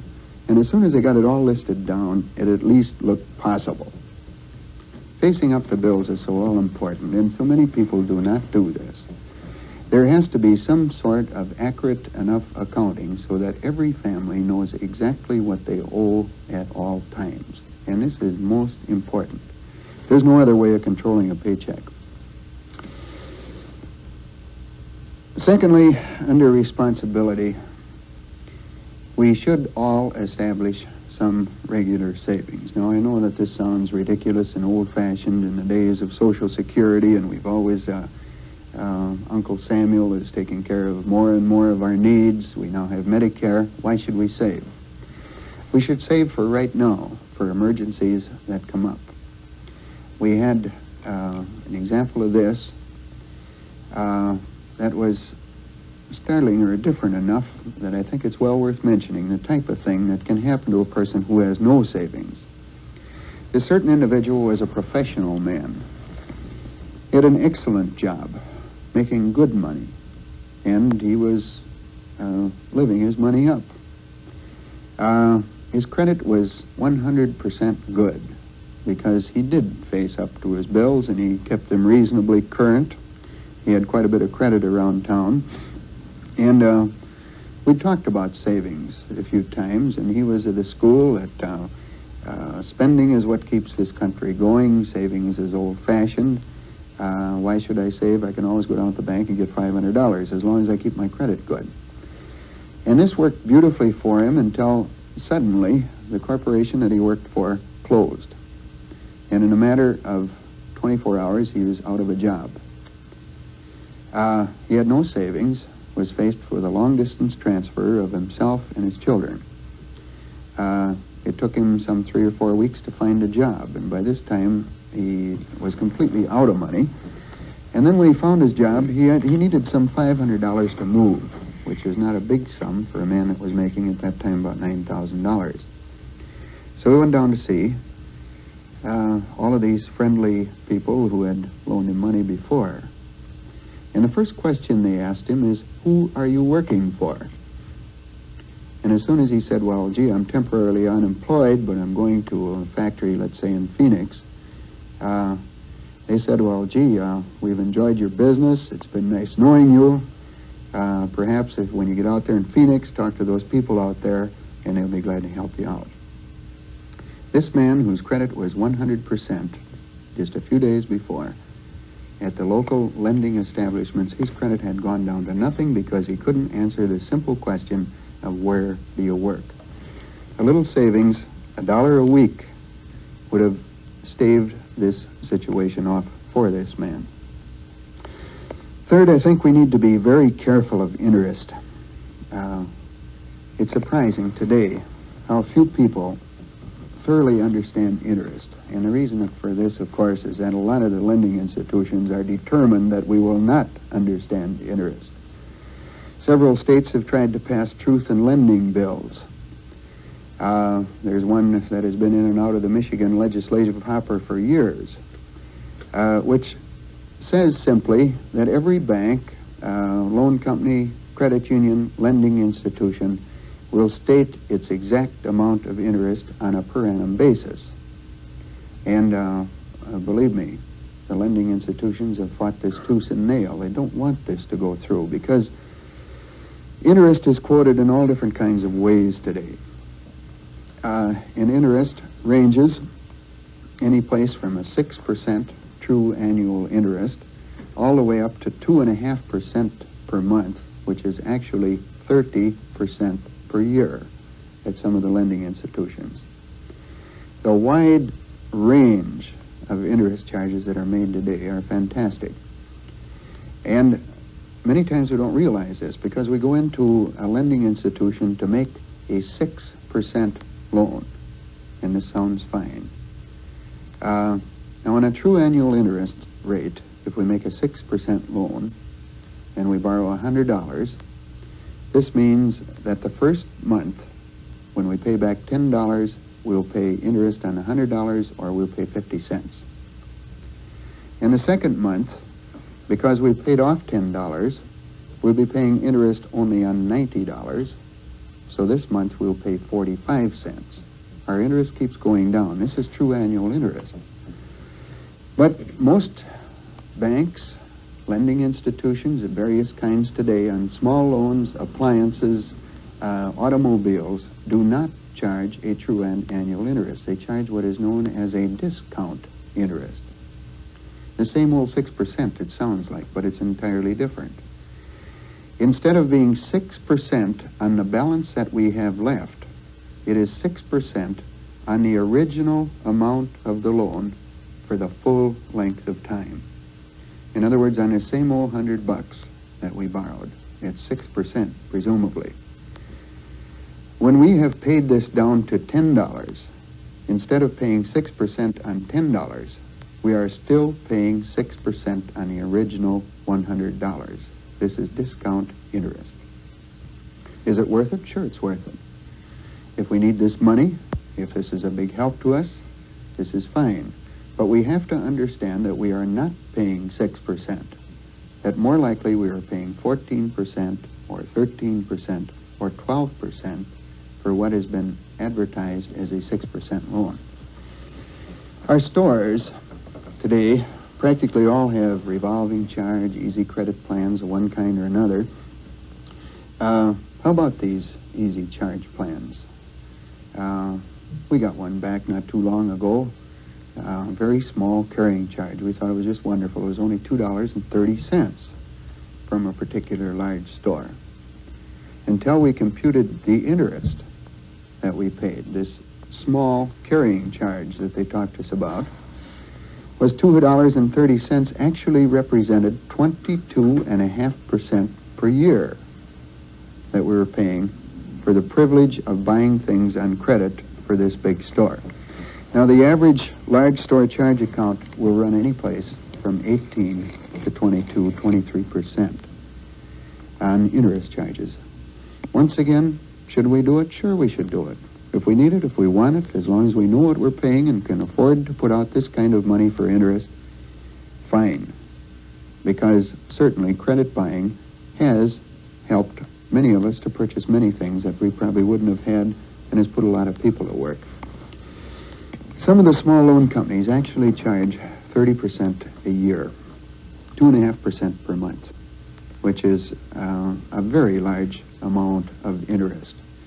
And in addition to this, of course, there are late charges, there are finance charges, there are charges for making the loan, there are charges for insurance on the loan, and this insurance is generally very high.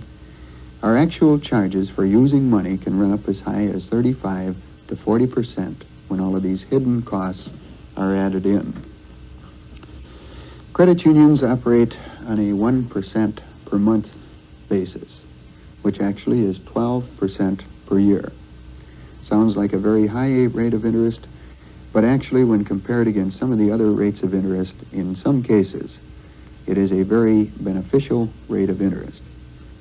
The best rate of interest that we can obtain today is the straight note at the bank, the old-fashioned 90-day 7% note, where you go in, sign your note, you get the money for 90 days, and you pay it back, and you pay 7% interest. This is still the cheapest money that we can borrow today. But very few notes of this kind are made today. Most of the notes are made at the discount interest rates on monthly payments. Whenever the word monthly payment comes up, we would do very well to look for hidden interest charges and discount rates. There's basic conflicts, I think, in every home, or nearly every home. Generally, we have the two people. One wants to spend it today, and the other one wants to save it tomorrow. A thing where communication has to take place. We have to hit a happy medium. We need, I think, to establish a pattern of honesty in all of our financial dealings. We discovered this the hard way when our business closed. And I think we went through a phase like a lot of other people go through when they're too hard-pressed. Maybe we got kicked into honesty, but it worked effectively anyway. Because we had so much to pay, and so many people that were wanting their money immediately the day the business closed, that we got to the point that we promised people things. We said, oh yeah, gee, payday's next week, we'll give you $15 on payday, and then we'd promise this one 15, the next one 5, somebody else 10, and by the time we got through with our promises, we were well over a paycheck. Until finally, Jeanette and I sat down one night and we just decided this isn't going to get it, and we established a pattern of honesty. We sent everybody a letter and we said, look, here's what we owe. We're bankrupt, just won't admit it. Now, if you want to make it real, why, this could happen. And when we established a pattern of honesty, we found that each and every businessman, with one single exception, and of course there's always a one exception, appreciated this. They wanted to know how we were standing. They were sympathetic toward our position and willing to work with us. But they can't stand to be lied to. A person who makes a contract with a businessman must keep in mind that this contract has to be fulfilled. If we tell the man that we're going to pay him $5 on Tuesday, we better either pay him on $5 on Tuesday or call him up Tuesday and tell him it'll be Thursday. Or call him up Tuesday and tell him, I haven't got the 5, but I'll give you 2. If we establish this basic pattern of honesty and live up to the contracts that we made, there will be very few people who will give us any trouble. We simply can't be promising more than we can deliver. I think we need to keep finances in their proper place in a home. Today we make them too important sometimes, I think. There's pressures to have things, there's pressures to spend things. If you'll notice, in any one year in your own home, the necessities were last year's luxuries. All of these things that were luxuries last year that we would like to have had, this year we've got to have. And we make too big a thing of finances because there's so much pressure put upon us to spend. There's pressures to borrow. And finally, there's excessive worry over bills in a lot of homes. The reason for this, of course, is that an awful lot of us in this generation grew up in Depression homes, where if you had a $10 bill someplace, you had real trouble because how could you get a hold of $10 to pay it? And our parents instilled in us this almost neurotic fear and worry over bills, so that many of us waste much too much time worrying over bills when actually they're well under control. Once again, discuss it and come up with a reasonable solution.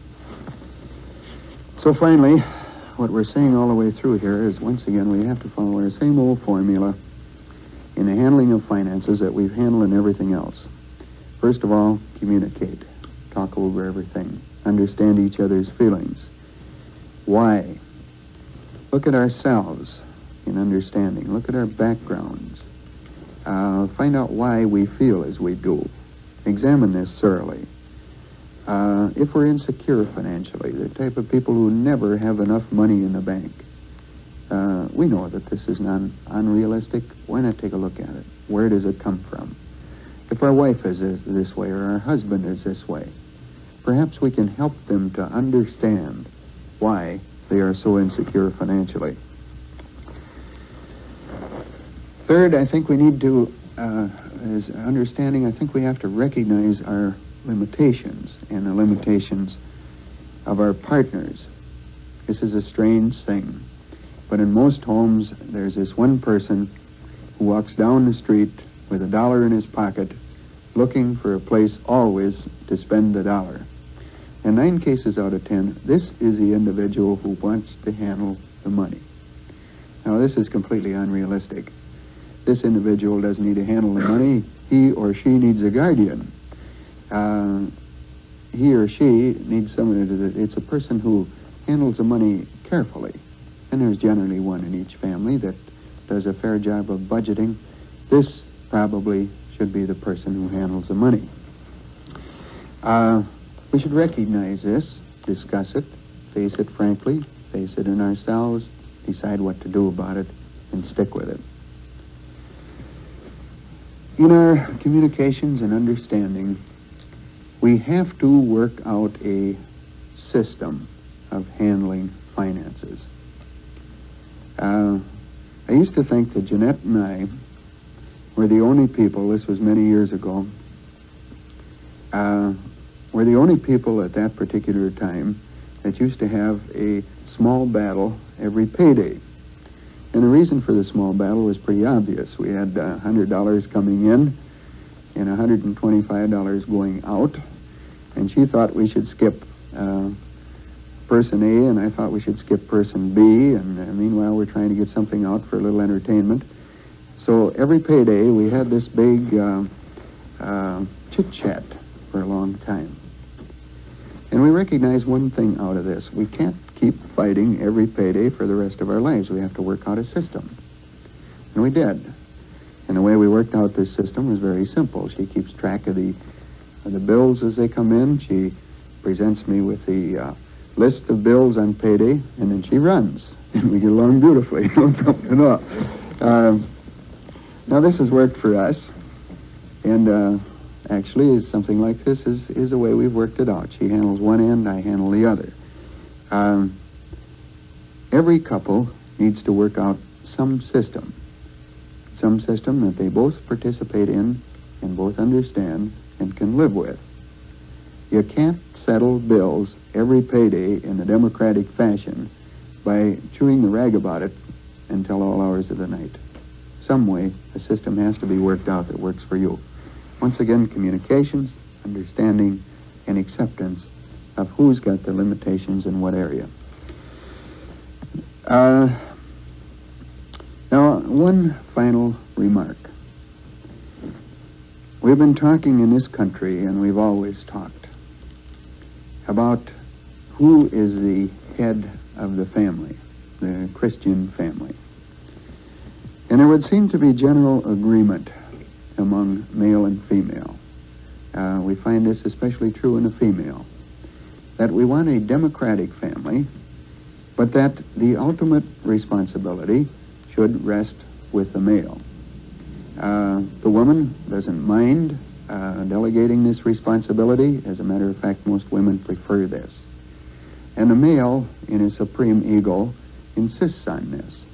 As a matter of fact, most males run around telling everyone that they are the head of their family. And still in all, the male of the species in the United States is constantly trying to shift the burden of responsibility in the financial area off and away. Now, the point that I'm trying to make is that if the male says he is the head of the family, then he must accept responsibility for the financial solvency of the family, regardless of who handles the paycheck. If mother handles the paycheck and pays the bills, he still has insisted that he is the head of this organization, so the final responsibility remains his. Now, what do I mean by this? What I mean by this is simply this, that when the grocer calls and says, Mrs. Smith, you've got a $125 bill here.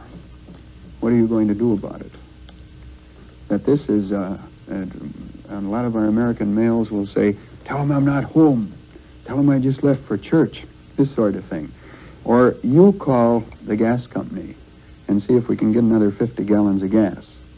Or you call the oil company and see if we can't get another 100 gallons of oil. The male who, on the one hand, stands up and says, I am the head of the household, and the other hand says, you assume responsibility, can only wind up as something ridiculous in his own eyes as well as those of his wife. I think a male has two choices. He can either be head of the family or he cannot. If he is head, then this doesn't mean pecking at his wife or domineering his wife or nagging his wife or driving at his wife. What it simply means is accepting responsibility for this family. And certainly the financial responsibility is his, the final one, like the other final responsibilities in the home.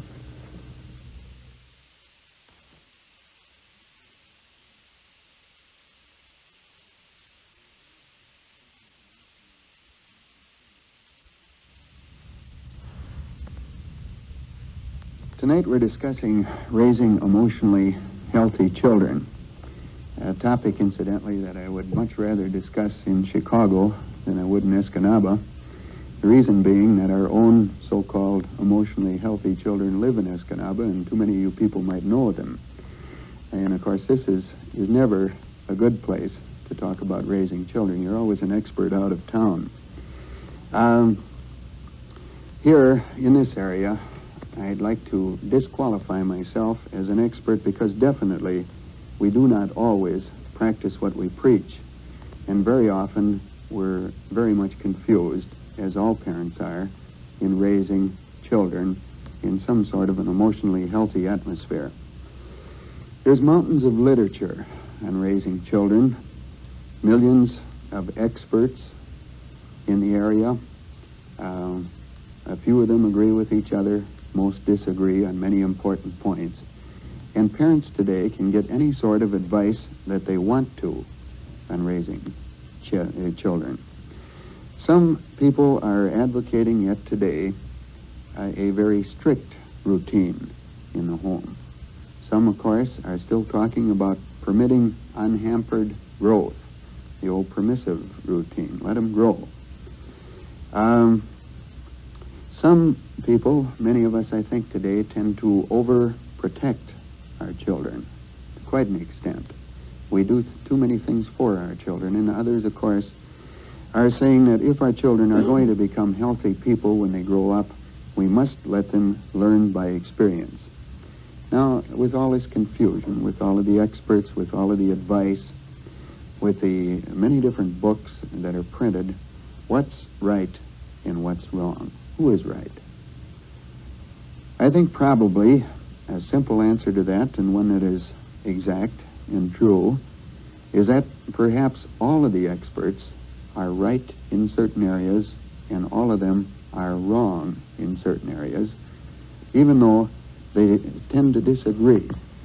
Because I think the right method of raising emotionally children in your home and in my home is a method that suits our personalities and our individualities, something that is right for us and is not right for anyone else. That if the principles, the basic principles of child rearing are followed in our home, that you and I are going to do a fairly decent job of bringing up our kids. Now, this does not mean a perfect job. It does mean that we're going to have some problems, because these are people. And problems in themselves can be good things, because children, like people, grow in character through problems that they meet and face and eventually overcome. But the principles that I mentioned, I think, are very important principles that all of us can use in doing a better job of raising emotionally healthy children. And the first principle, those of you who have been with me now for 6 weeks, I don't even need to repeat, because I think most of you will be way ahead of me. And strangely enough, it's a principle that we seldom hear. Today we hear an awful lot about child guidance. We hear an awful lot about working specifically with children. The mother is plagued in the women's magazines with specific methods of handling particular areas of child rearing. And what to me is the most important principle of all is sometimes completely neglected. And this is a principle that the children must know that father and mother love one another. It's a principle, I think, that every psychiatrist and every psychologist and every priest, every minister that is familiar with the needs of children will recognize clearly as the most important need of any child. And this is love in the home between father and mother. The idea of two people trying to raise a child with no mutual love is somewhat ridiculous. To teach this child to love when there's no real love between father and mother is something that just simply cannot be adequately accomplished.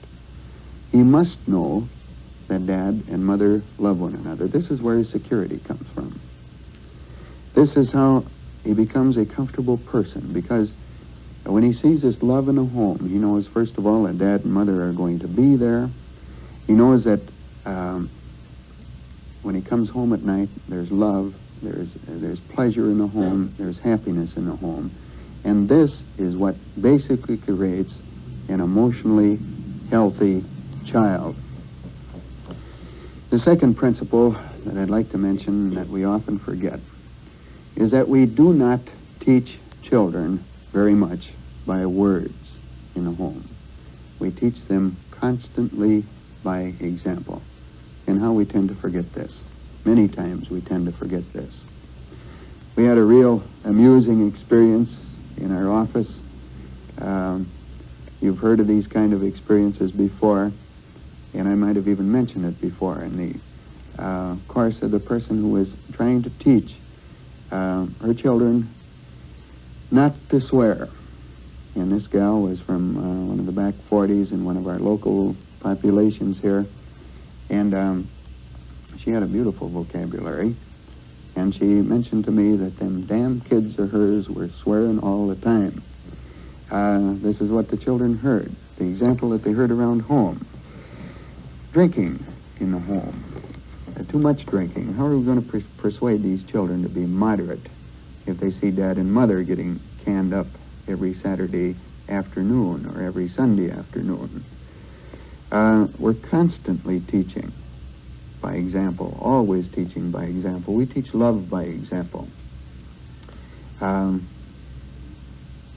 If father and mother show a lot of love for each other, then children learn how to love one another, and they learn how to love parents.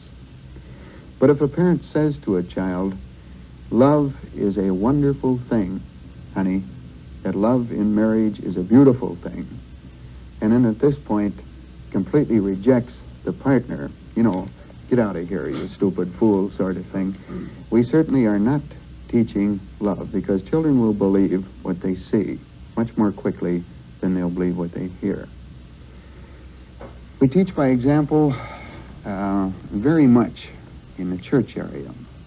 Those of you who are members of Protestant groups will be sympathetic with this, I think. The parent who is a Sunday Christian, only in the sense that Sunday is a day that he brings the children to Sunday school, drops them off in front of the church, and then takes off and goes back to bed and waits until the children have completed Sunday school. This person very often feels that he's given this child a Christian education. And by the way, we're not specifically mentioning Protestants here. Sunday school was a term that occurred to me, but certainly we have all kinds of people in the Catholic Church that perform in exactly the same way, that send their children to church rather than take their children to church. Obviously, this kind of learning will never rub off. When the kids get their teens, when they don't have to obey their parents anymore, what do? They follow the teaching of their parents, and this teaching was, our kids should go to church, but for us it has no particular meaning. We're teaching always by example. Our third very important principle that follows through, and the principle of children must know that parents love one another, is that parents must be in agreement. Parents must be in agreement. Now, this does not mean that parents are always in agreement in the home, always perfectly in agreement in front of the children. Once in a while, mother is going to suggest something that dad doesn't like, and at this point there may be some disagreement about some particular aspect of child rearing. It does mean, however, that no kid can be used as a weapon against the other partner in a home. In a counseling office, we constantly see childhood schizophrenia. The child who is completely mixed up to the point where he completely withdraws from reality. And in what the psychiatrists call the etiology of schizophrenia, the background of schizophrenia, how schizophrenia, childhood schizophrenia develops, we almost always see this complete and total disagreement in the home between parents. Father says, you will do thus and so, and mother says, dear, you know your father is mean, you don't have to do this.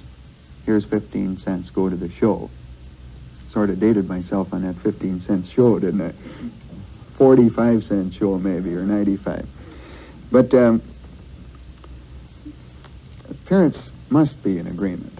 A child who is faced with father constantly saying yes and mother constantly saying no, and is a very dangerous position.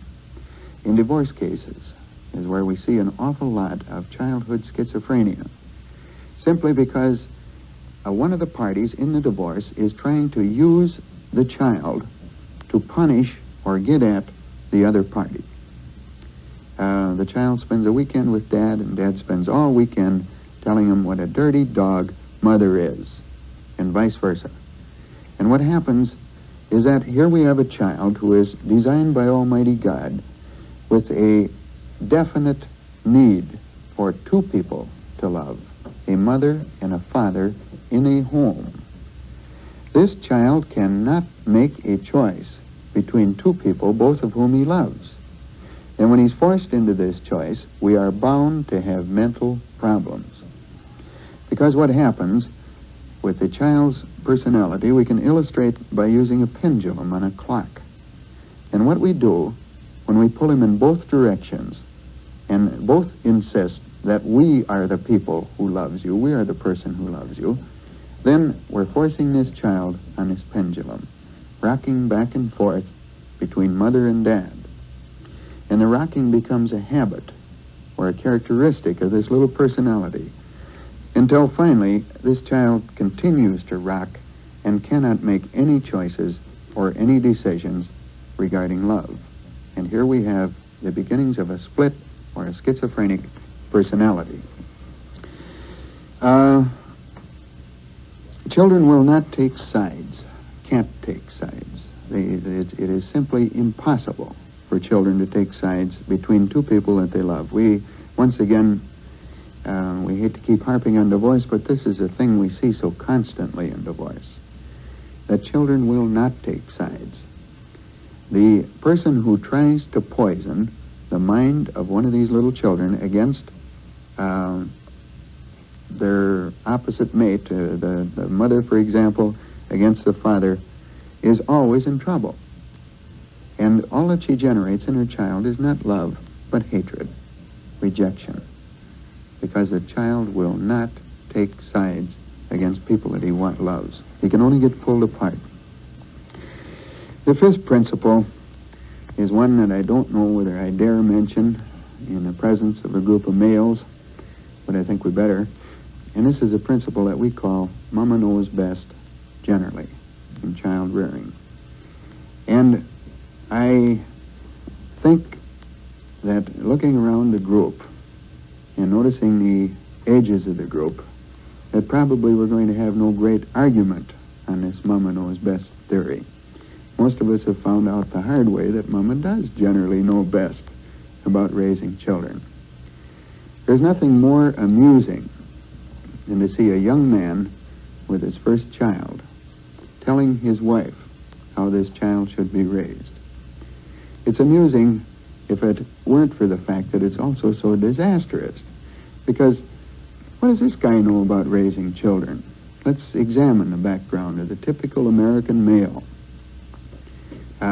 This life of study in child rearing that he goes through until age 21 when he gets married.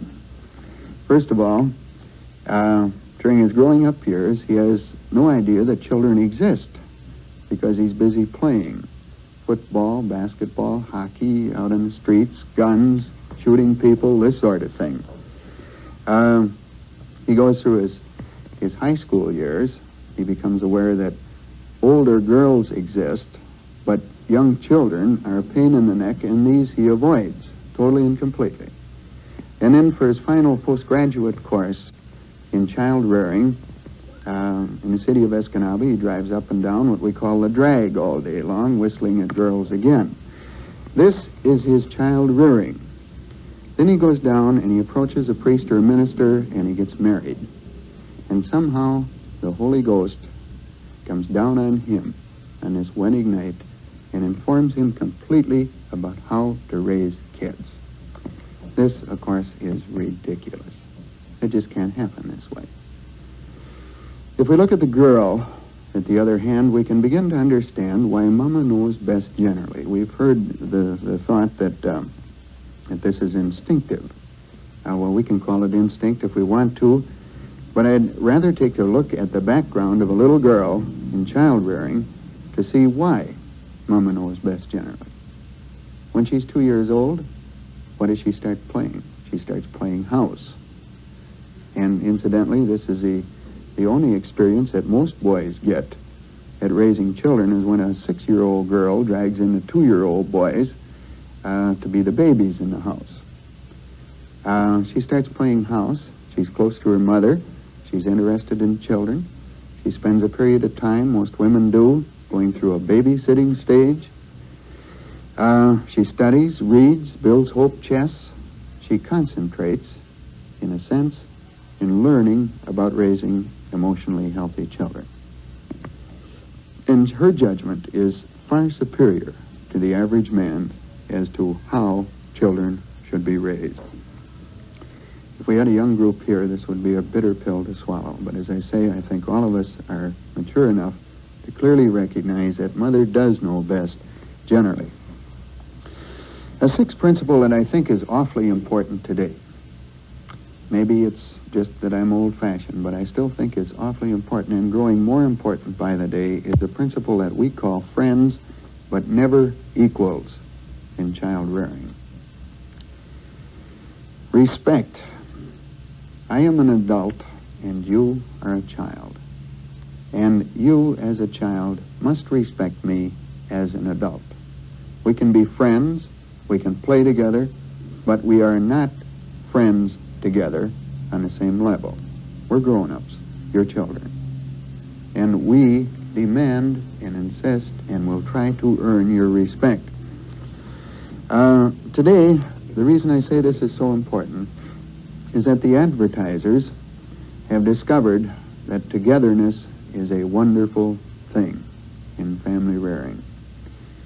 Sears Roebuck and Montgomery Wards have made perhaps $1 million out of togetherness. We've got togetherness outfits today.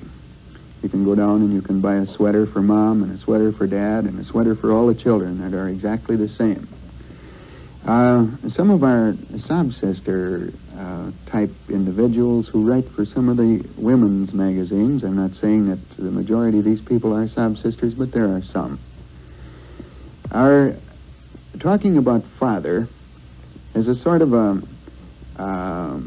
animated, cuddly teddy bear whose only function after he gets home from work is to be pushed around the floors by the children. And this is going to do something very, very disastrous to the relationship between parents and children. I almost hate to talk about this because we have two different kinds of fathers. One is the animated teddy bear type who's given in to the women's insistence that dad should be the child's favorite plaything. And the other one is the type of individual who wants to completely ignore the children and turn the complete rearing of children over to mom. And this is why I say I hesitate to criticize the playing area.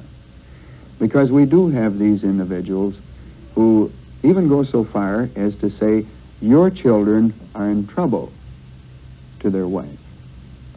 But these are not the people. This obviously is the other extreme. We all have to play with our children. Men should spend considerable time with their children.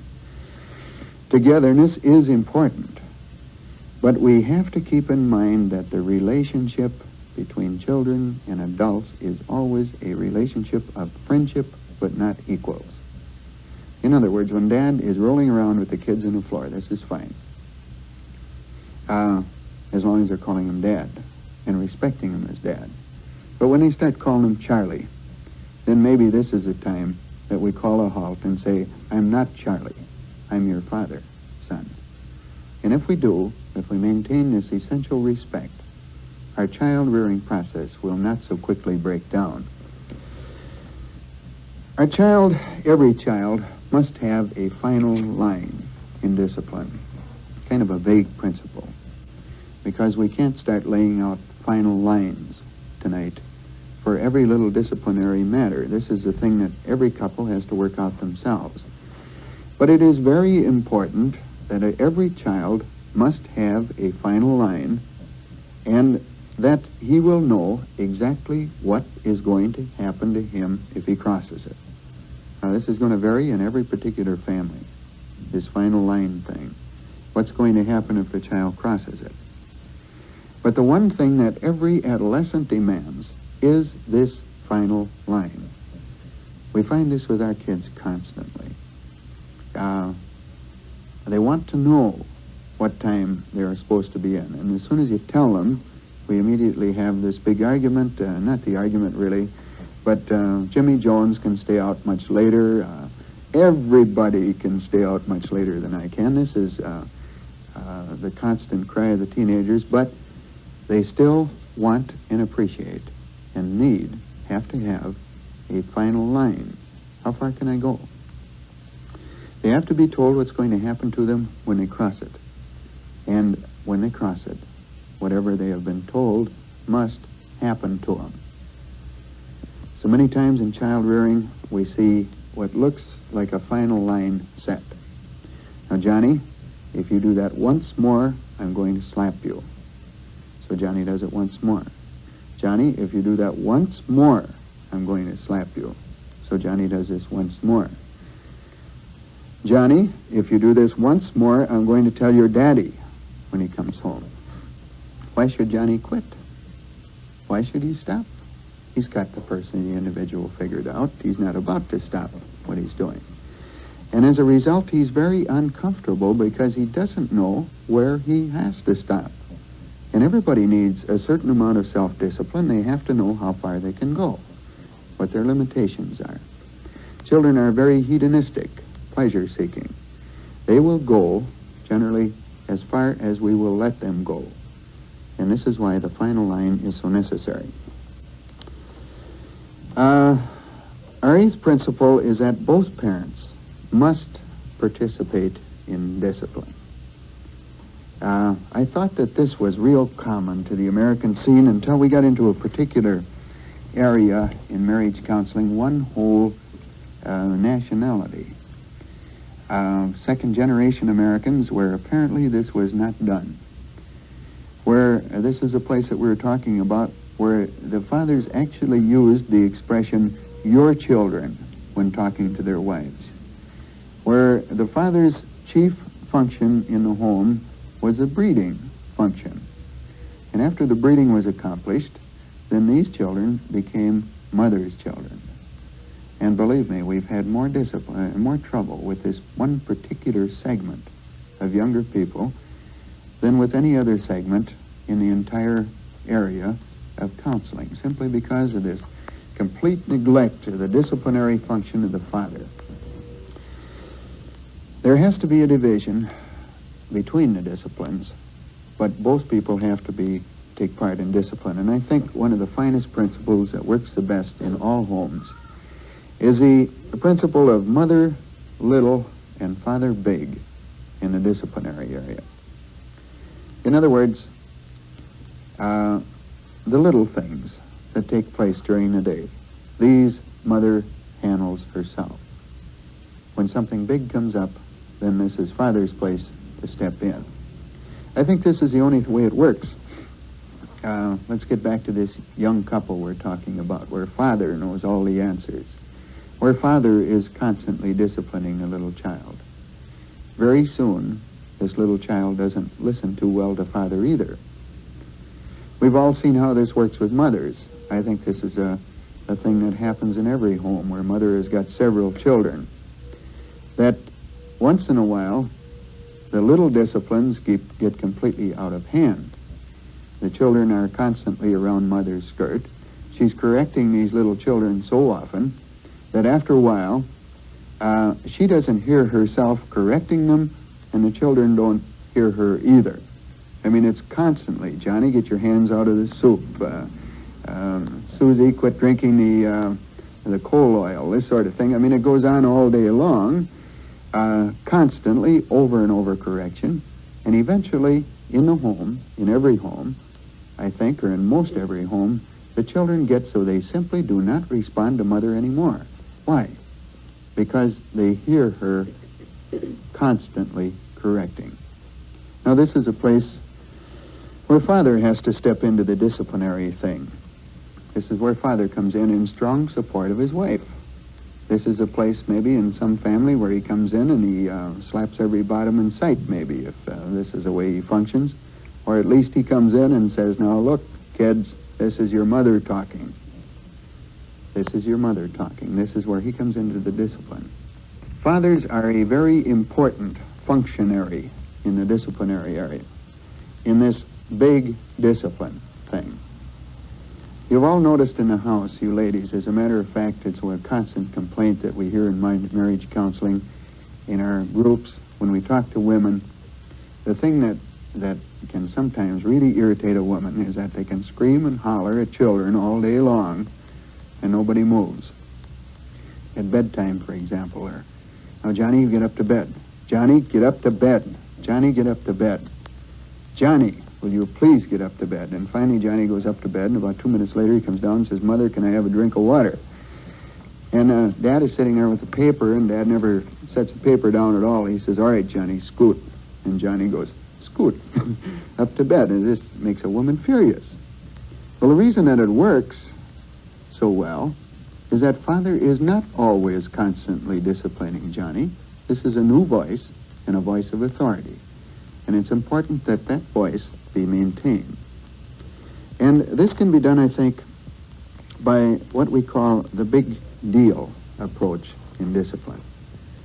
A father has to be very careful about spanking children because our mitts get pretty big at times and pretty heavy. So spanking is not essentially the answer. What is the answer is that when Father disciplines, the children remember it. Some of the old-fashioned stuff was pretty good. This hurts you more than it hurts me more than it hurts you sort of a routine. The woodshed was effective. Why? I don't think too many kids got beat up in a woodshed. I think it was a walk from the house to the woodshed that the children remember. And the reason I think this is that I can remember one of these walks myself when my father and I went out and cut a willow switch. And he let me cut it, gave me the knife, after telling me what was going to happen with this switch. And then we walked all the way back to the house with this switch. It was just like a condemned man going the last mile. I never forgot it, and always knew after that that Father was a person to be careful of. Big deals in discipline are more important, and children should be impressed with the importance of what they have done, and the importance of the fact that we love them, but also the fact that there is this line which they can't cross. Discipline increases with age. A thing, again, that fathers, we have to pick on fathers, are far too severe, quite often, with children who are too young to understand. They punish too hard. And a little child who does not understand why he is being punished is very likely to think that he's being punished because we hate him. Our discipline is useless if it's too hard, too young. It should increase with age up to a certain point. And finally, it should always be with love. Always be with love. A child should always know why he's being punished, know that we love him, and that this is why we're punishing him, because we want him to become a good person. Discipline with love. The child needs this explanation. Now, finally, this talk on child rearing can be pretty upsetting to some people who hear it, including your friendly counselor up in the front of the room.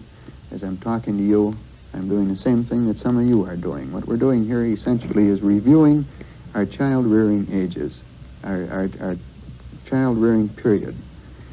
And every one of us here tonight can look back on the time when you and I have broken all 10 rules. Not just once in a while, but quite frequently.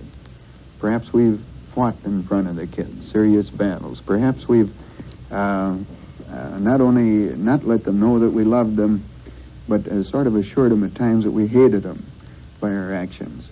Perhaps we've done many things in child rearing that are mistakes. We've made many mistakes.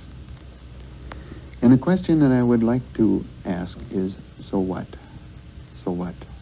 This, too, may have had a part in character building as long as, from this day forward, when we've completed our review and self-analysis of our marriage, as long as from now on, the child is constantly aware of love in the home and the fact that we love him, we have no particular problems. The Freudian psychiatrist went overboard on the first 3 years of life, when they first came out with their principles. They said that the personality was fixed at age 3. Now this, of course, modern psychiatry completely rejects. The child at age 15 who has seen quarreling, bickering, disagreement, and at age 15 and a half who sees love and contentment and peace in the same identical home will respond to the love and contentment and peace. He may have some quirks in personality, but we all have quirks in personality. And some of our most famous men have been neurotic in the sense that they had a tremendous driving energy that they got from perhaps a father who was experimenting on them as we have experimented on ours. So let's don't get too shook. Children are not easily changed.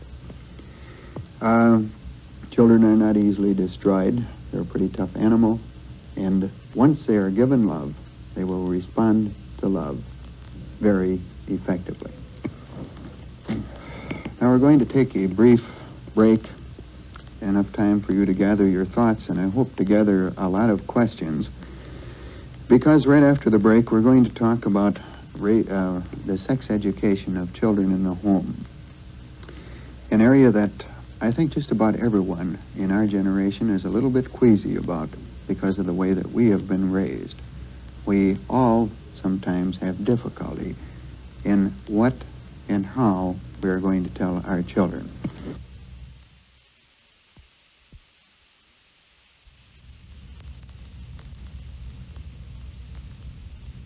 Our final talk is entitled Sex Education in the Home.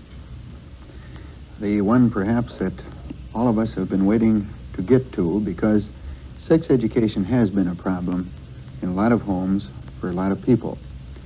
And I think that the main reason that we've had some problems with sex education in the home is that we are talking to little people, and what we have to say to these little people is what we might call a little deal.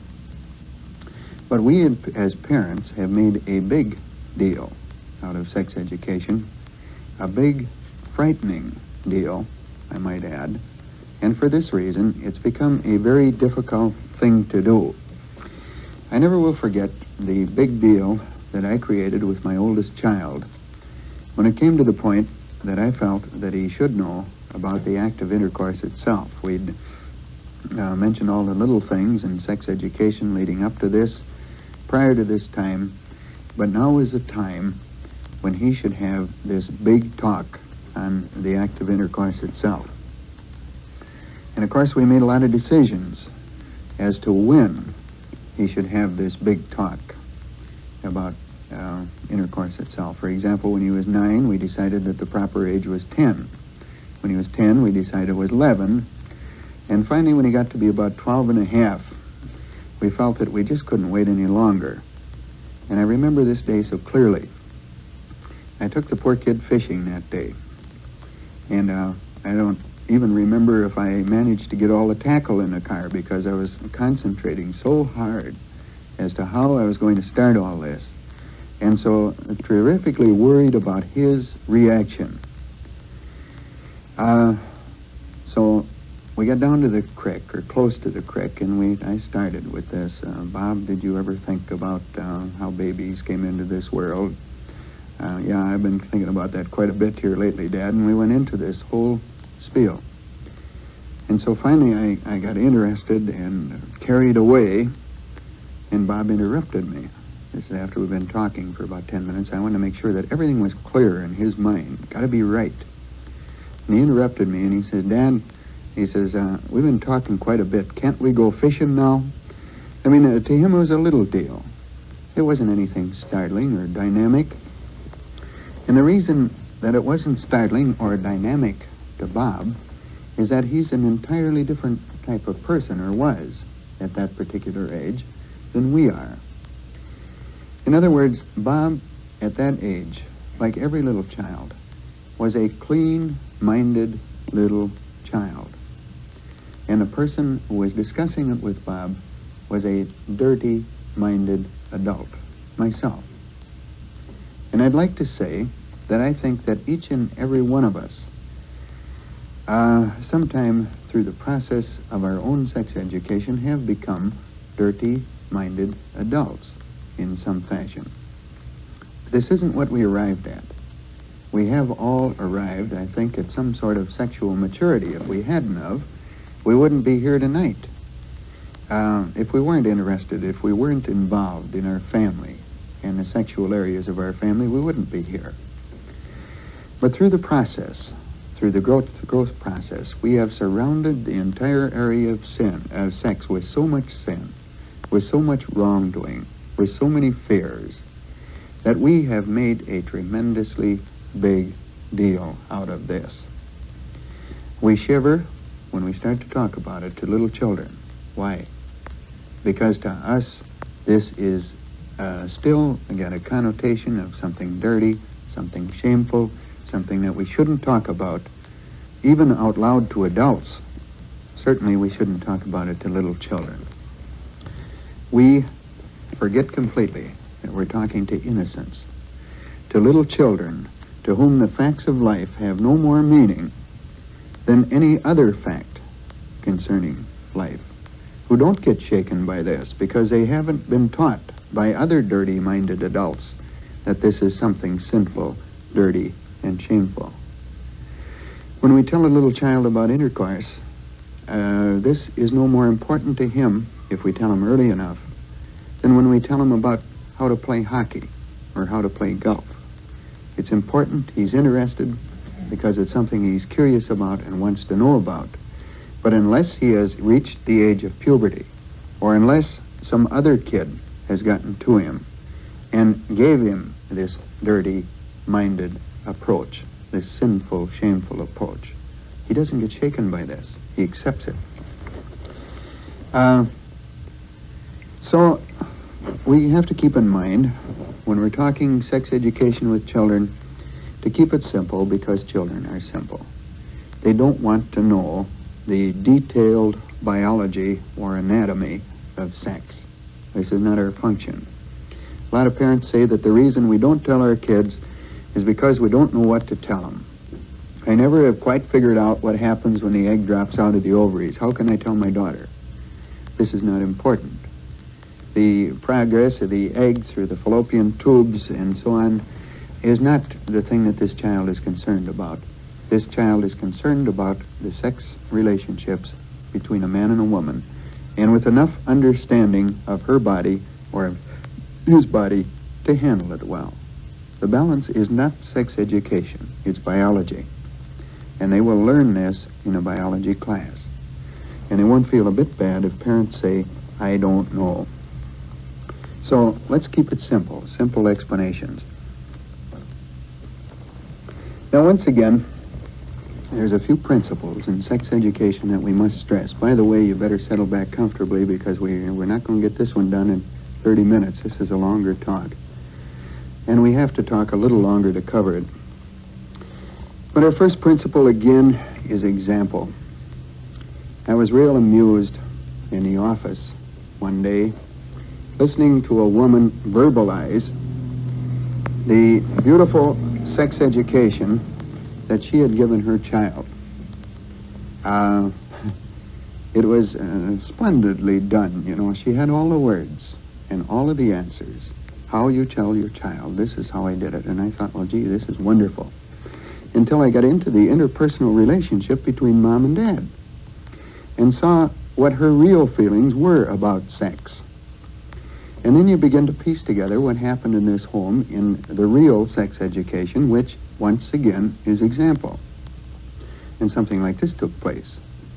I can just see this woman standing there, you know, with her arm around her daughter saying, honey, sex is a wonderful, beautiful thing created by Almighty God for your love and happiness in marriage. You say, visualize this beautiful scene, and then father comes up and he pats her on the seat a little bit, and she turns around and pushes him away. Get out of here, you dirty thing. And completely destroys everything that she said. Completely destroys everything that she said. Father kisses a woman in front of the children, and she rejects him. Oh, we don't need all that mushy gush around this house. And then in the same breath is telling this child about the beauties of married love. We constantly teach by example. And we can't teach unless we first love ourselves. So love in a home is our second principle. Part of the teaching by example. Actually, it's the first principle, I guess, and sex education is everything else. Because we teach no love unless there is love. The love has got to be there, and the children have to be aware of it.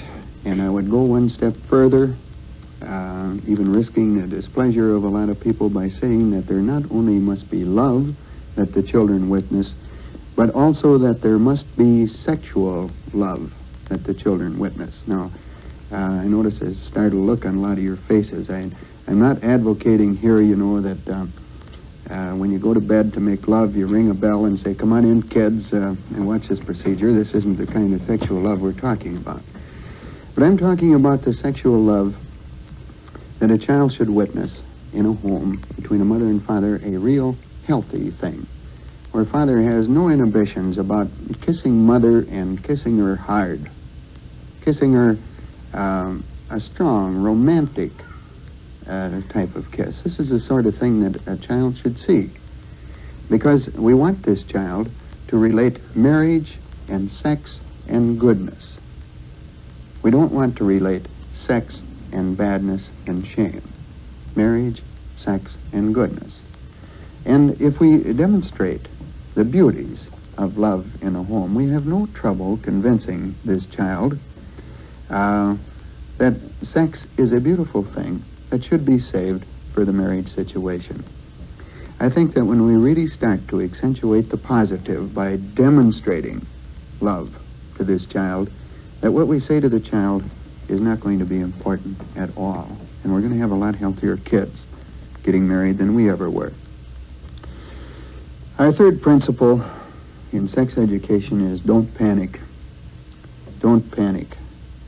We have seen more damaged individuals in a counseling office because of sexual panic on the part of mother or father or both than we have ever seen for any other reason.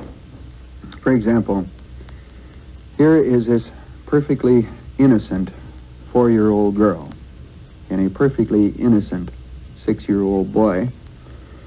But in a 6-year-old boy, the parents perhaps have generated some sexual curiosity simply because they've made it so interesting, you know, the in and out business, and have told the kid that we don't talk about that, and when he wants to know what his penis looks like, they won't even let him look at it, much less examine it.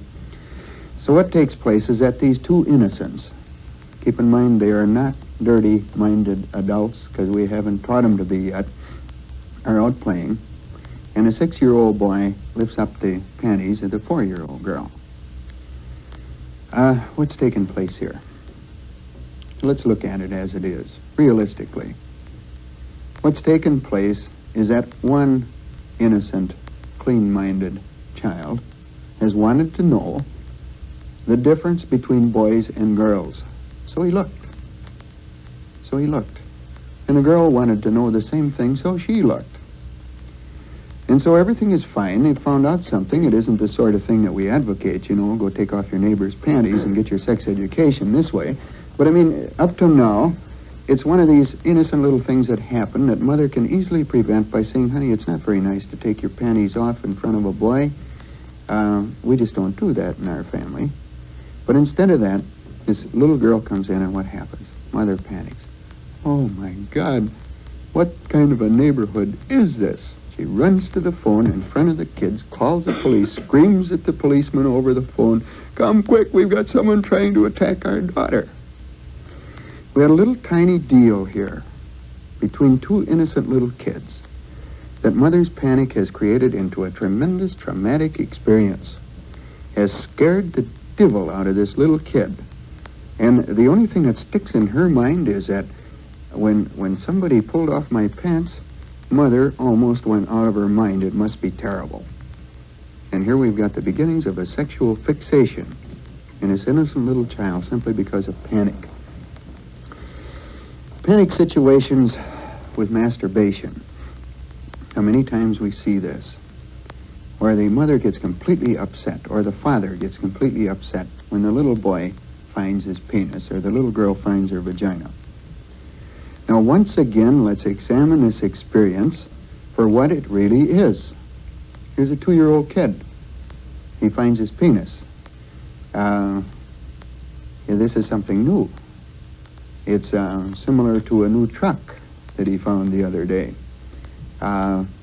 It's something interesting because it wobbles back and forth. It's something even a little bit exciting. And since this is brand new, I will probably even be interested in this for as much as 3 days, you know. This is what happens with the little child. But sometimes this isn't what happens to mother. You dirty thing. And she slaps his fingers. And she's calling attention. She's driving this little child's mind from things up here, from things of God, down to things down here, to things of sex. And not only to things of sex, but to dirty sex. The connotation that this is wrong, that this is bad, that anything sexual is bad.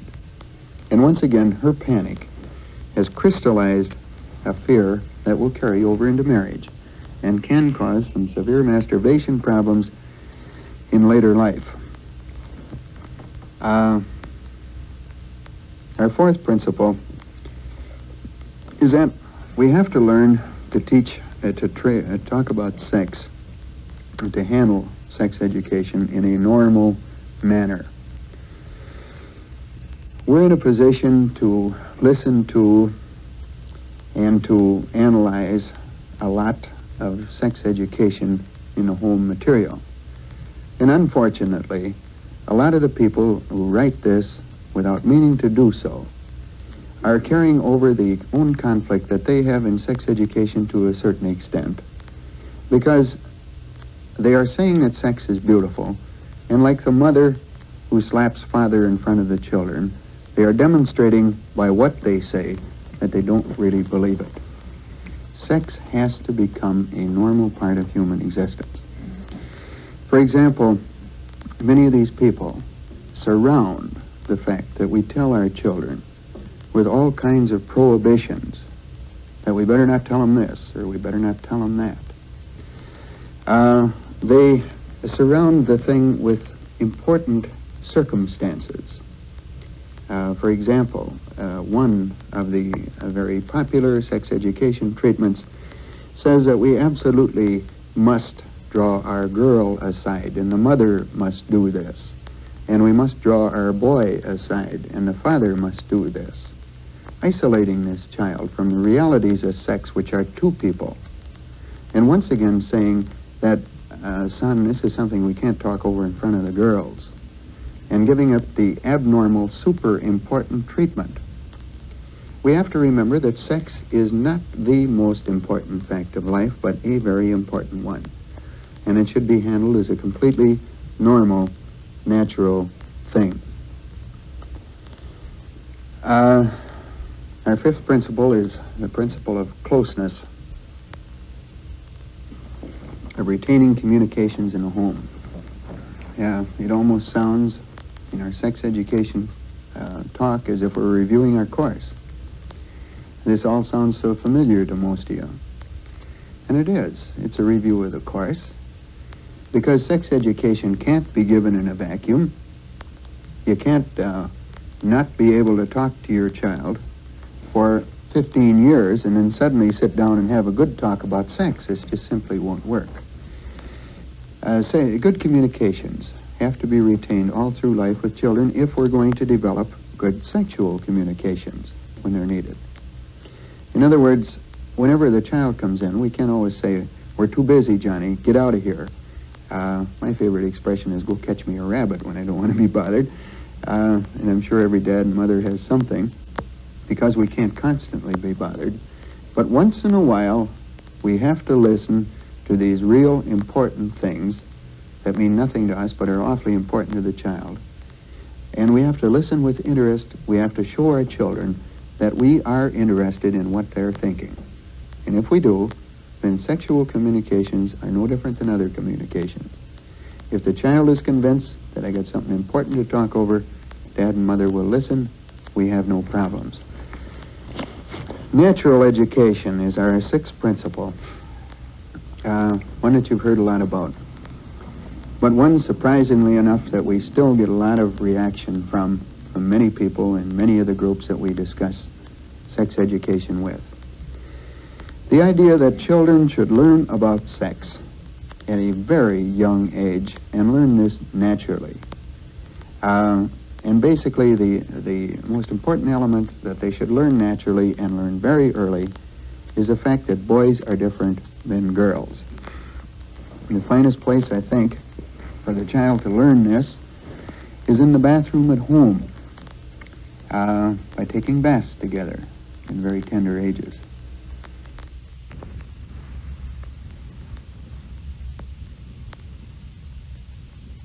I'm afraid I'm something of a nut on this natural education. As a matter of fact, I know I am.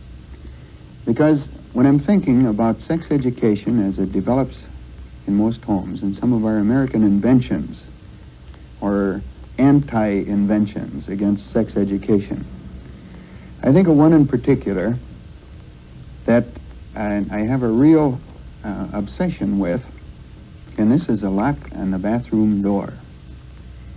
I am a religious person to a certain extent, at least I hope I am, and I always have believed that Almighty God created everything except the lock on the bathroom door.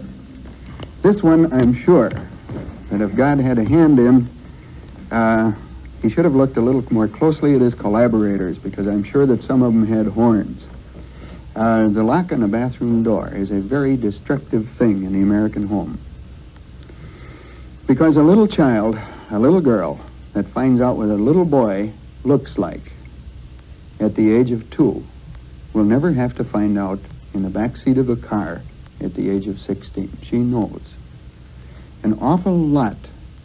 As a matter of fact, some 95% of the unmarried mothers that I have worked with personally and our agency has worked with have had no knowledge, no adequate sexual knowledge. And a great part of the driving force that drove them into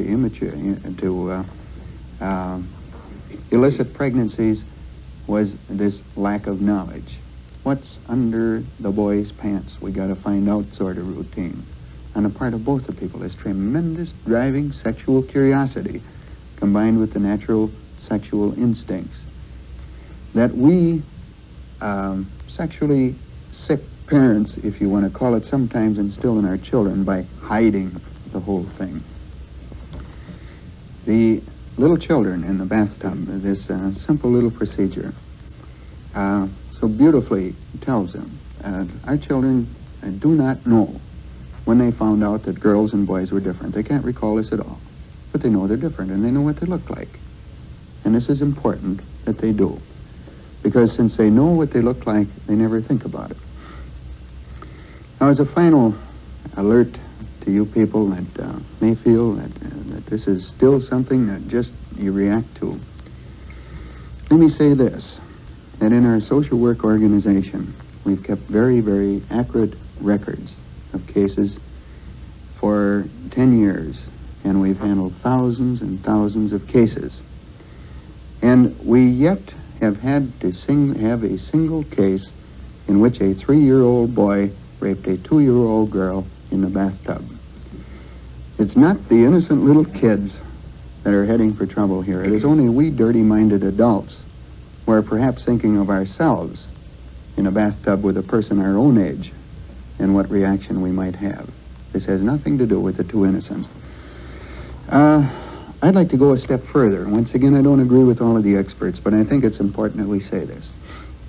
I think that this is where a little girl and a little boy find out that daddies are different than little boys, that daddies have pubic hair, that daddies have a larger penis, that mother has breasts, that mother has a vagina. Not a demonstration effect, because we don't want to make a big deal, but sometime leave the door open, leave these kids walk in, leave them ask their simple little questions. This isn't startling to them, because they are not dirty-minded adults. It tickles me with some of our psychiatrists. There's one outstanding one, I'm not going to mention any names, I don't want to get sued, But even this person is still obsessed with the idea of the sexual age in a child from 3 to 6, and you better not let them see dad or mom because they'll have some sort of a minor orgasm, I guess. A juvenile orgasm, is this what you'd call it? But anyway, somehow the idea that this sexual age is so strong that this can be damaging. It's not damaging at all. The people who have tried this are uniform in saying that the child shows very little curiosity. You know, how come Jimmy hasn't got hair like that, Daddy? Well, Jimmy's a little boy and I'm a big boy, and the subject is closed and nobody's interested anymore. They are not dirty-minded adults. The time that we channel our children, I think we can set a rule at this. When do we tell our children the facts of life, the basic facts? The best rule that I've come up with is to decide when you think that the child should know, and then subtract 3 years. Because all of us have a tendency to delay this far too long. Every one of us likes to look at our child as a sweet little innocent boy, and we're going to disturb his mind. Actually, it doesn't disturb his mind at all. But keep in mind clearly one thing, that the sooner you tell him, the easier it is for him to absorb, especially when we get into intercourse. If we do this well before puberty, there is no sexual tension, because the organs of sexual tension have not yet been fully matured within the child. If you tell him early enough, this is something that other people do. It has no relevance to him, and he doesn't get a bit excited about it.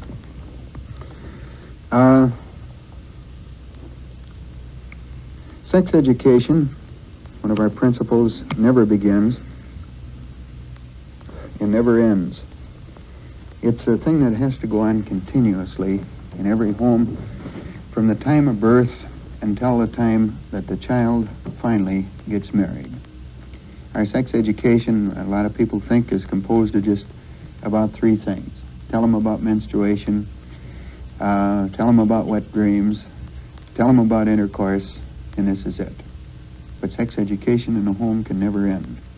It has to begin at birth with these little experiences on the bath table, with recognizing differences on the bath table and in the bathtub, and should continue right up to the night before the marriage, when the dad and mother sit down and talk to the child about responsible family planning, about sexual obligations, about actual sexual techniques, about the many things that will save this child in marriage the grief that you and I went through discovering all these things over a long period of time.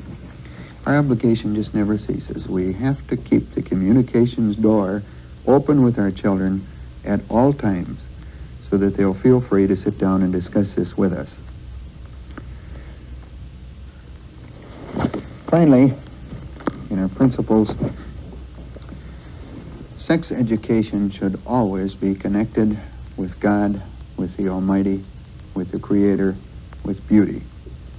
And no one should be more conscious of this than our generation, because our sex education, to a great extent, was connected with sin, with shame, with gutters, with dirty pictures, with everything in the world except God and beauty.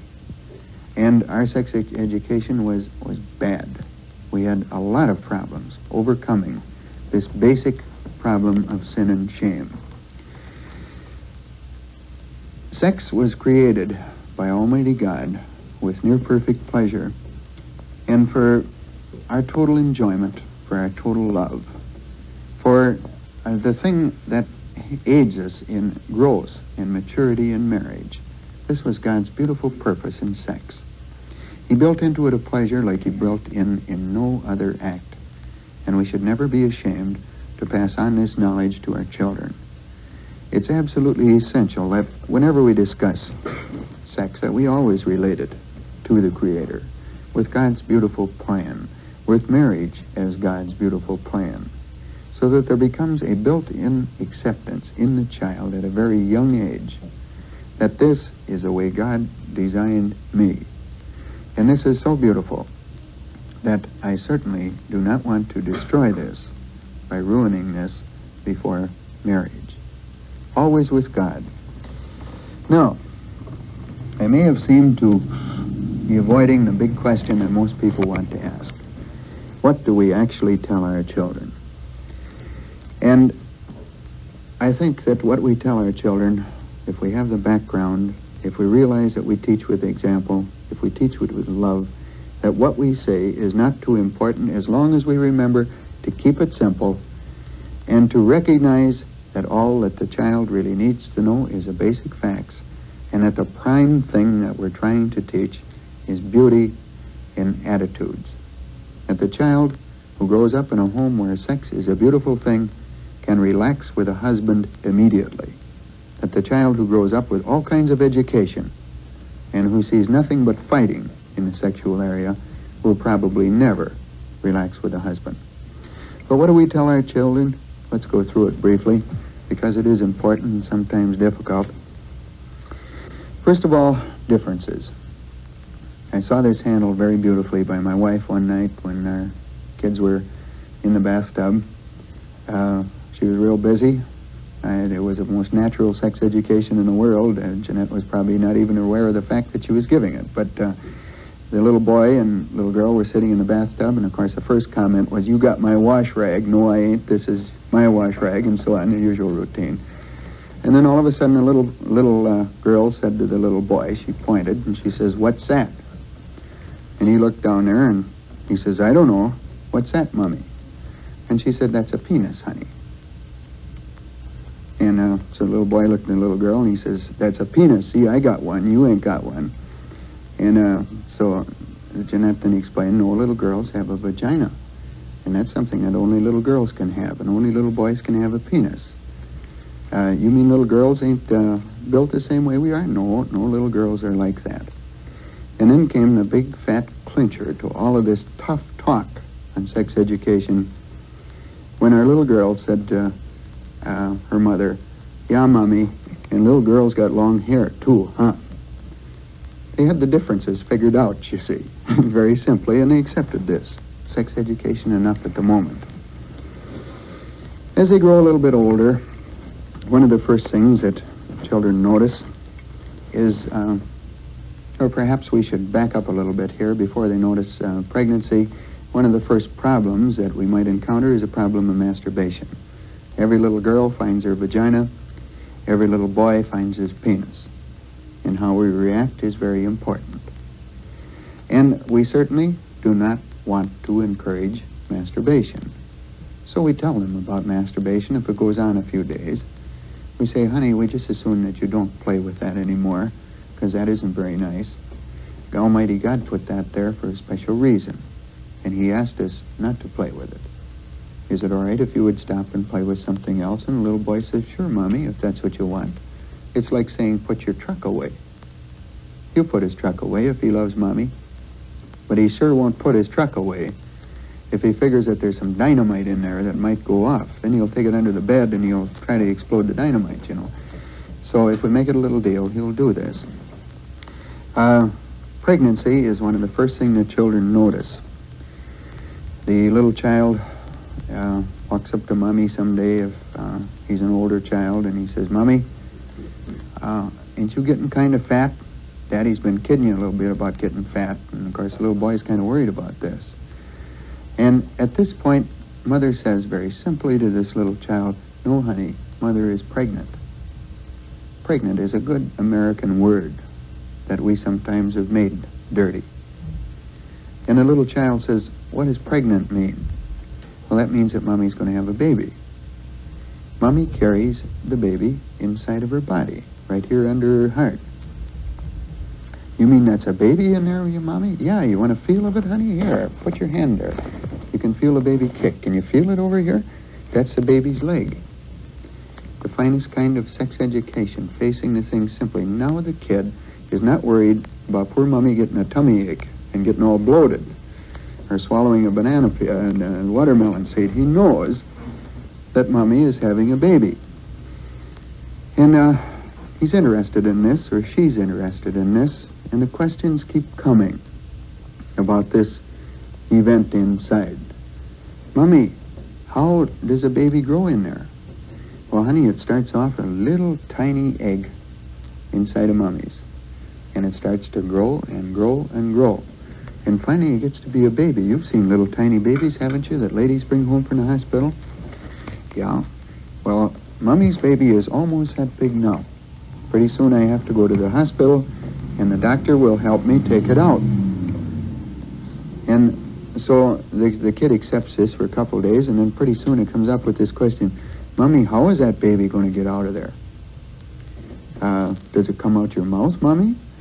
No, it doesn't come out. What, does the doctor cut a hole in you? No, honey. Remember when you and Sally were in the bathtub, that you notice that girls are different than boys? That little girls have a little opening down between their legs, and we said that that was a vagina. Well, this is where the baby comes out, honey.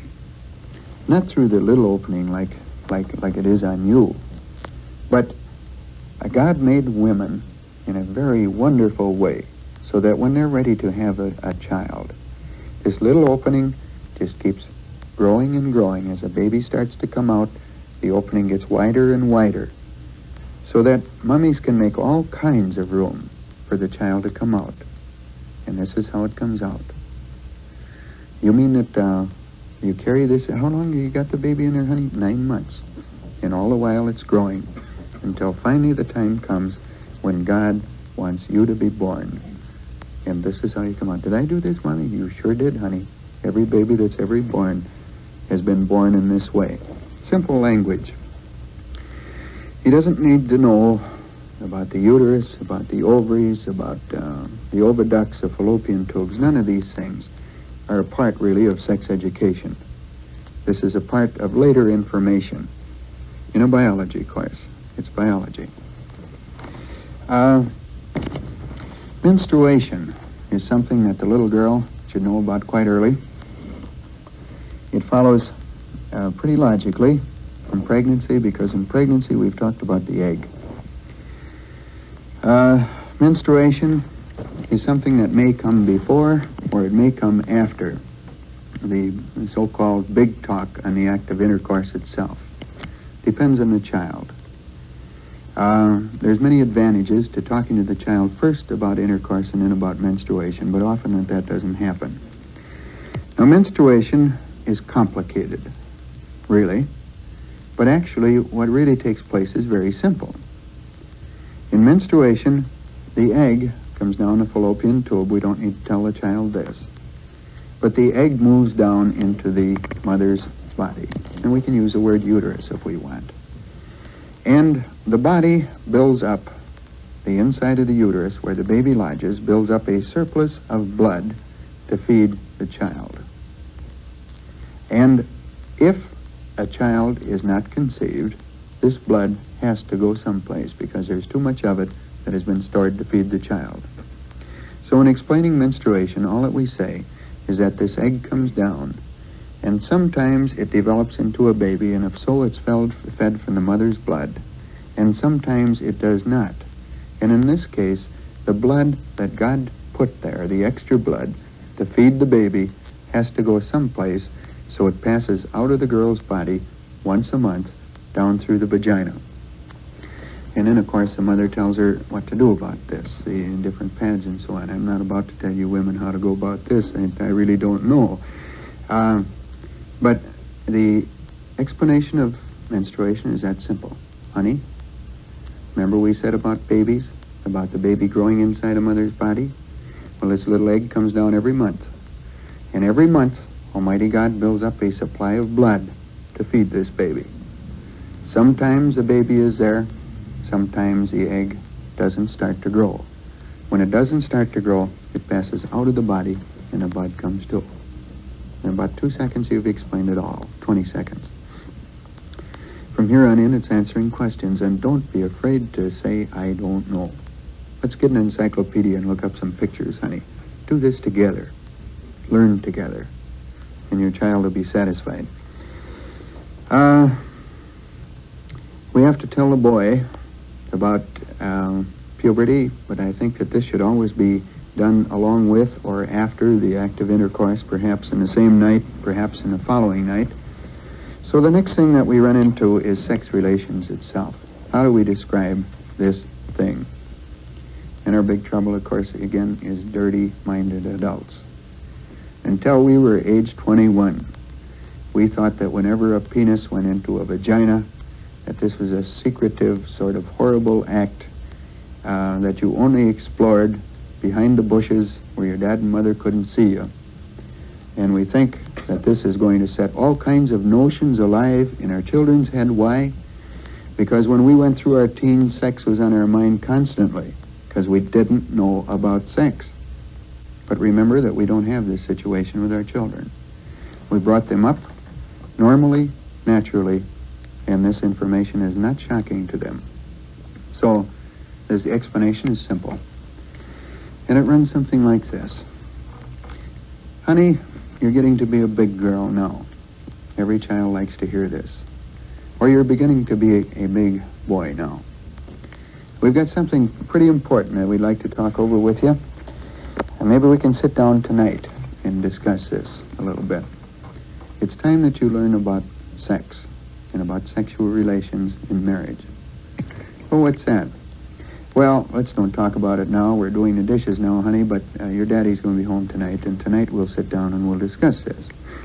It sort of sets the stage, something interesting. So this night, the husband and wife sit down together and both participate, if possible, in the big talk on sex. Only big because we make it big. And we start out something like this. That, honey, you know that Dad and Mother love each other very much. And all married couples do. They love each other so much that they want to be completely and totally together. And this is God's plan for married people. Almighty God really believed in marriage because you've been taught that God created everything, but he actually lets daddies and mothers create a new little child through their love. And this is done, honey, through what we call the act of intercourse. And how it takes place, how this happens, is that when Dad and Mom go to bed at night, sometimes we love each other so much that our bodies come together completely, and Daddy's penis actually goes inside the vagina of Mother. And this is what we call intercourse. And when the penis is inside of Mother, it gives off a kind of white fluid called sperm. And this is called an ejaculation. It gives off this sperm. And this sperm unites with this little tiny egg. Remember we said their mothers had a little egg like a chicken, but just a tiny little thing that is down inside of their body, that comes down inside their body every month. That this sperm sometimes unites with this egg of Mother, and when this happens, a baby starts to be. That the egg is fertilized, and a baby actually starts growing inside of Mother's body. God designed this. Nobody can have a baby in all this world except from two people who love each other. Isn't this a wonderful thing? That babies start this way, that daddies and mothers actually help God with creation. This doesn't startle the kids, doesn't shake them at all, unless you wait too long. The idea of a dad and mother that they've seen love each other around the house constantly, loving each other this much, that the penis actually goes inside the vagina, doesn't shake them. And you get questions to develop from the sexual intercourse talk. We go on to tell the boy about masturbation, about erections, about his body, and especially a boy needs to know about wet dreams. Once again, simple words. Don't use the words nocturnal emission, use the word wet dreams, because this is a term that the child will understand. Explain to him that Almighty God creates a man with the sperm inside of him, and that this is what is placed inside a mother to start the child. And explain to the boy that this sperm is constantly being manufactured, and that sometimes it has to escape. That this is natural, normal, that this is part of God's plans. that when he wakes up at night, and even if he's dreaming about girls, and even if he has his hand on his penis, that this is not wrong or dirty, that this is just something that happens to every boy at this particular age, and to expect it, and not to worry about it.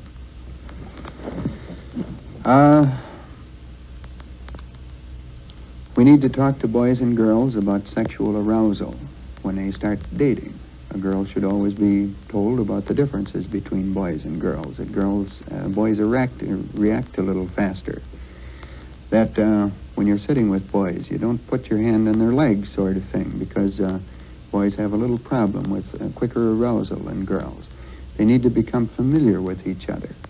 The boy has to understand the girl's position, that she is slower to arouse, but tends to be more passionate when she is aroused. So don't neck with her all night, Charlie. This sort of thing is important for children to know. And finally, as we said, our pre-marriage instruction. As we mentioned the night before the wedding, we have a real obligation to help these children to grow in love much more rapidly than we have ourselves. So just briefly in review, we haven't told you very much about sex education of children. Actually, there isn't much that you need to know. The most important things is that you first must figure it out yourselves. And this, of course, has been the purpose of the whole course. So that when you're teaching by example in the home, there's constantly the love and harmony for the child to see. If we have this, if we live a strong, loving, sexual life together, if we're free in discussing things with our children and maintain good communications between them and ourselves, we'll have no particular problems telling them the little things that they need to know when the time comes to tell them. Now, this is our last session, the last talk of the last session, and I want to express my appreciation to all of you here who have listened to this. Some of the talks have been very long, particularly this last one, and you've been an excellent audience to give these to. And I hope that you won't accept the things I said as the speakings of an expert. I hope that you won't go home and say, Steinmetz said, so this is how you gotta behave, sort of thing. Because each and every person has a different method. Each marriage has a different method of adjusting to marriage that is unique and personal only to you. We hope that you'll use these talks as they're meant to be used, not as the last word on marriage, but as a starting point in your own communications, in bettering your own communications, to create a happier, holier marriage together in a pattern that fits your marriage and your personalities. Thank you.